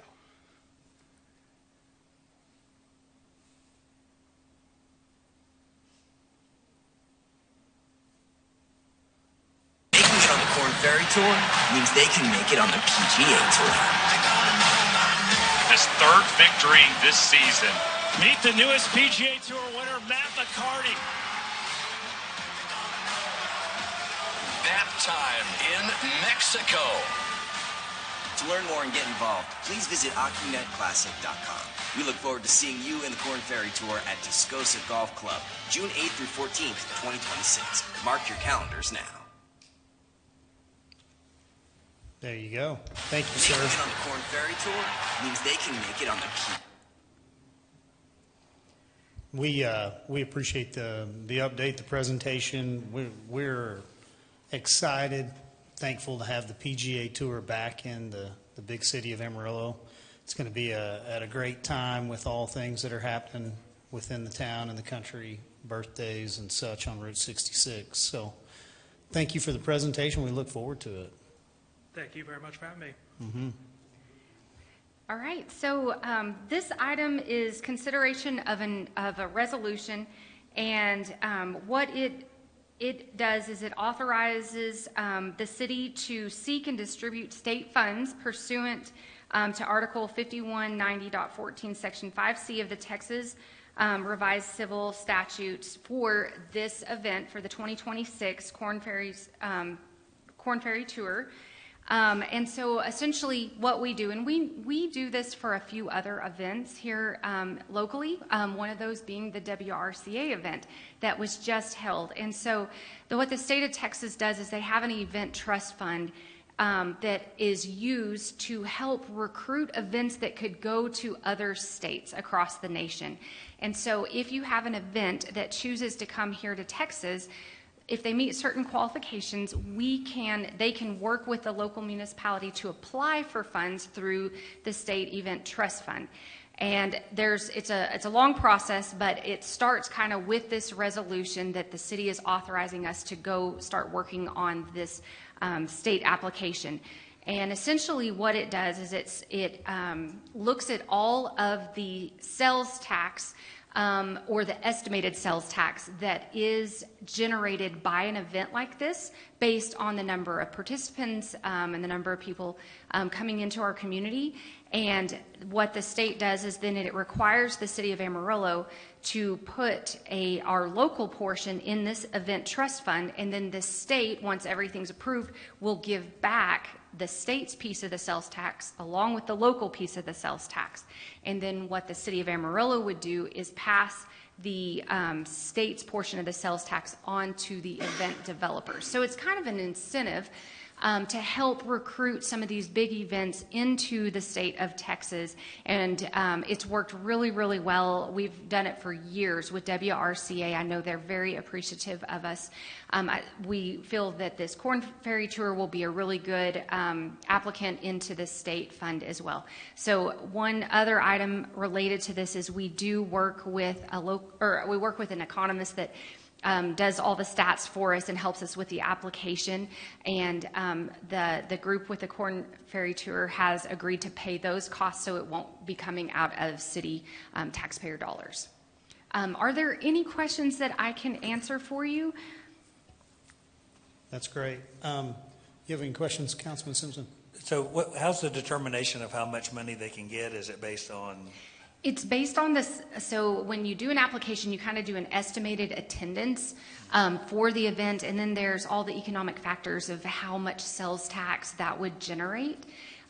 Then once the event occurs, we collect stats associated with the attendance, and we turn all that over to the state, and they run it through their economic analysis, and then that comes up with what the estimated sales tax was related to the event. The other great thing is on an event like this, I would imagine the city of Amarillo will also be receiving additional hotel occupancy taxes, and that doesn't factor into any of that. That would just be staying here with the city. So the tournament organizers get paid that after the event? That is correct. Okay. Yes, sir. And there's quite a bit of a lag. It takes a little bit of time just because working through, government processes. Sure. Yep. Other questions? So just a couple things here. We won't mention the other state, but there was another state that the PGA only puts on so many of these per year on the Corn Ferry Tour. So Texas and the city of Amarillo is awarded something instead of another city that they could have chosen to go to. So it says a lot.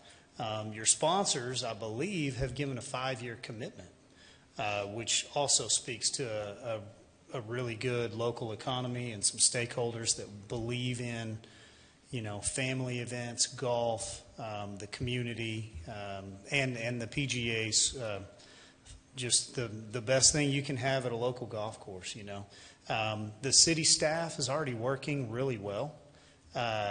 They are putting together transit. There's public safety considerations. There's all sorts of different things that can happen, and they'll play a qualifier tournament, I believe at Ross Rogers beforehand, and then I think 11 players, if you place in the top 11 spots, maybe 10, you qualify to then get to go play on this tour with the professional golfers. So we love having it here. I think it's great, and thank you for your service and helping to get this through. I guess we just kind of act as the the sponsor or the not the fiduciary, but they need us. Yeah, absolutely. We essentially facilitate the paperwork and make sure everything's signed and the application's filled out properly, and the money goes through us essentially.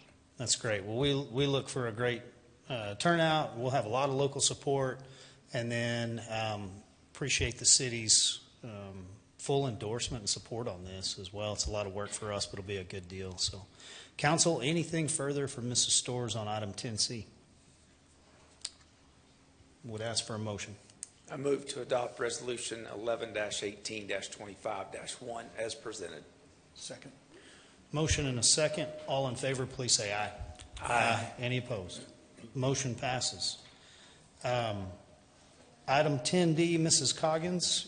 This is the Potter County Appraisal District.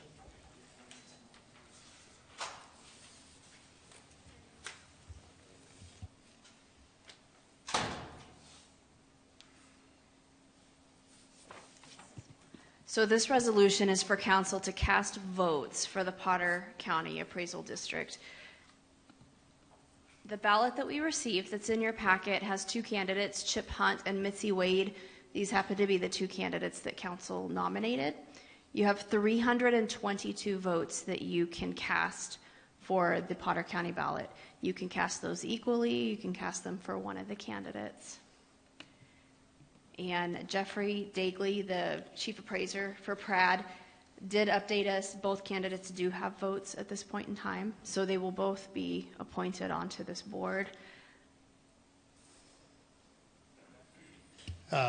Council, I believe, tell me this, Ms. City Secretary, is it typical to just split the votes? Yeah, that's what councils historically have done, is just split it evenly between the nominations that you made.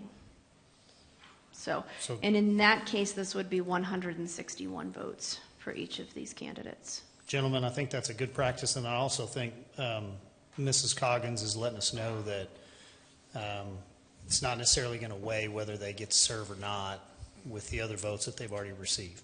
Correct. For this particular ballot, there's only two, and there's two positions. So these two nominees would fill those positions. Really good. Council, to you. Well, what language do we use here besides adopting the resolution? Do we just... You could just say adopt resolution with the city's votes split between the two candidates evenly. I move we adopt resolution number 11-18-25-3 with votes split evenly between Chip Hunt and Mitzi Wade for 161 votes for each person. And just small clarification, it's resolution number 2. Resolution number 2. Perfect. -2, yeah. Second. Got a motion and a second on resolution 11-18-25-2. All in favor, please say aye. Aye. Any opposed? Motion passes. Ms. Coggins, now we're heading over to Randall County. Okay, so for Randall County, there were 4 nominees. And as a reminder, there are 2 positions on this board. Council nominated both Tom Sherlin and Ginger White originally. In your red folders, you have an item marked 10E. This is the current status of votes that Jeffrey Dagley provided us as of yesterday. And on this, City Council has 312 votes, so you could give those to one person or you could split them between up to 2 people. 10E, yeah. It's got as of November 17th in red at the top of it. Oh, it's by itself.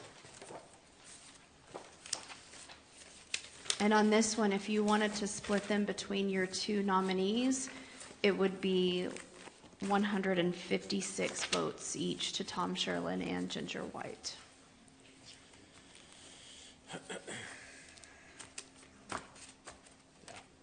Did you find it? Okay, so council, you have a total of 2,000 votes that get cast.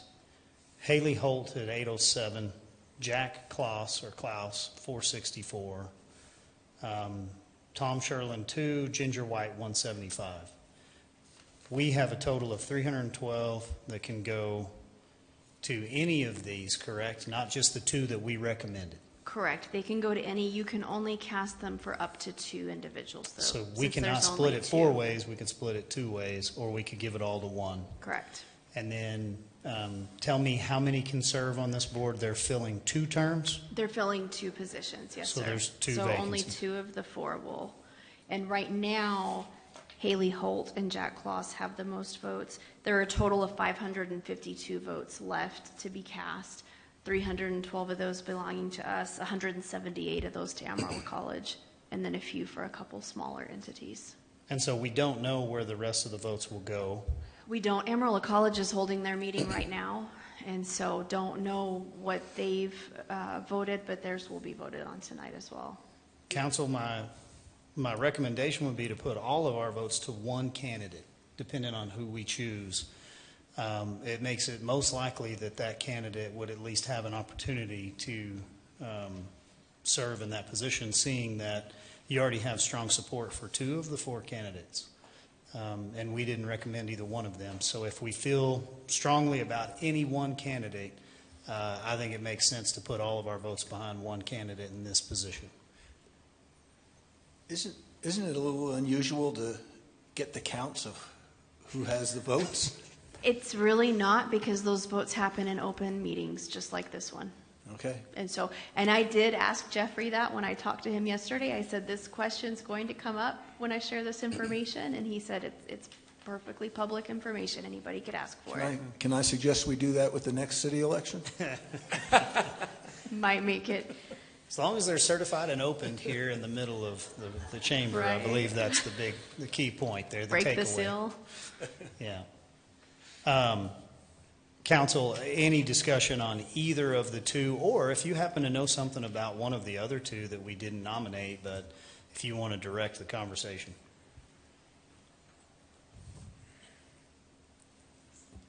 Since we're going to be quiet, I would like to see us, I did nominate Tom Sherlin. I think he's got a heart for the community and always willing to serve and work hard. I would like to see us give 312 votes to Mr. Sherlin.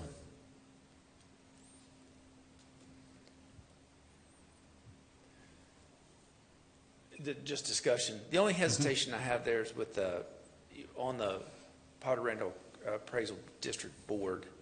I nominated Ginger just simply because the real estate knowledge. Just throwing that out there. I think that's a good discussion. How long has Mrs. White served in this capacity? Do we know? I don't know that for sure. I know it's been at least about 4 years or so. I would say 4 or 6, but I don't know for sure. But let's say 4. And I know she's a strong candidate, and she definitely carries that real estate background. So driven in a lot of good directives for growth in Amarillo and affordability and housing and whatnot. Councilman Sherlin also had the privilege of serving on the council. So, it's not like he's not getting stuff done in the community. But both are considered and probably need, other comments from council on where you guys want to go.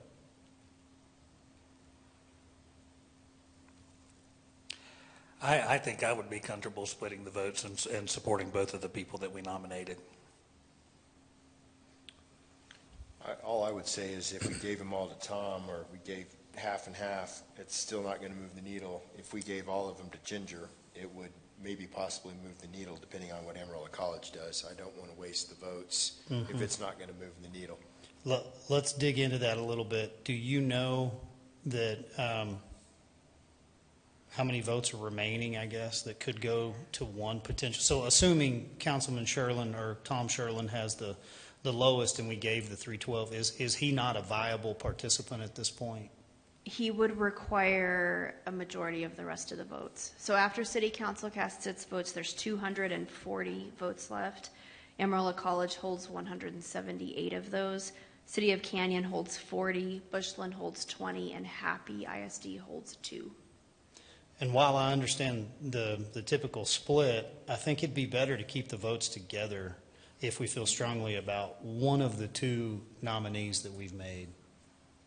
Well, you've got 173 votes separating the 2 right now.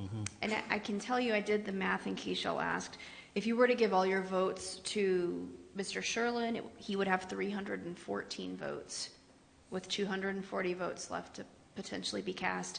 If you were to give your votes to Ms. White, she'd have 487 votes. Which would put her in second place. I'm not getting the math there.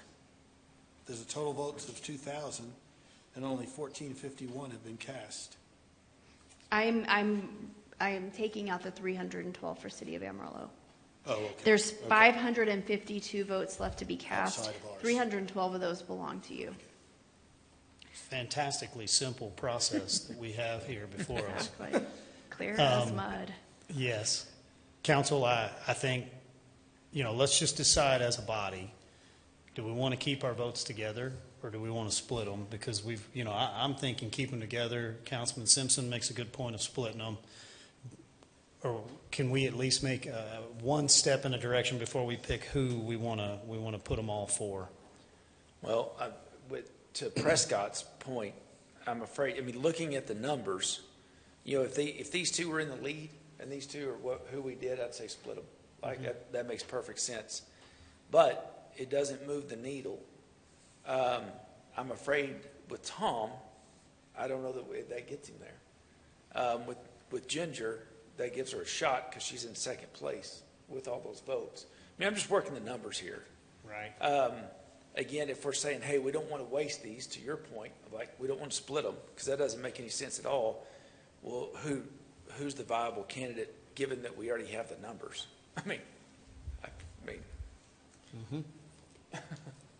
So, I'm advocating to keep them together, but not advocating for either person, at this point in the conversation. I would agree with keeping them together, just working the math on it. Okay, well, since we're all fine with that, Tom or Ginger?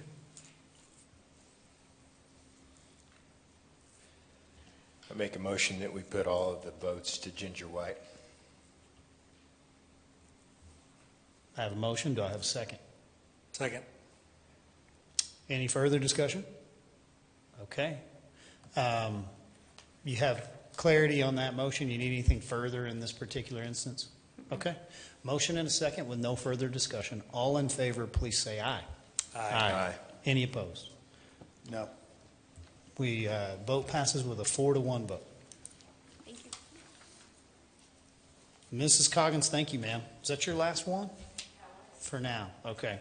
You guys good to do a couple more, or you need to take a restroom break? Get it done. Okay. Item 10F, Brianna Mills. I'm going to represent that one, Mayor and Council. My name is Jim Hillwig. I'm the planner for transit. We're doing consideration for resolution number 11-18-25-4. It's the first reading for consider a resolution adopting an updated Title VI compliance program for the City of Amarillo. I'll read you all a little overview. The purpose of the program is to ensure Amarillo City Transit, or ACT, complies with all applicable Title VI regulations issued by the U.S. Department of Transportation, DOT. In accordance with federal requirements, the program must be reviewed, updated, and submitted to the City Council for adoption every 3 years. Last one we had was 2022. Title VI provides a framework through which ACT delivers public transportation services in a fair and non-discriminatory manner. Through the implementation of this program, ACT affirms its commitment to ensure equitable access to all services and decision-making processes, regardless of race, color, or national origin. Additionally, ACT will maintain its procedures to provide individuals with limited English proficiency, or LEP, meaningful access to transit programs and services and activities.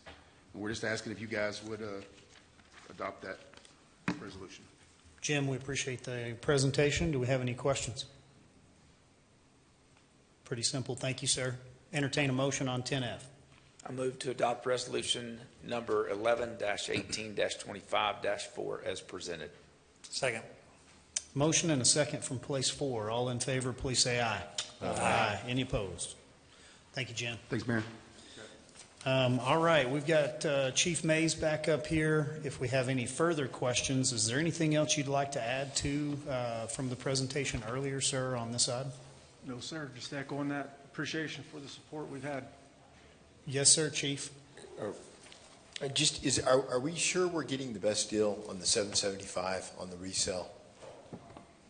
I could dig into exactly what was evaluated in that and just see, like, for instance, I had a mailer of a company today in my inbox about another company that does assess the value of trucks.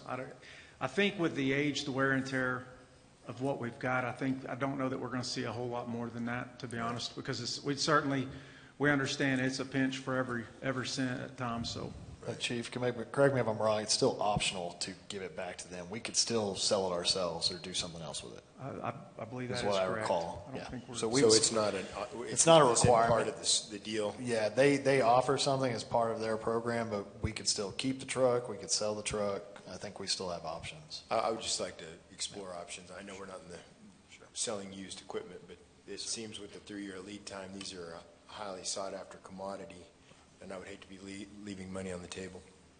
So just because we do have our expert in the room, I'm going to invite you up and just see if you have anything you'd like to add, sir.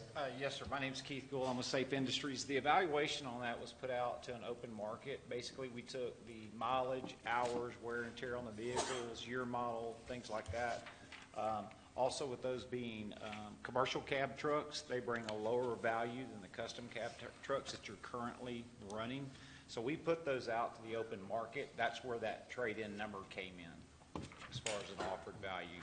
But again, we had left that open to where if y'all wanted to put it out, like he had mentioned, on the open market yourself, put them out on an auction site, whatever you wanted to do to bring the highest return value to the city, it's definitely open to y'all. So the 770, I mean, I just keep using a 775 number, whatever. Yeah, I know it's close to that. Yeah. Yes. So that, will that come off of the sales price, or is this sales price exclusive minus not counting what we would get for resale? That's not counting what you would get for this. So at the time you made the decision, if you wanted to hand them all to us so we could take possession of them, we would then in turn pay the city $77,500 for all. Or if you wanted to put them out, you could try and get market value at that time. So what's the number? This was based on an evaluation. 77,000? 75,000 per truck. 75,000, I'm sorry. Per truck. Per truck. Okay, so okay. 750,000. Okay. That's in total. Oh, that's total. That's in total. That's not per truck. 77. What is the number? 77,500. That's for all trucks. But you have vehicles on here that are 8 trucks.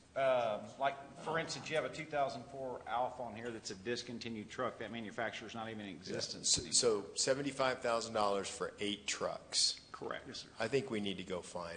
Sure. Again, we just gave it a market assessment, and with them being commercial cab trucks and as many miles as they have on them, as well as the age, that's where the market played for them. But by all means, yeah.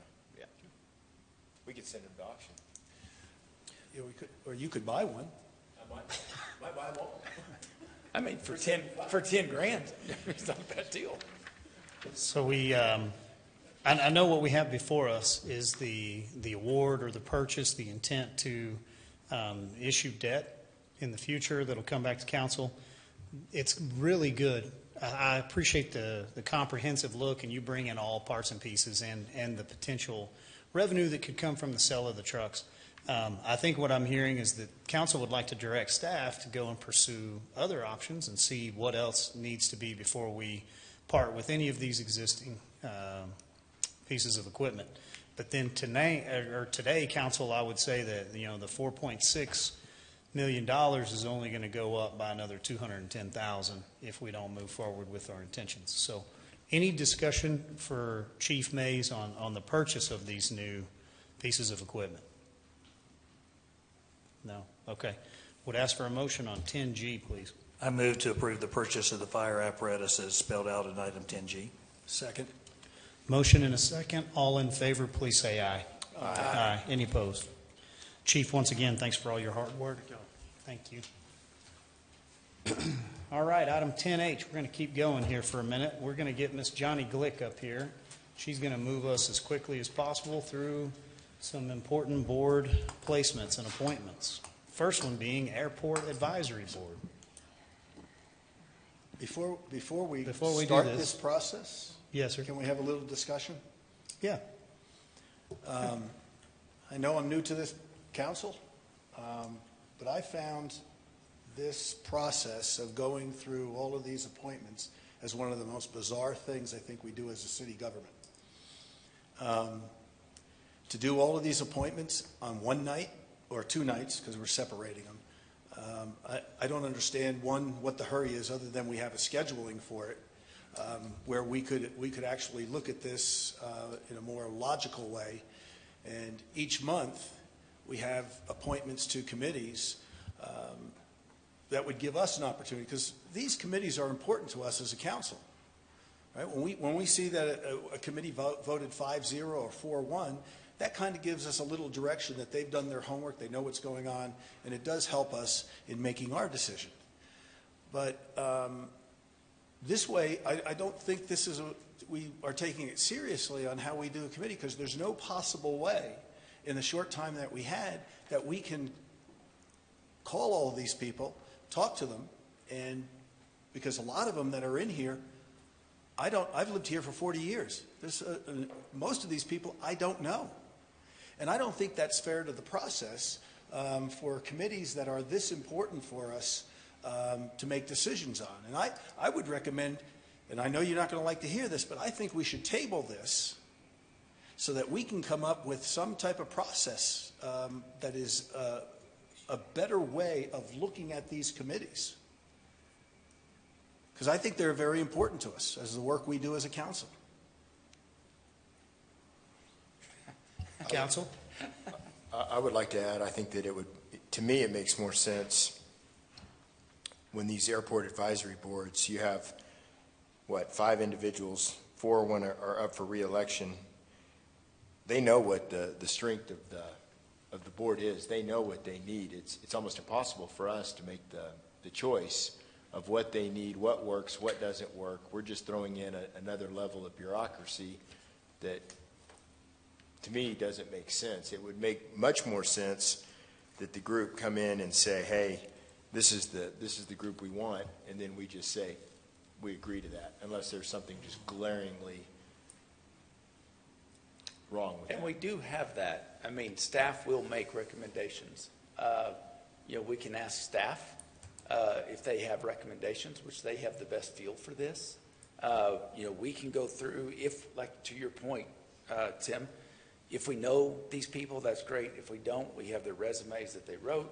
But more than anything, we've got staff that sits here this late and ask them, who do you recommend? They know if they have a functioning board or they don't have a functioning board, and they can make recommendations based on, who has applied, who's willing to serve, but also the terms end at the end of the year.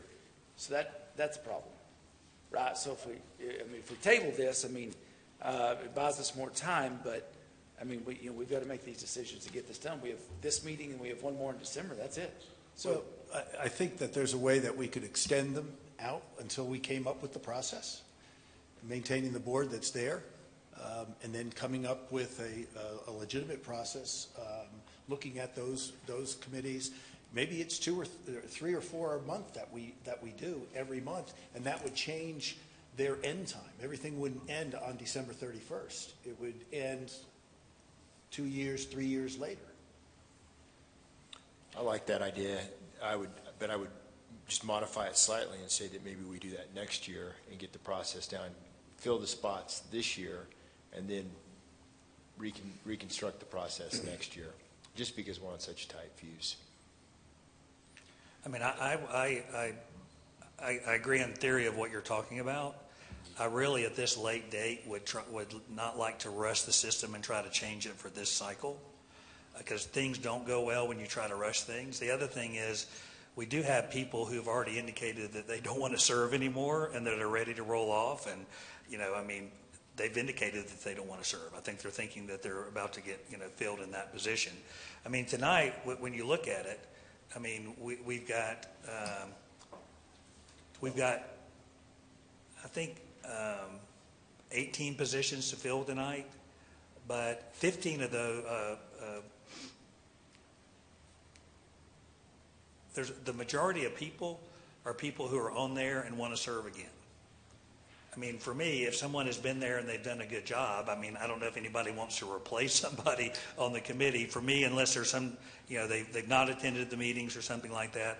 And that leaves us with tonight with 7 vacancies or members who don't want to serve again. So it's not like we've got a large number to consider. I don't know if everybody, I think we did a really good job this year of getting a lot more information about the candidates and their resume.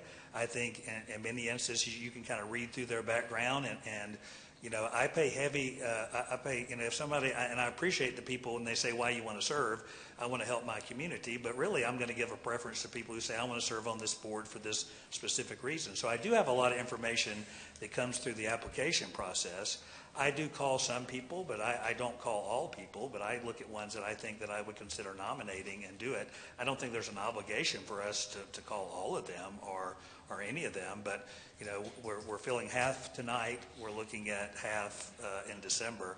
I have no problem looking at this process as a whole, but I think I feel more comfortable going through what we have here tonight, get it completed, and then if we want to direct staff to come back with a solution that's got some time to be thought out and baked, that we can look in at implementing that next year, I think I would be.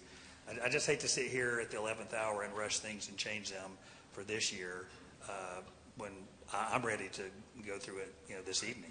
I don't think we're rushing it because there is a way to do it that has order without causing I mean, we're just going to throw names out there. That's what everybody's going to do. We're going to throw names. And I'm not going to just throw names out there. I mean, we've had these names since October 14th. I mean, we've had all the information for more than a month. I mean, but how do you answer to somebody? You call 1 or 2 people, and you have 6 resumes, and you only call 2 people. How do you answer to those other 4? Well, the same way I'm going to answer of why I may nominate someone. I mean, I look through the information to say, who's got the qualifications, but I don't know. I've never had anybody come back and say, well, you didn't call me. I mean, we had 70 ADC board members. Did anybody apply back? Did anybody call everybody on there? I mean, I figured out ones that I would support. I would say and this is what I got to the part about, I've tried to talk with people, and you know what? Some other guys may have done their homework, and there are certain ones that I'm really interested in nominating. There's others I would defer to somebody else to nominate. So I don't think there's an obligation for us but again, even when we look tonight, we've had more than a month to go through just the ones that we're looking at, tonight to make a determination. So I'm comfortable with moving forward. But well, and I'm being told too that each board would have to change their bylaws. So if these expire, if the terms expire, they'd have to sit unfilled until the bylaws are rewritten, and then it comes back to us and we go through the process.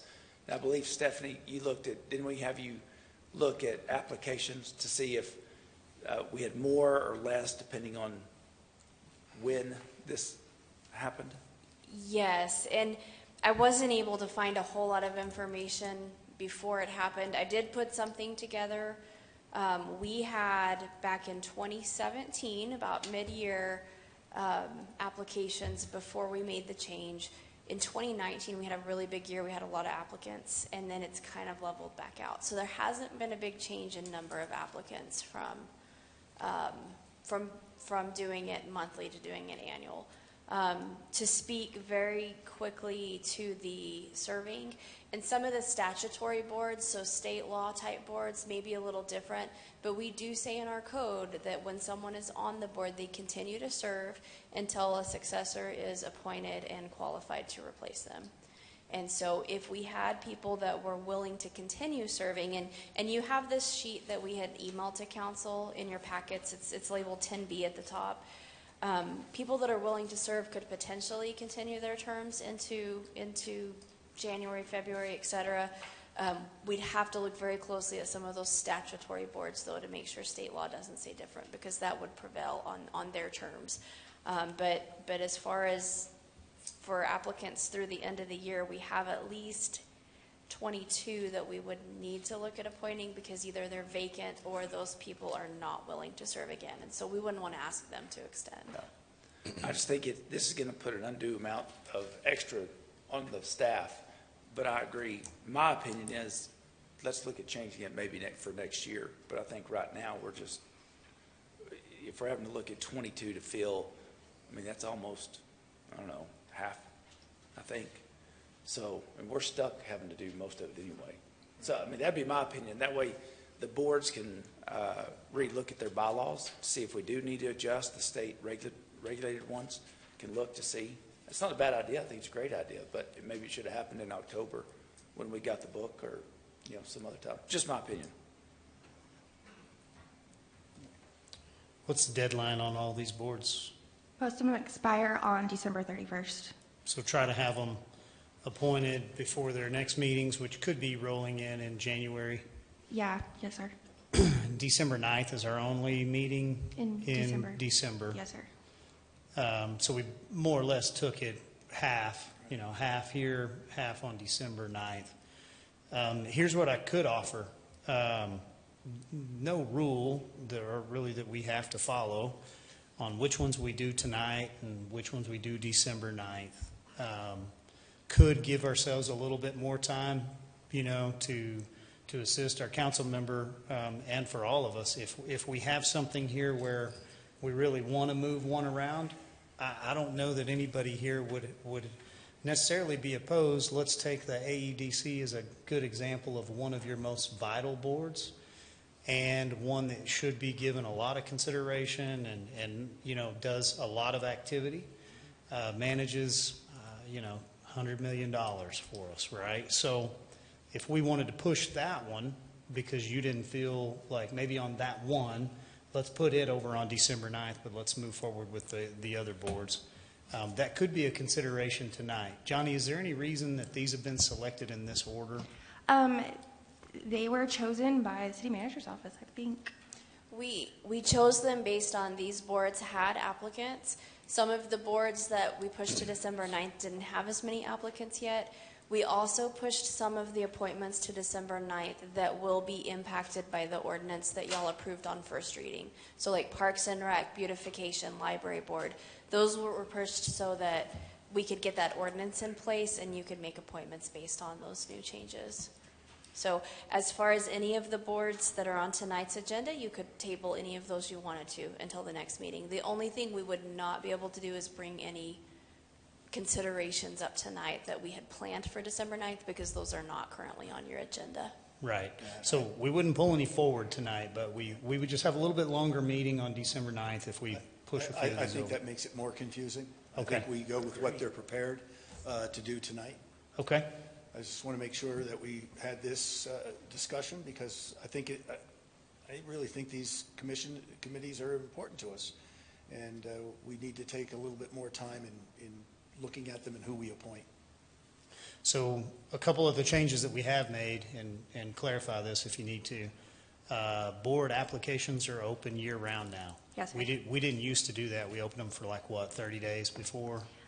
We would open them about a month and a half before we would make the appointments. We would put the packet together and Right. close the board applications and then give them to city council. They are still open since September, so that is still ongoing. We also split it up into 2 business meetings instead of 1. Correct. I've participated in the ones that were a little heavier before. Have we gotten away from asking for staff recommendations, Mr. City Manager? Yes, the last year or two, staff have not come with recommendations. That was a request I had of a council member or so. But now we are prepared to give recommendations if council were to ask us tonight. Okay, so that is an additional resource if you wanted to ask for it, if any council member wanted to ask for it. So I am giving some consideration to the concerns. I hear what you're saying, and I know it definitely can be a lot, and you can't call everybody. But I think we do have a better path moving forward for this next year. And then I would just say this, anything else that you would propose, we want to hear it maybe as we move into the next year of how we could continue to refine the process, make it better on the next set of councilmen. And if the council likes, we can start the process. We can start working with Councilman Reed, start looking at a new process to bring back to you next year. So it sounds like I'm hearing from the majority of the council there is interest to maybe looking at a possible change. So if the council is willing, Stephanie Coggins and I can be happy to work with Councilman Reed to look at a proposed change to bring back to you sometime in the next, I don't know, several months. Well, I think that'd be great. I think we just need to look at pros and cons of both. You know, of there is some validity to doing all this, you know, in a couple months, but maybe there's, you know, a lot of good to come out doing it throughout the year, and vice versa. Right. We can also reach out to counterparts at other cities and see what other cities do and see what works for them and get some ideas from that as well. I like it. Okay, thank you, Councilman. Let's move into item 10H. Okay, just to go over the appointment process and qualifications, as you know, we are making appointments this year in November and December. And we opened applications in early September, and they're still open. So far, we've received 134 applications from 74 individuals for 21 boards. We did provide binders for those who asked with the applications. Everyone else received a PDF of the full application book. We did try to make this as straightforward as possible, and in your agenda backup, you'll find motion language prepared for each board with space to fill in your selections. If it's more helpful, we can also summarize the names for you, and you can just so move on the motion. As a reminder, members of our boards and commissions serve at the pleasure of the council, and we appreciate the time that you are putting into this.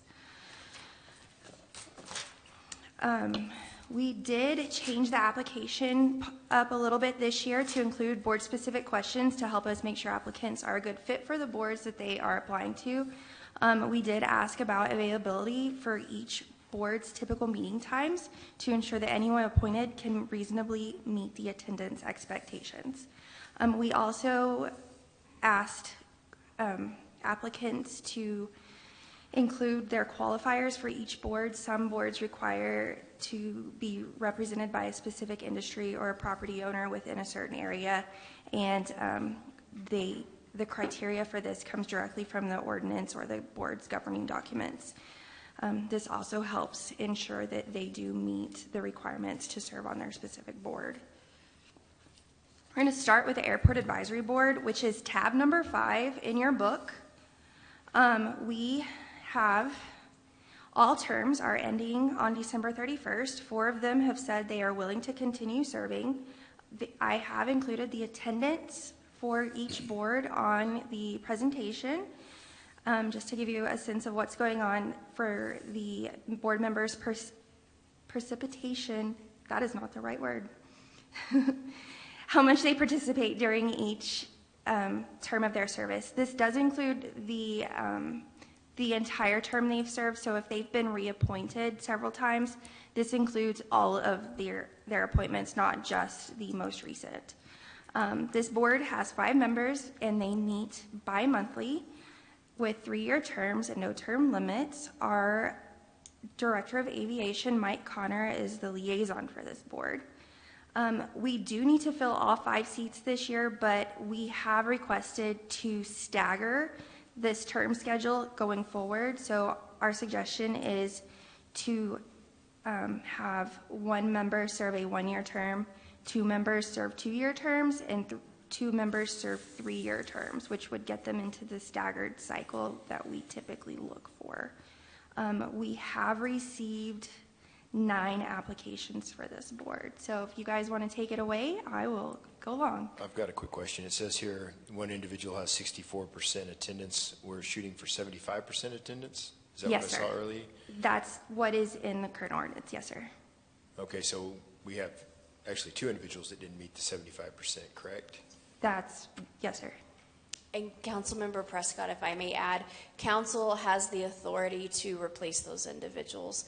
So on this board, everyone's up, but even on a board where someone's not up, if you find someone that has attendance that council may not be pleased with, then you have the authority to remove that person and replace them with someone else. And so at this point, we just make nominations? You can throw names out, you guys can discuss it, come to a consensus, and we will work through it. So because we're changing this term, we're doing a 1 year, 2 years, and 2 3 years. Are these people, I mean, are they aware of that? I mean, if they're used to serving a 1-year term and we're like, oh yeah, let's nominate them for 3 years, they'd be like, you know what? I'm out. So all of these guys have served 3-year terms in the past. This Oh, they board have. just somehow either wasn't staggered whenever the ordinance was changed initially, or their terms got lined back up due to vacancies. So we're just putting the stagger back into the terms. Okay. So we need to nominate an individual and the length of their term? Correct. Yes, sir. Now, I see Michael's not here, but do we know? Oh, he's back there. Yes. Oh, there he is. Yeah. Do you have a recommendation? Why you do him like that? Well, because I want to know. Thought Could've you given liked him a little Mike. He's notice. doing us a good job over there. Tim said he didn't call everybody. I just want to make sure. Good evening. Evening, sir. So I didn't know there were quite that many ultimately, but as looking through the ones that I did know, and it was not an exhaustive evaluation of everybody, just what was in the packet. But our first recommendation out of the ones that I reviewed was Tate Williams. We like his experience with large contracts, which of course the airport has many of. Also his background in strategy, his dedication to culture excellence, and his background promoting advanced technologies, which are all things that the airport is concerned about. So that would be our number one recommendation. The second recommendation will be Danita Bynum. We like her experience as a strategy planner and also with her grant development. So those are. That's great, sir. Thank you. Well, let me kick it off. I'd like to nominate a gentleman named Brock Thompson to replace Thomas Hickman, who's no longer willing to serve, and I'd like to nominate him for a 2-year term. Any discussion, or can I get a second? I'll second. Okay, got a second. Any discussion on that one? Okay, I'm going to call the vote. All in favor of nominating Brock Thompson for a 2-year term to the Airport Advisory Board, say aye. Aye. Any opposed? Motion passes. Brock Thompson. And he was one of your late applicants, but you got his. Yes, sir. And that's Thomas Hickman. He's replacing And that Thomas. was a, Yeah. Replacing Thomas Hickman, who's no longer willing to serve. and that was a 2-year term. 2-year term. Yeah. Yes, sir. Well, I'll make a motion to nominate Tate Williams and Danita Bynum to the Airport Advisory Board for 3-year terms. I'll second both those. Any discussion, council, on those two?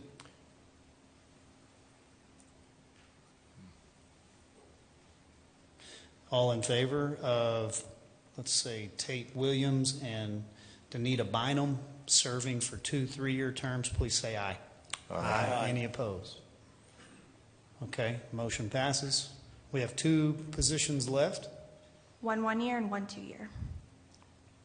I'd make a motion that we appoint John Denton for the 1-year term. Okay. I'll second. Okay. Motion and a second for John Denton. Any discussion on this item? All in favor, please say aye. Aye. Any opposed? I would make a motion for the remaining position to be Mark Gilbreth for a 2-year term. I'll second that.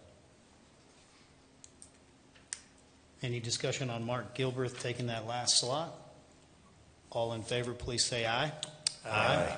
Any opposed?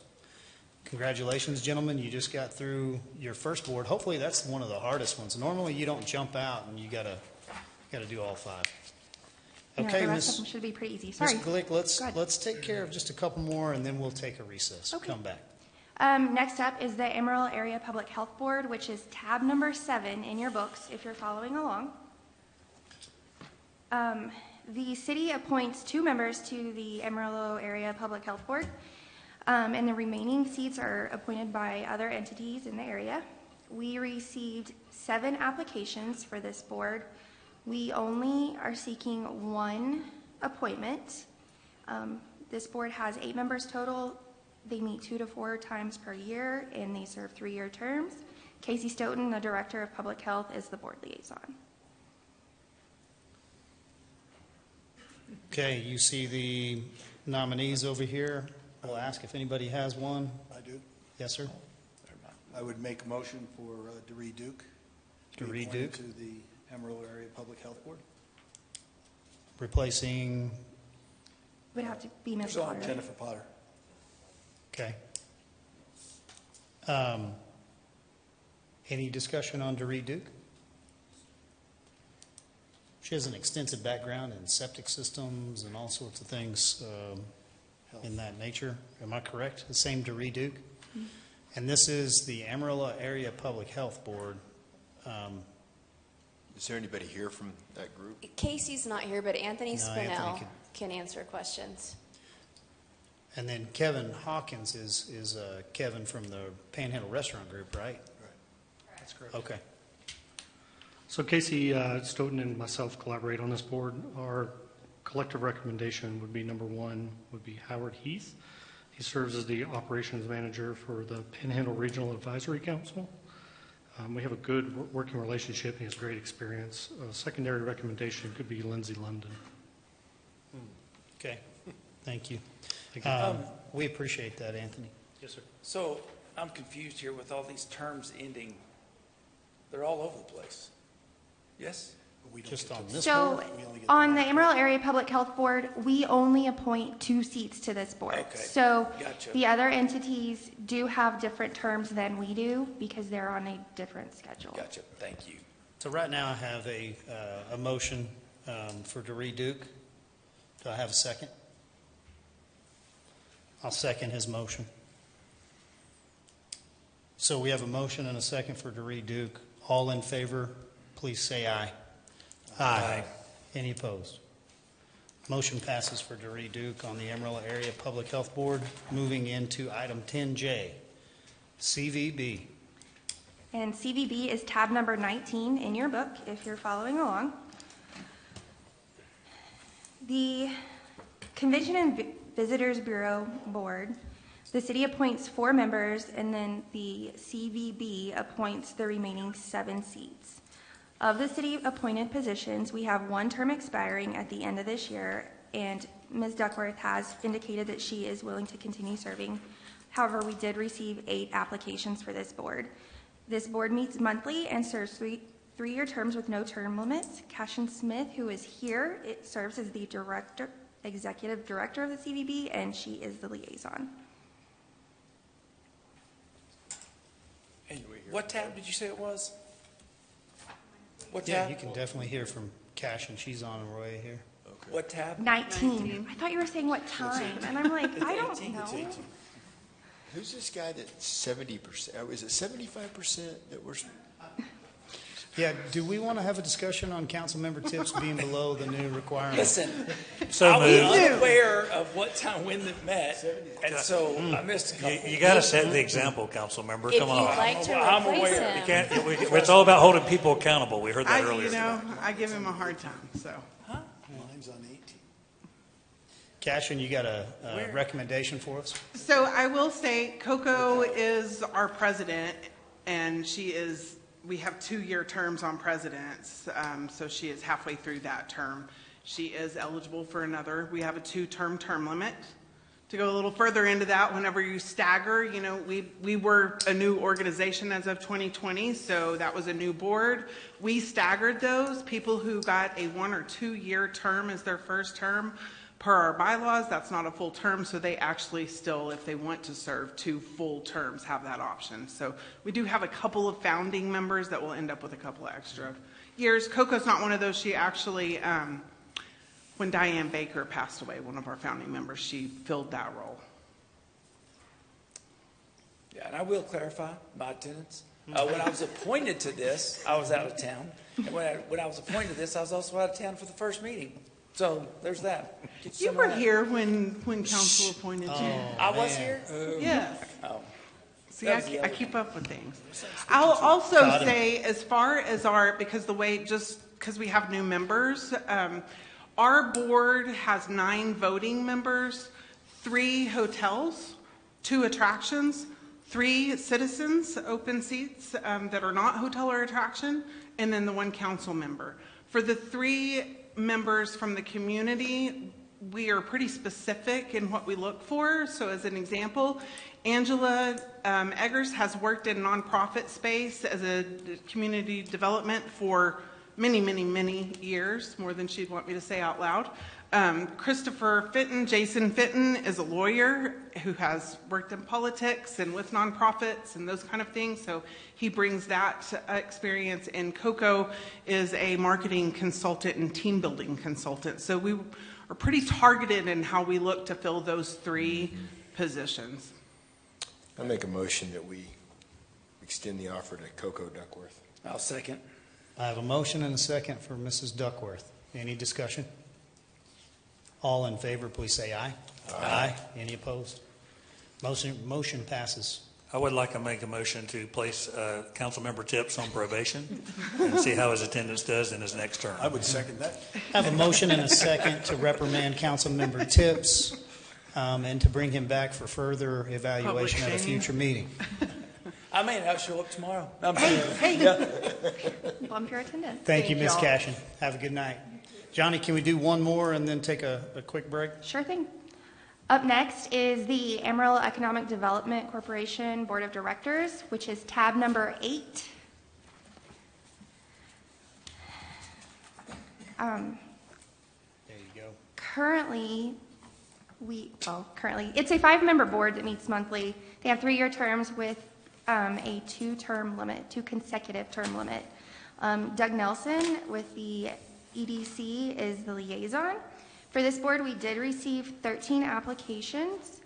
We do have 2 members whose terms are expiring, and they are both willing to continue serving. I would just step up and recommend that we don't change this. We just got this board set. They've obviously been through a lot of turmoil with everything that's happened with the range and that type of deal. These guys have learned a lot. I would just hate to disrupt what they're already doing with what they've already gained, and they've already gotten, some synergy going. That'd be my recommendation, that we don't change that. I'd like to hear from Doug. Mr. Nelson, do you mind to come up and tell us if you echo those sentiments? Oh, okay, sure. Hey, you don't even show up. Is there anything else you need? I'm happy to oblige Is God you. really here? Yeah, exactly. Good evening. Thank you. Yes, I do echo those sentiments. And to be fair, this board is different than any other that you appoint. I work for that board. So you are never going to hear me say something that would jeopardize my employment. To be fair. But yes. Yeah. I mean, you and I had a talk at break, and you let me know, candidly, I'm not going to jeopardize your job. Sure. But said that it's going well. It is. Things that, they've come a long way from the beginning, and it's going really well. Yeah, I just wanted to make that clarifying point. Yes. I'd move to reappoint Brian Bruckner for a second term. I'll second. Motion and a second for Mr. Bruckner. Any discussion? All in favor, please say aye. Aye. Any opposed? Motion passes. I'd move to reappoint Randy Burkett for a second term. Second. I have a motion from place 4, a second from place 1 to reappoint Randy Burkett for a second term. Any discussion? All in favor, please say aye. Aye. Any opposed? Thank you, Mr. Nelson. We appreciate you tonight. Okay, let's take a 10-minute recess. We'll come back in. We'll knock these out. Ms. Johnny, thank you. Yes.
We're all here. Thank you, Ms. Kristen.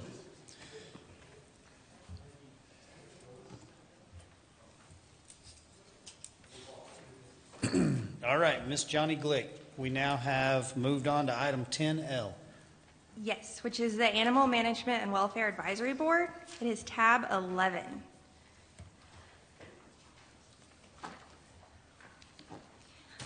For the Animal Management and Welfare Advisory Board, it's a 5-member board that meets bi-monthly and serves 3-year terms and with no term limits. Is it bi-monthly or monthly? Bi-monthly, that's what I thought. We do have 1 term expiring at the end of the year, and that member has indicated that they are willing to continue serving. And Victoria Medley is the Director of Animal Management and Welfare, and she is the board liaison. Can we get... Just I can't read. Who is the name on 83%? It's the one that's above the standard. Oh, okay, thank you. I'm just curious. Just barely. It says an example. Yeah. Let me ask a question on Mr. Crowder. Is there a circumstance on his 50%, Ms. Medley? He's only been at 2 meetings. I mean, he's only had 2 meetings. He was a replacement. I don't want to jump on that and say, well, he's not coming, but it's not like he's made 10 out of 20 meetings. He's made 2 out of 4. No, it was because he was a replacement that you guys had made at the last minute when we'd had Mr. Dawson leave the board unexpectedly. And so the board the meeting was already set, and he had already had a vacation when you guys appointed him. So then it just kind of carried on. But I can tell you that is going to be the staff recommendation is to continue with Mr. Crowder. He's come out, he's been very involved. He works closely with realtors and people here that we have a lot of concerns from renters. So he's done an excellent job and has said he wanted to continue. Great. Thank you for that explanation, because I know that kind of jumps off the page there. You guys have questions for Mrs. Medley while we got her up here? No. I make a recommendation that Glenn Crowder continues. Recommendation or a motion? A motion. Oh, okay. Thank you. Sorry. Motion. Second. I got a motion and a second for Glenn Crowder. Any discussion? All in favor, please say aye. Aye. Any opposed? Motion passes. Thank you, ma'am. Thank you. All right, item 10M. Is the Board of Review for Landmarks, Historic Districts, and Downtown Design. It is tab number 13. This board has 7 regular members and 1 alternate, meets monthly, and serves 3-year terms with no term limits. Cody Balzan, our Director of Planning, is the liaison. We do have 3 applications for this board. We do have 2 terms expiring and 1 member willing to continue serving. Do we have anybody here to talk about this board? Cody? Hey, Cody. Wow, 22%.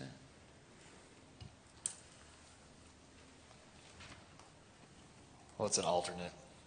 They don't go to all those boards. Yes, so she had been unresponsive prior to our last appointment, where last year y'all reappointed her. So she still has been unresponsive to us as well. But who is that? The alternate. The alternate, Stephanie Daggett.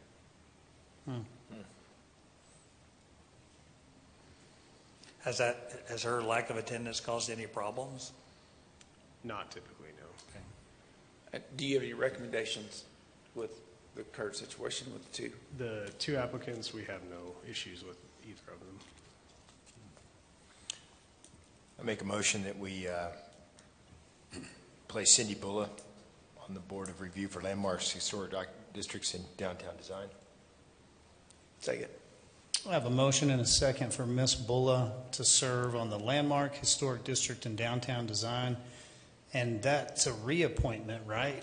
And yes. Is it all 3-year terms? Yes, correct? Yes. Okay. Any discussion on Mrs. Bulla? No?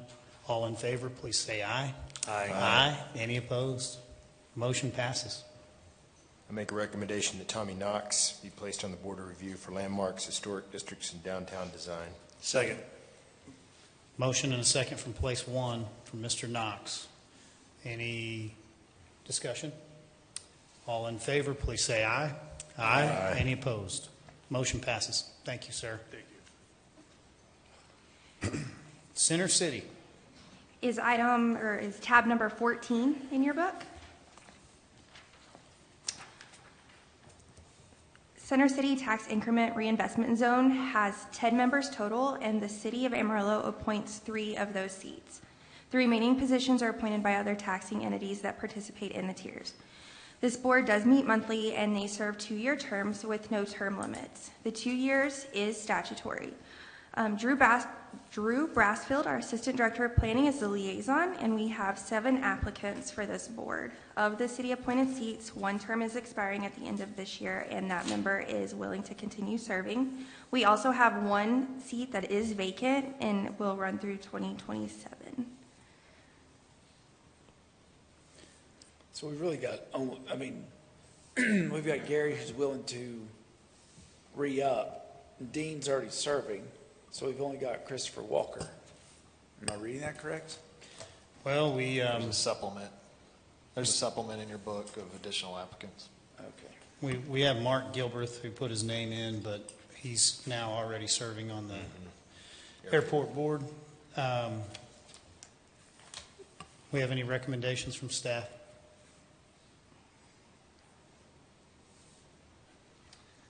Our former Director of Planning, Emily Kohler, is one of those supplement names. She would definitely be one that would be easy to onboard. But my recommendation, if that's what you're asking for, would be to reappoint Gary Jennings and appoint Emily Kohler. So for the 2 nominations, you'd reappoint Jennings and then you'd add Emily Kohler? To fill the vacant. Okay. All right. Is this the situation we heard from earlier that Mr. Jennings is receiving incentives? Correct. Mr. Jennings does have an active rebate agreement with the city. Was he on the board when it was approved? I don't know that. No, it was approved January 2017, and he was appointed 2022. Okay. But there is a potential he might have another. He's actively involved in downtown development, so there may be another, but there's also an affidavit he would sign and not participate in the vote of his own project. Right. Is there any legal reason or conflict of, is there any legal reason why he could not serve? No. Okay. If you have a conflict, you just file the 171 affidavit, just like other people would. So.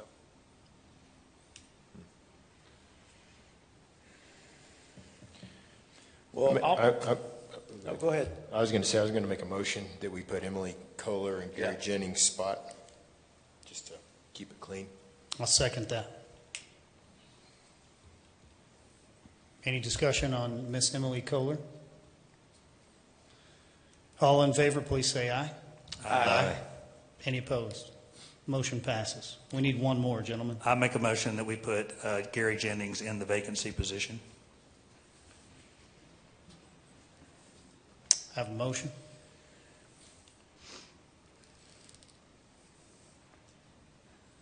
Do I have any other nominations? I will mention a couple of background notes. Rebecca Gladney was in our previous audit firm, so she knows all the books of every tiers district from her qualifications. And then I did see Miss Music had previous experience in another city as being a P&Z commissioner for a fairly long time. I make a motion Rebecca Gladney fill the vacancy spot. Second. We have a motion and a second for Miss Gladney. Any further discussion? All in favor, please say aye. Aye. Any opposed? Motion passes. We'll move on to item 10O.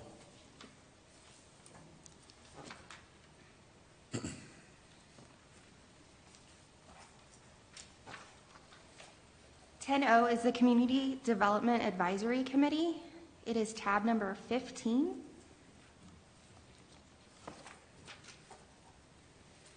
This board is a 7-member board that meets a few times per year, 4 to 6. Members serve 3-year terms with no term limits. Jason Riddlesberger, our Managing Director of Community Development, is the board liaison. We have 4 applicants for this board.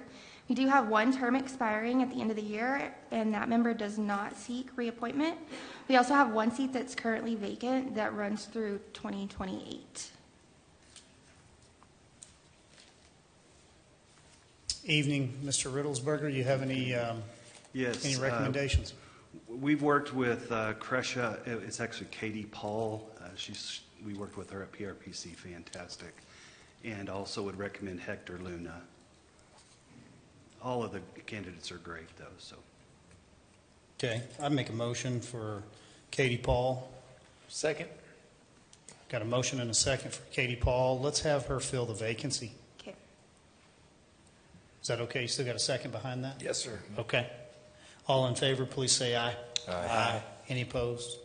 Motion passes. I make a motion to appoint Hector Luna. Second. I have a motion and a second from place 4. All in favor, please say aye. Aye. Any opposed? Motion passes. Thank you, sir. On to 10P. 10P is the Council Audit Committee. This is tab number 19. I would like to serve on the Council Audit Committee. Mr. Tips, it's currently myself and you. I definitely would like to re-up and stay on that committee if that's okay with the council. But I know, and you've been great. I just don't know if you want to focus elsewhere and put him there, or if we can have an easy discussion about it. Not that you're doing a bad job, I just think redundancy and giving more depth to the council to understand the audit issues. I mean, I don't have a problem. If you want to serve, I don't have a problem with that. I mean, stepping it doesn't aside. hurt my feelings at all. Thank you. Yeah. I mean, it's good teamwork. I appreciate you guys allowing me to continue to serve in that capacity. I know it's definitely something that I'm focused on. Councilman Prescott had asked me before the meeting, and I just figured having a discussion with you would be great. Plus, we keep voluntolding you to do other things, so Exactly. plenty of work to do. This is the best one, though. I will tell you that. Is it? When it comes to meetings, yeah. You had 100% attendance Do you on have this. do you have the percentage of attendance on there? I make a motion to nominate Councilman Prescott in place of Don Tips on the Audit Committee. Second. Motion and a second. All in favor, please say aye. Aye. Any opposed? Motion passes. I didn't vote. Can I vote? Do I need to step out? Oh, no, I don't know that you have to step out. He didn't vote for himself. Yeah. He voted. Motion passes with a 4-0 vote. Okay. I make a motion to appoint Dean Frigo to the Council Audit Committee. Second. Got a motion and a second to put Dean Frigo on the Audit Committee. We'll call that here in a minute, but for further discussion, I definitely want to make sure that everybody on council knows how much I'd like to serve again there. Huh? So, We're getting to you. We've got 3, sir. oh, I thought we only had 2. Hey, calm down. Whoa, whoa, whoa. I thought I'm getting kicked off. I mean, I felt the feels. Come My on. bad. My bad. I like Dean. It is getting I'm not really against Dean. Okay. All in favor of Dean Frigo, say aye. Aye. Any opposed? Motion passes. I would make a motion that we appoint Cole Stanley Uh-oh. to another term on the Audit Committee. And here I thought I was off, but I'm back on. Already Okay. campaigning. I have a motion Second. and a second. All in favor, please say aye. Aye. Any opposed? Motion passes. Thank y'all. Can I get clarification? Who was the second? Second on Tips. Yeah, Thank you. on the last vote. Even though you took my spot. I thought we only had 2. My fault. Okay, Miss Johnny. Next up is the East Gateway Tax Increment Reinvestment Zone, number 2. It is tab number 21. We have 10 members on this board total. The City of Amarillo appoints 3. The remaining members are appointed by the other taxing entities that participate in tiers. Board meets monthly and serves 2-year terms. Drew Bassfield is the liaison. We did receive 2 applications for this board. Of the city-appointed seats. One term is expiring, and Mr. Whipple is willing to continue serving. Is anybody Any here? discussion? Who was the other one? The member that is expiring is willing to continue serving. And the other you just put on tiers number 1. Yeah, Mark. Mark. Oh, the other applicant. Yeah. I thought it was Yeah. Rebecca. Oh, it's Rebecca and Mark. It's Rebecca. It's Rebecca. I'd like to make a motion to appoint Randy Whipple to serve again on this board. Second. I have a motion and a second. All in favor, please say aye. Aye. Any opposed? Motion passes. 10R. 10R is the Potter Randall Emergency Communications District Board. This board, the appointments had been handled administratively for a period of time, but the ordinance does specify that City Council is the appointing authority. Historically, City has appointed staff members with direct experience in public safety and emergency communications.